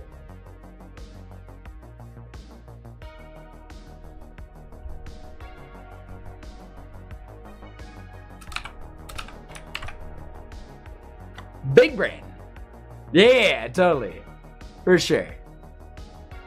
Pew. Yeah, damn right. Yeah, good call, Croucher. Mr. Sir.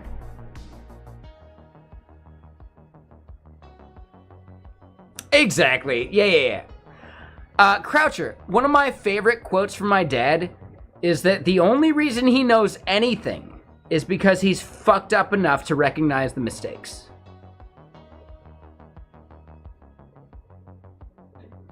That's how we all learn.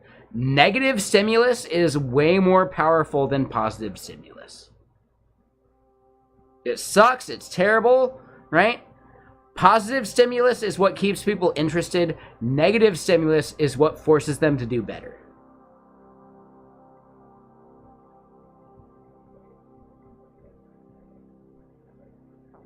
Yeah. That's a quote my dad has said for decades. The only reason he knows anything is because he's fucked up enough.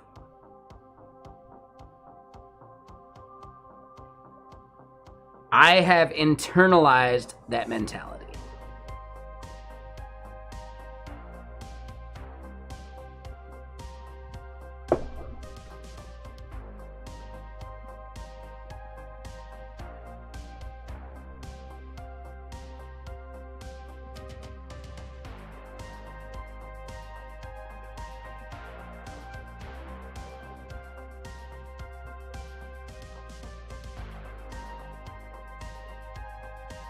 What I'm wondering right now is what is the best way to present what the user needs to do with copy URL?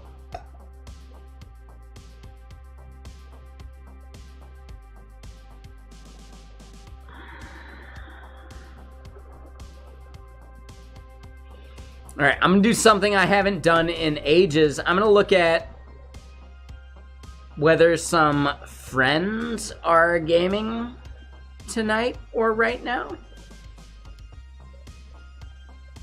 Of course they're not there. It's not their fault. I'm not judging them, but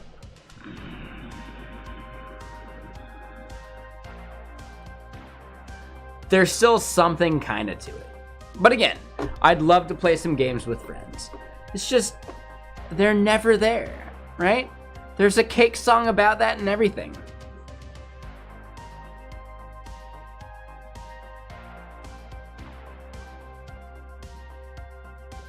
I'd play it right now if I weren't worried about copy strikes.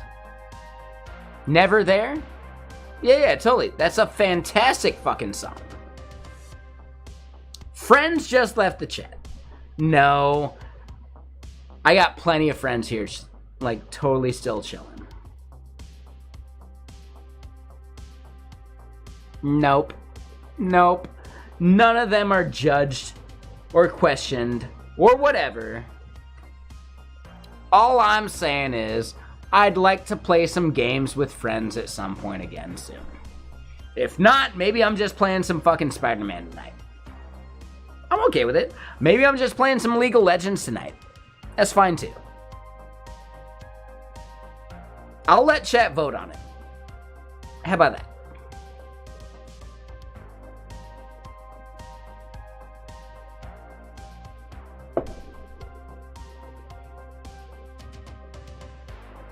So, Legend here, we need to do the popover thing. That's the part we actually, like, forgot about.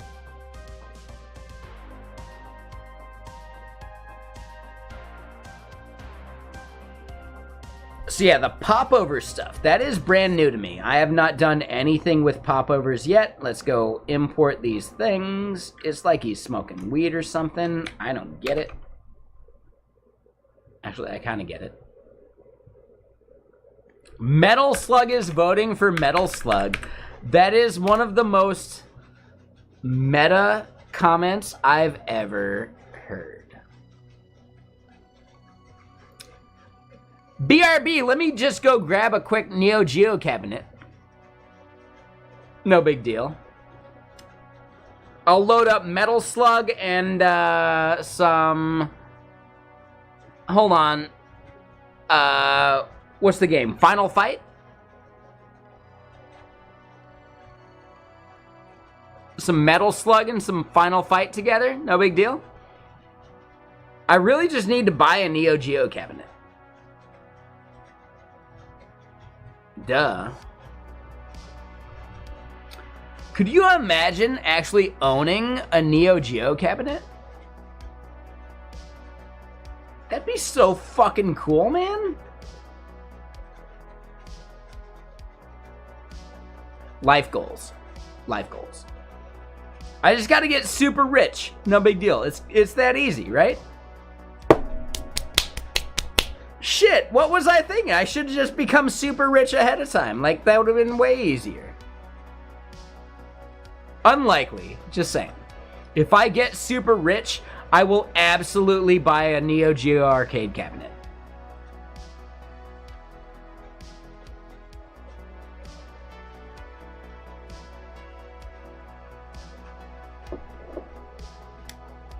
Ooh, Vibrant, you're talking about like the Neo Geo console.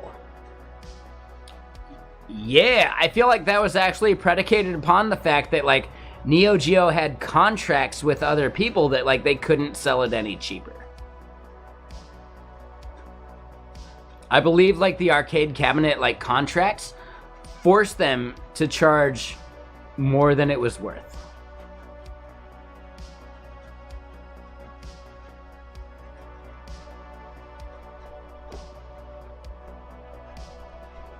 And that was the inevitable actual, like, downfall, right?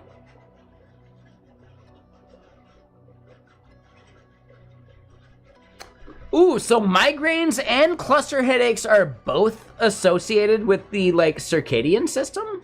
Okay. Okay.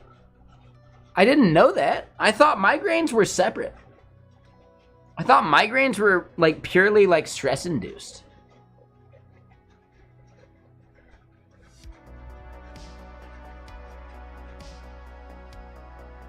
Next to the TurboGrafx 16 at Toys R Us.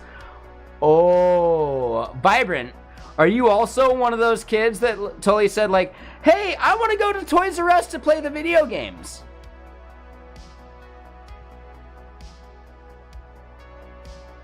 I remember saying, hey, I want to go to the Walmart just to play some fucking, what was the one? I want to play the Jaguar. I want to play some Virtua Fighter. Right? Any platform I didn't have is a platform I wanted to play. Obviously.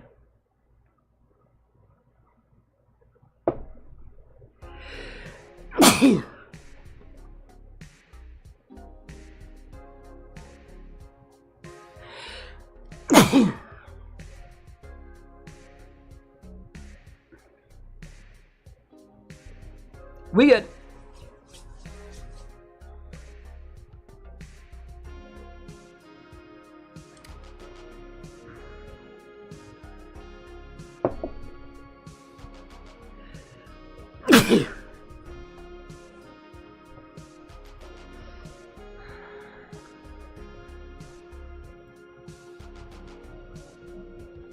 The Philips CDI. Ooh, hold up. Primogen's going right now. He's doing some HTMX. He just started a half hour ago. Okay, okay. We need to go raid Prime tonight. Like, seriously, we need to go raid Prime tonight. Hold up, hold up. Is there, like, a major, like, number, like, version, like, reason why he puts his own name in his title? I'm so confused about that. I've seen so many people doing it.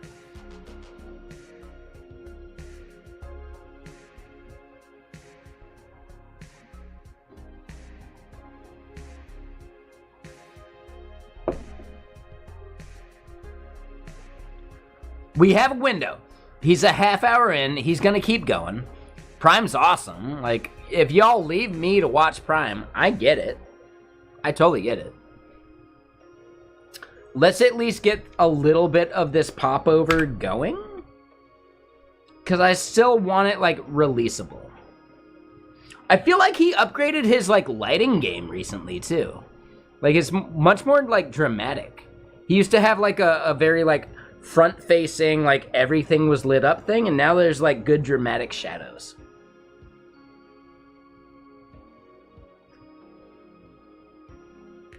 Again, if y'all didn't know, I'm a huge fan of the Primogen. Huge fan of the Primogen.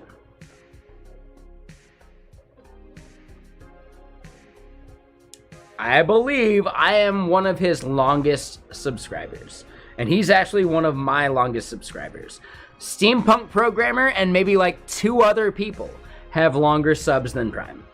And that's it. Like, he's top 5 easy.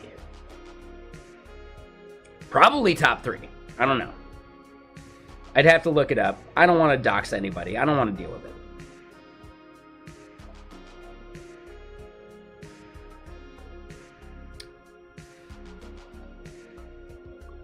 Oh, he's about to do the shotgun mic upgrade. Dude, shotgun mic is the move. If y'all wonder, like, hey, I can chat and, like, the audio's, like, good and, like, blah, blah, blah. Like, yeah, that's the shotgun mic, the fuzzy. Ooh, look at how fuzzy this fucker is. Like, oh, it's so fuzzy. Shotgun mic is the move. Embrace the fuzzy. Embrace the fucking fuzzy, okay? He's gonna make way bigger memes about the fuzziness of his mic, right? I'm simply, like, warming up the tepid waters. He will make the biggest memes about the fuzzy mic. I can't even predict them. I have no idea. But, yeah, the Primogen's, like, fuzzy mic memes are gonna be amazing. They'll be on par with, like, the small hand memes.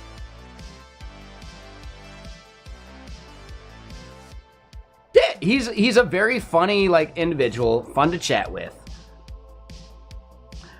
There you go. Yeah. You like fuzzy? Yeah, that's just the tip. Ooh, yeah. Cup the fuzz. Cough.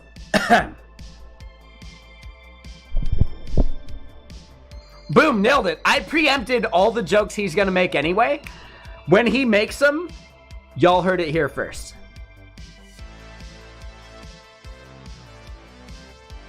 Just saying. He'll be doing the same fucking memes. Ooh, look at it. Right there in the corner. Just the tip. Right? Ooh, let's see how it feels. Just the tip.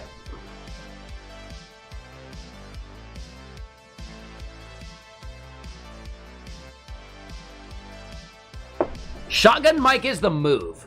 And really, like, you can do a shotgun mic for cheaper than the more expensive, like, Shure, like, SM56 or whatever those mics are.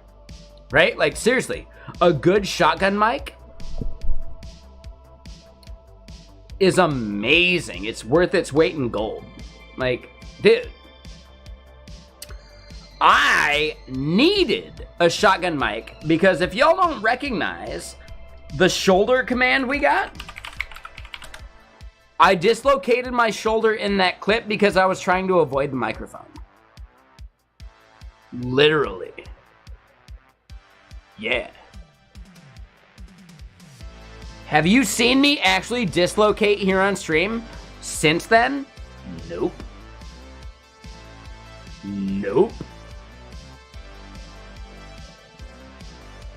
So yeah, just saying.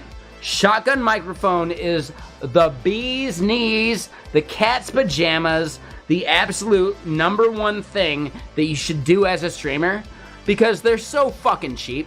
If you already have like a $100 like AT2020 or something, upgrading to a shotgun mic is like a $250 mic using the exact same fucking hardware you already have. Right? Capture card, XLR, needed. Right? And that's why I typically steer people towards a capture like audio thing and the XLR, because XLR is like so much more interchangeable. Oh, I'm sorry, Ty Sweezy. Don't feel bad about it. Yeah, you can get a really good shotgun mic for like $250. You can get a really good shotgun mic for like $300 to $400. The one I got right now is really good. The one I have for my YouTube stuff is good enough, right? The one on my YouTube stuff is a $250. This one right here is like a $300 to maybe $400. I forget. But still, like, dude, so goddamn worth it to not have a thing up in your face the entire time. I know there's like an aesthetic for it. You're not gonna have like the sweet, sweet radio voice. Hey-oh. You can buy a more expensive shotgun mic, for sure. I don't think it's usually worth it beyond that.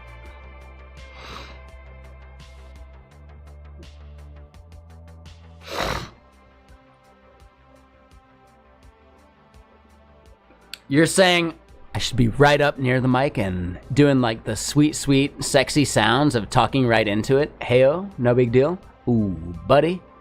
Hey-o. Right? Like way more dynamic range. I get it.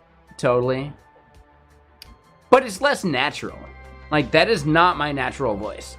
That is the microphone compensating for my shitty voice.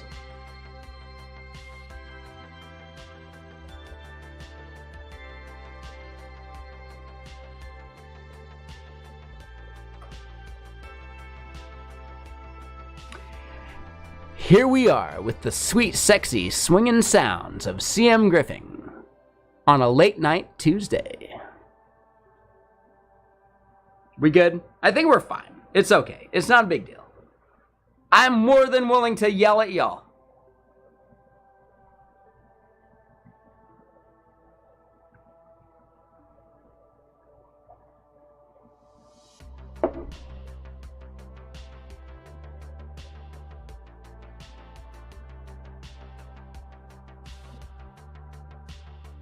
Was that really like the radio voice? Was that good? Was it that amazing? I don't think I believe it. Was it really that good? Or is my normal, like, chatting and yelling at y'all just fine?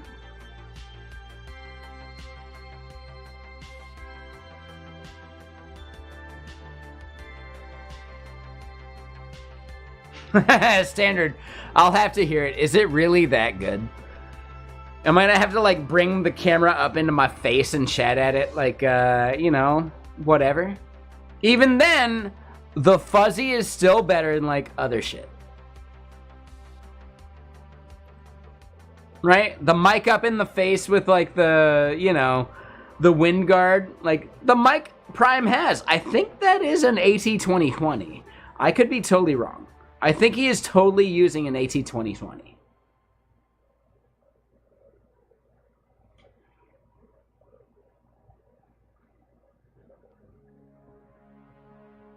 What I think I'm hearing you say is all of my YouTube videos should have the mic right up in my face so you get like that magical, like, beautifulness. I don't know, we'll see. Prime's only 40 minutes in, so I still got time to raid him. I really, really, really want to raid Prime tonight. I owe Prime massively.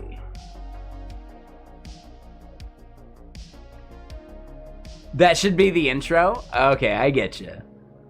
Here comes the sweet, sexy, swinging sounds of CM Griffing. Right? That kind of thing? I get it, I get it.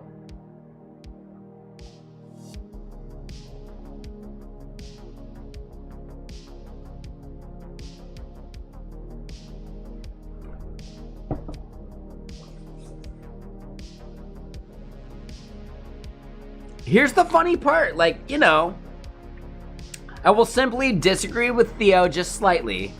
Twitch has introduced the ad break in process, or in progress, and like upcoming ad break like notifications.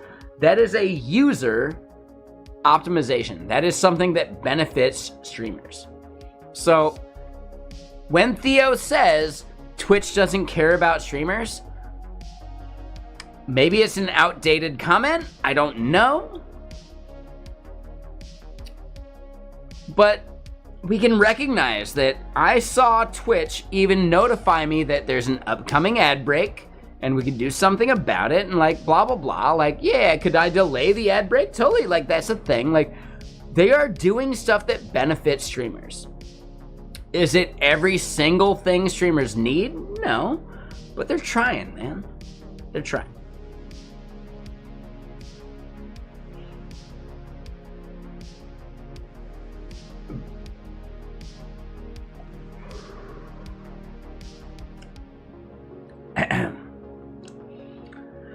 Yeah, I got the whiskey in my system. I got the burps for days. God, yeah. I definitely want to make sure we raid Prime. I owe Prime. I really owe Prime. Who the fuck is Michael Buffer?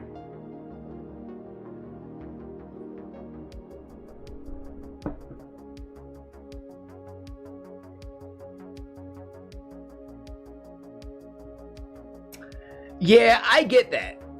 Yeah, Twitch does introduce some bad features from time to time.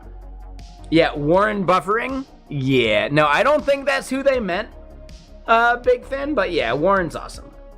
Super chill dude. Just because I don't buy into, like, the memes, could you imagine how toxic the thread would be? Say something mean about CM Griffing. No, I see that shit every day. I'm good. No thanks. I don't need a Twitter thread about, like, people talking shit with the same bullshit they say every day anyway. Nah, I don't need that.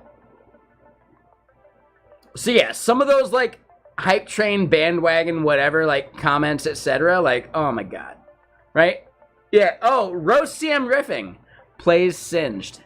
Yeah, you're right. Shit, I'm the worst.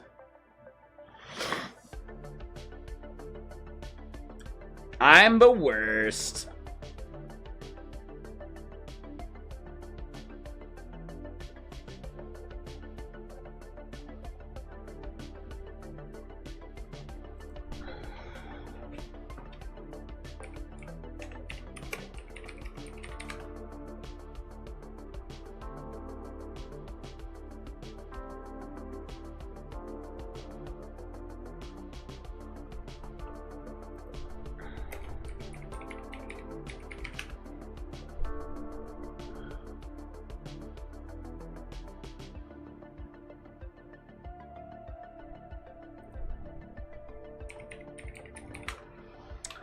Hold on. Golang. Right? Golang is created by Rob Wormald.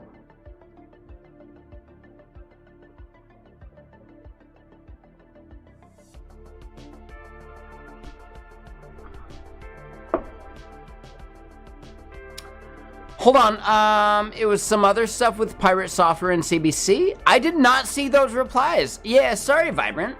Yeah, your Twitter comments are not like in my feed regularly. I'm sorry about that. Like, I wish they were. Yeah, they'd be better. Like, Twitter is fucking up by not making those like prevalent.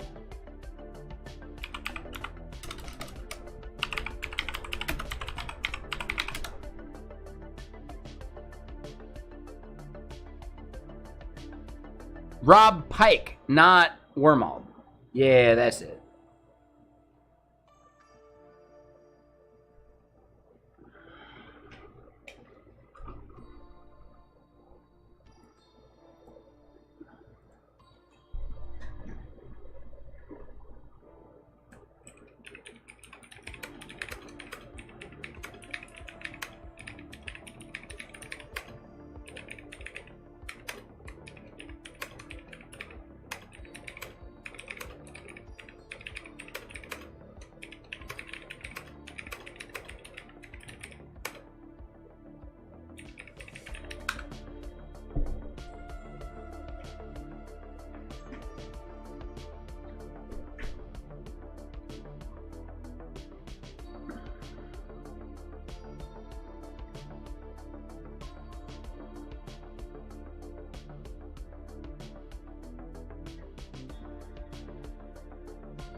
I love the fact that I can actually like lurk streams again while I'm streaming myself.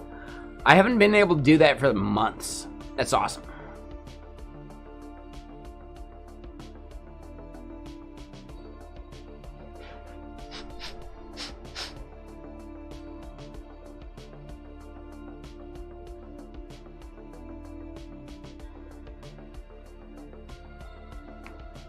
Yeah, no worries, Vibrant. Yeah, I don't think I actually saw your comments for, like, the Go Pirate Software stuff. So I'm sorry, man. I missed it.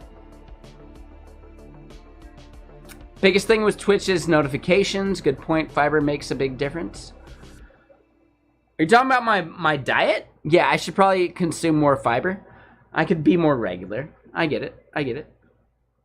I don't think that's what you're actually saying, but I'm co-opting that statement.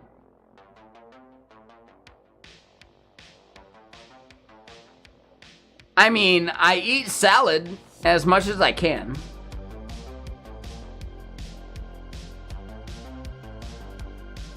I got a whole thing of, like, lettuce greens, you know.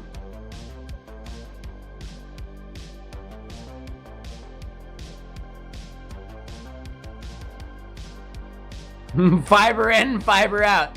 There you go, balls deep. Yeah, totally.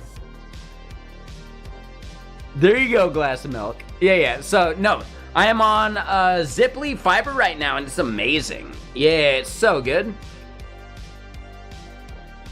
I'm not even sure that Comcast was the issue, though. I'm pretty sure it was, like, my previous, like, gaming, like, stream PC.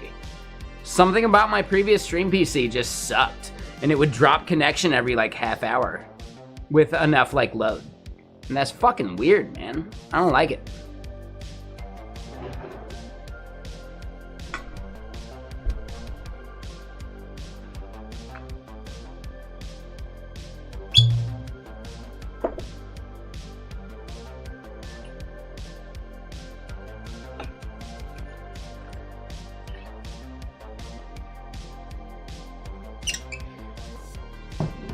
Hold on.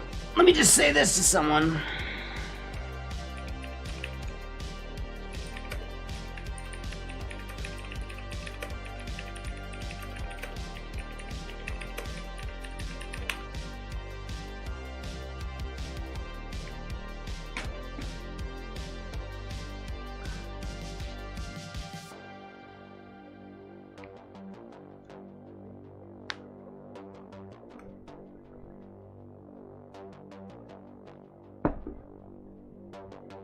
Hold on, Ballsy. One sec. Had issues with your router and Intel NIC communicating over IPv4. It's an issue that exits if you're having issues trying to force IPv6. Yeah, I'm not sure about that. Yeah, I don't know.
Alright, so yeah, I am lurking, I'm hanging out.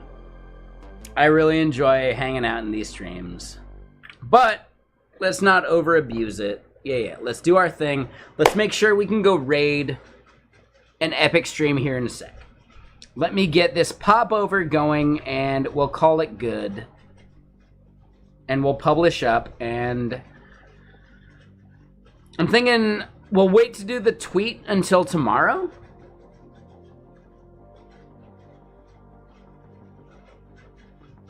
We'll wait to do the tweet until tomorrow, but we'll like publicize FollowversaryBot. I think there's something to it. So yeah, let's do this. We got that. Cool. We got it. No big deal. So pop over trigger, that's a separate thing.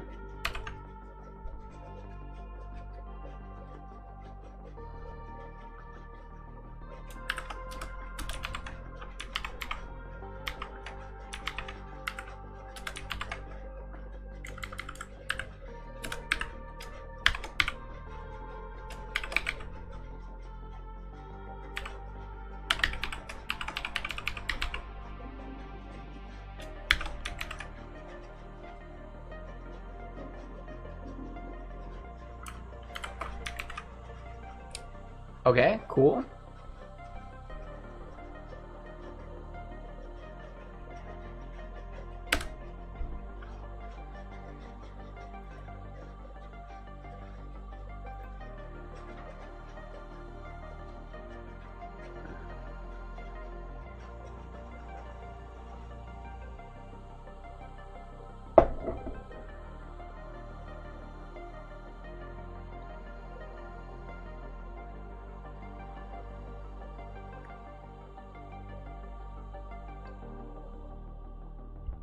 All right, pop over content is just a div. All right, all right.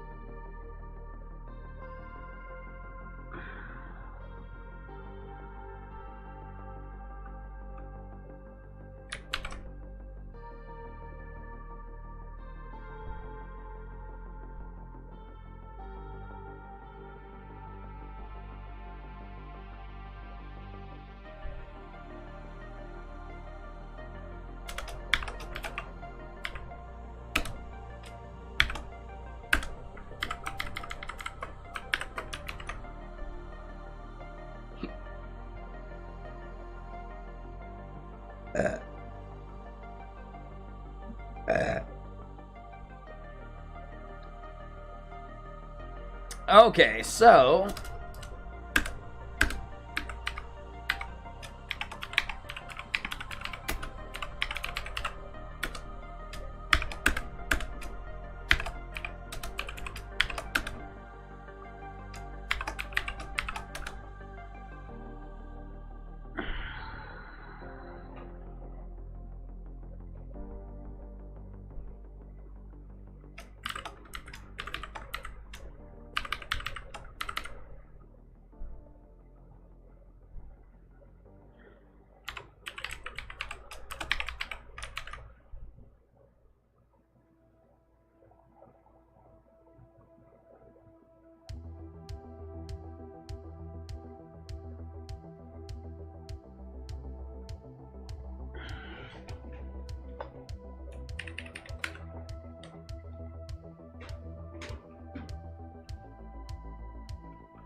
Prime has a really good meme coming.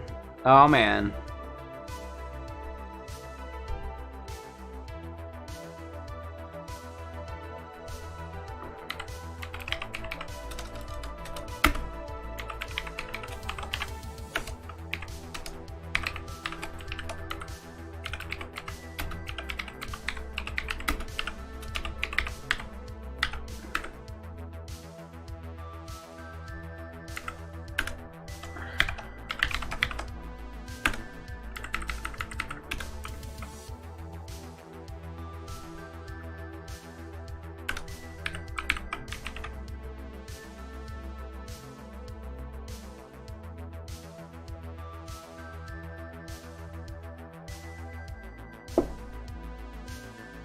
All right, so viewer name.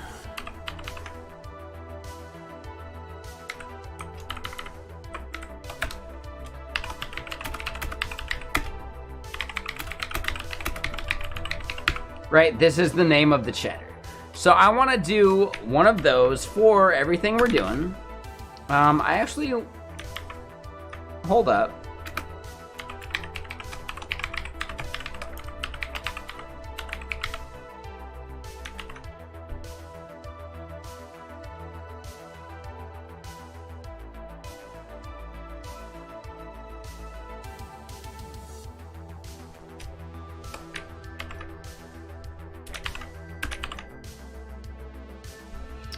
Okay, so viewer name, year count, year label.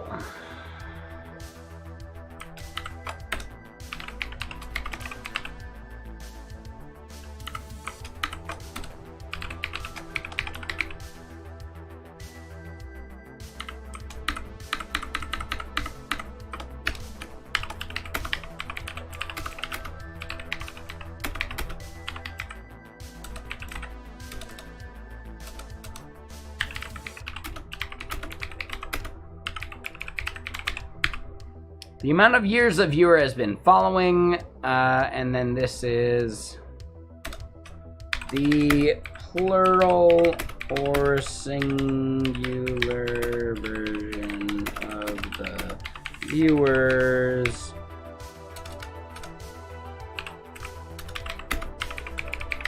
follow time. Kingular.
All right, so I think the 400px is good.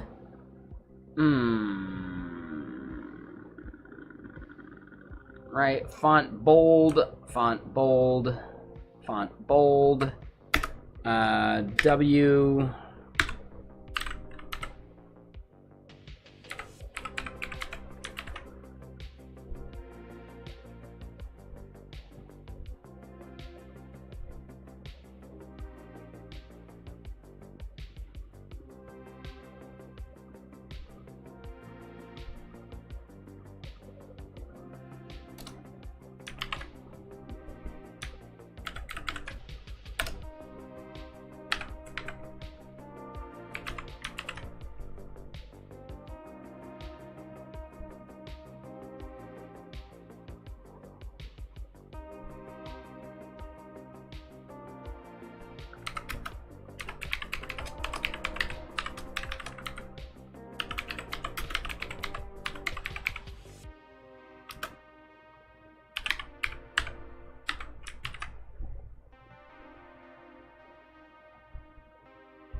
Not bad, not bad. We just need to like set like a width for that.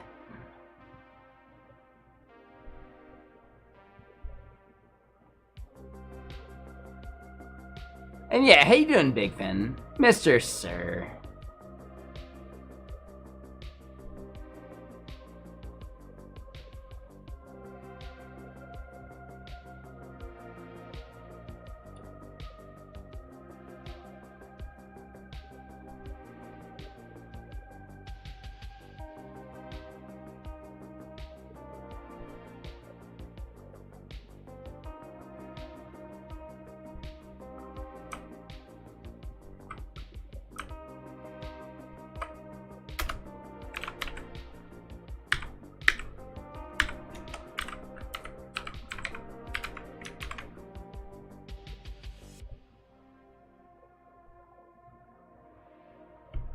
Okay, yeah, so 200.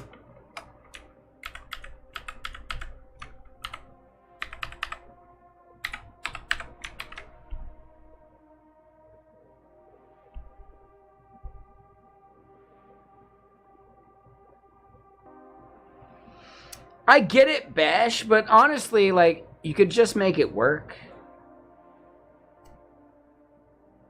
It's a thing you could do. Like, you could absolutely do this, man. Right? And we all of a sudden have a usable label. Bim bam boom. Now, the gap here is a little off. Bootstrap helps. Yeah, like Tailwind, etc. Like, Bash, the key is you should understand how CSS is doing its thing, and then just make it work, man.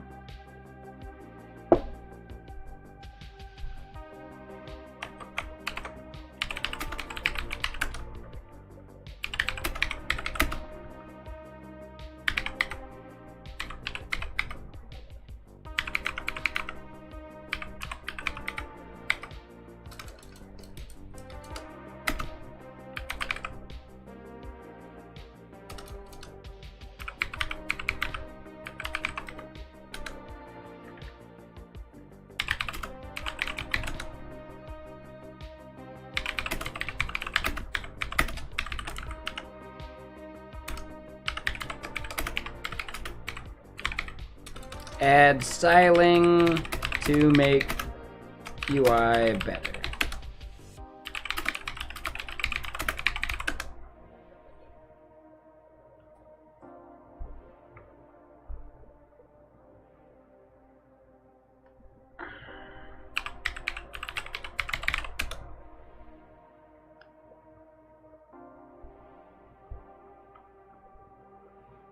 Hey,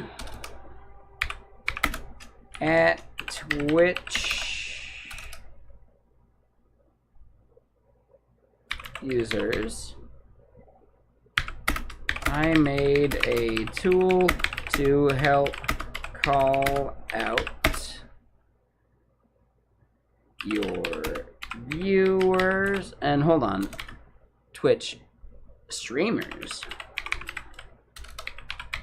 I made a tool to help call out your viewers and their anniversary of when they followed your channel.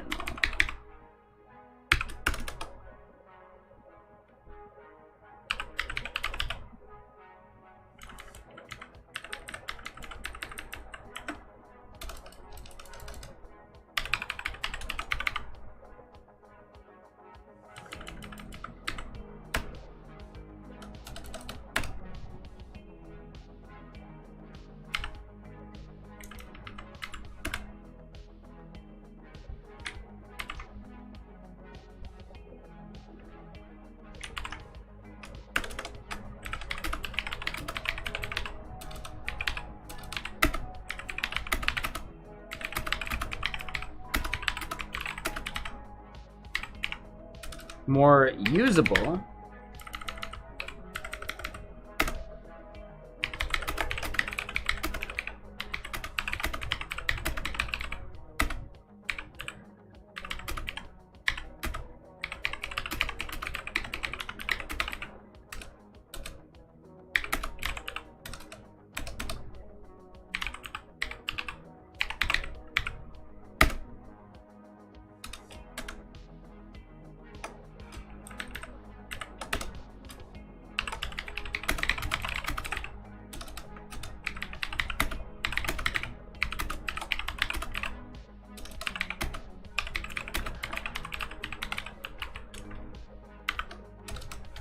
Yeah, I'm gonna make typos for sure. I think we have one above here. Let me just like redo it. When the, yeah, cool, not bad. Want to help contribute? The source. Hold on. It's open source at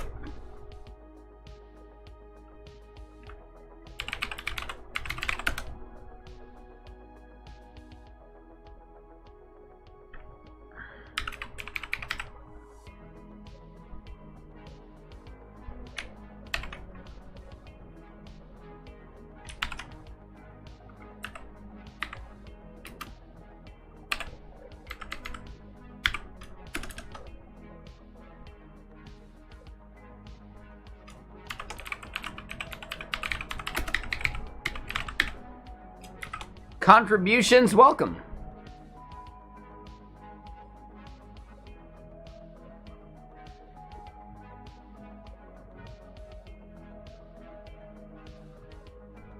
We good? Boom, nailed it. I got it running right now. I got it running right fucking now.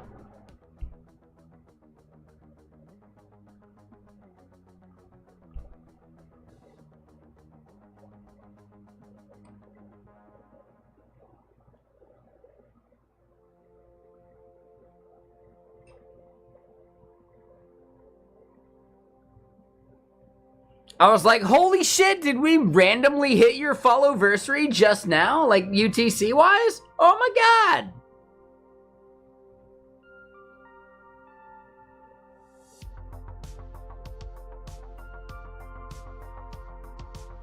Not till December? Well, shit. We got something to, like, really, like, look forward to, right?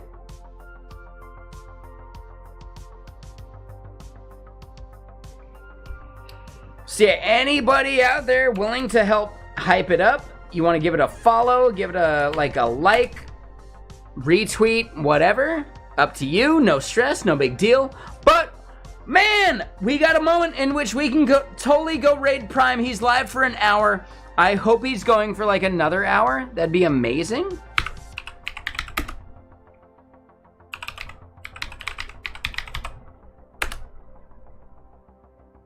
We're gonna go raid the Primogen. He's awesome. I think everybody here knows that. Everybody here knows that.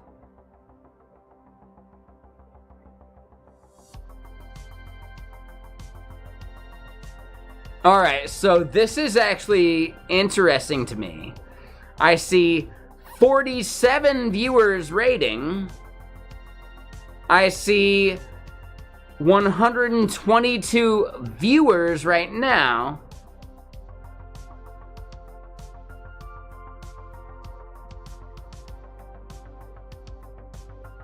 What's the deal? Like, Twitch. What's the fucking deal here, man? Y'all been misleading me on, like, the people watching all day? Well, thanks. I appreciate that, I think.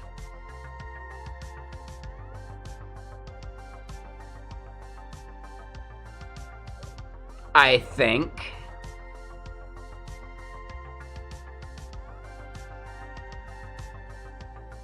That's so damn weird to me. Is it because, like, the 70 other people here are already, like, lurking Prime? If so, I kind of get it. It's fine. No big deal. It's fine. I get it. The numbers are misleading. But let's go say hi to Prime. See you soon. Later. See you on gaming.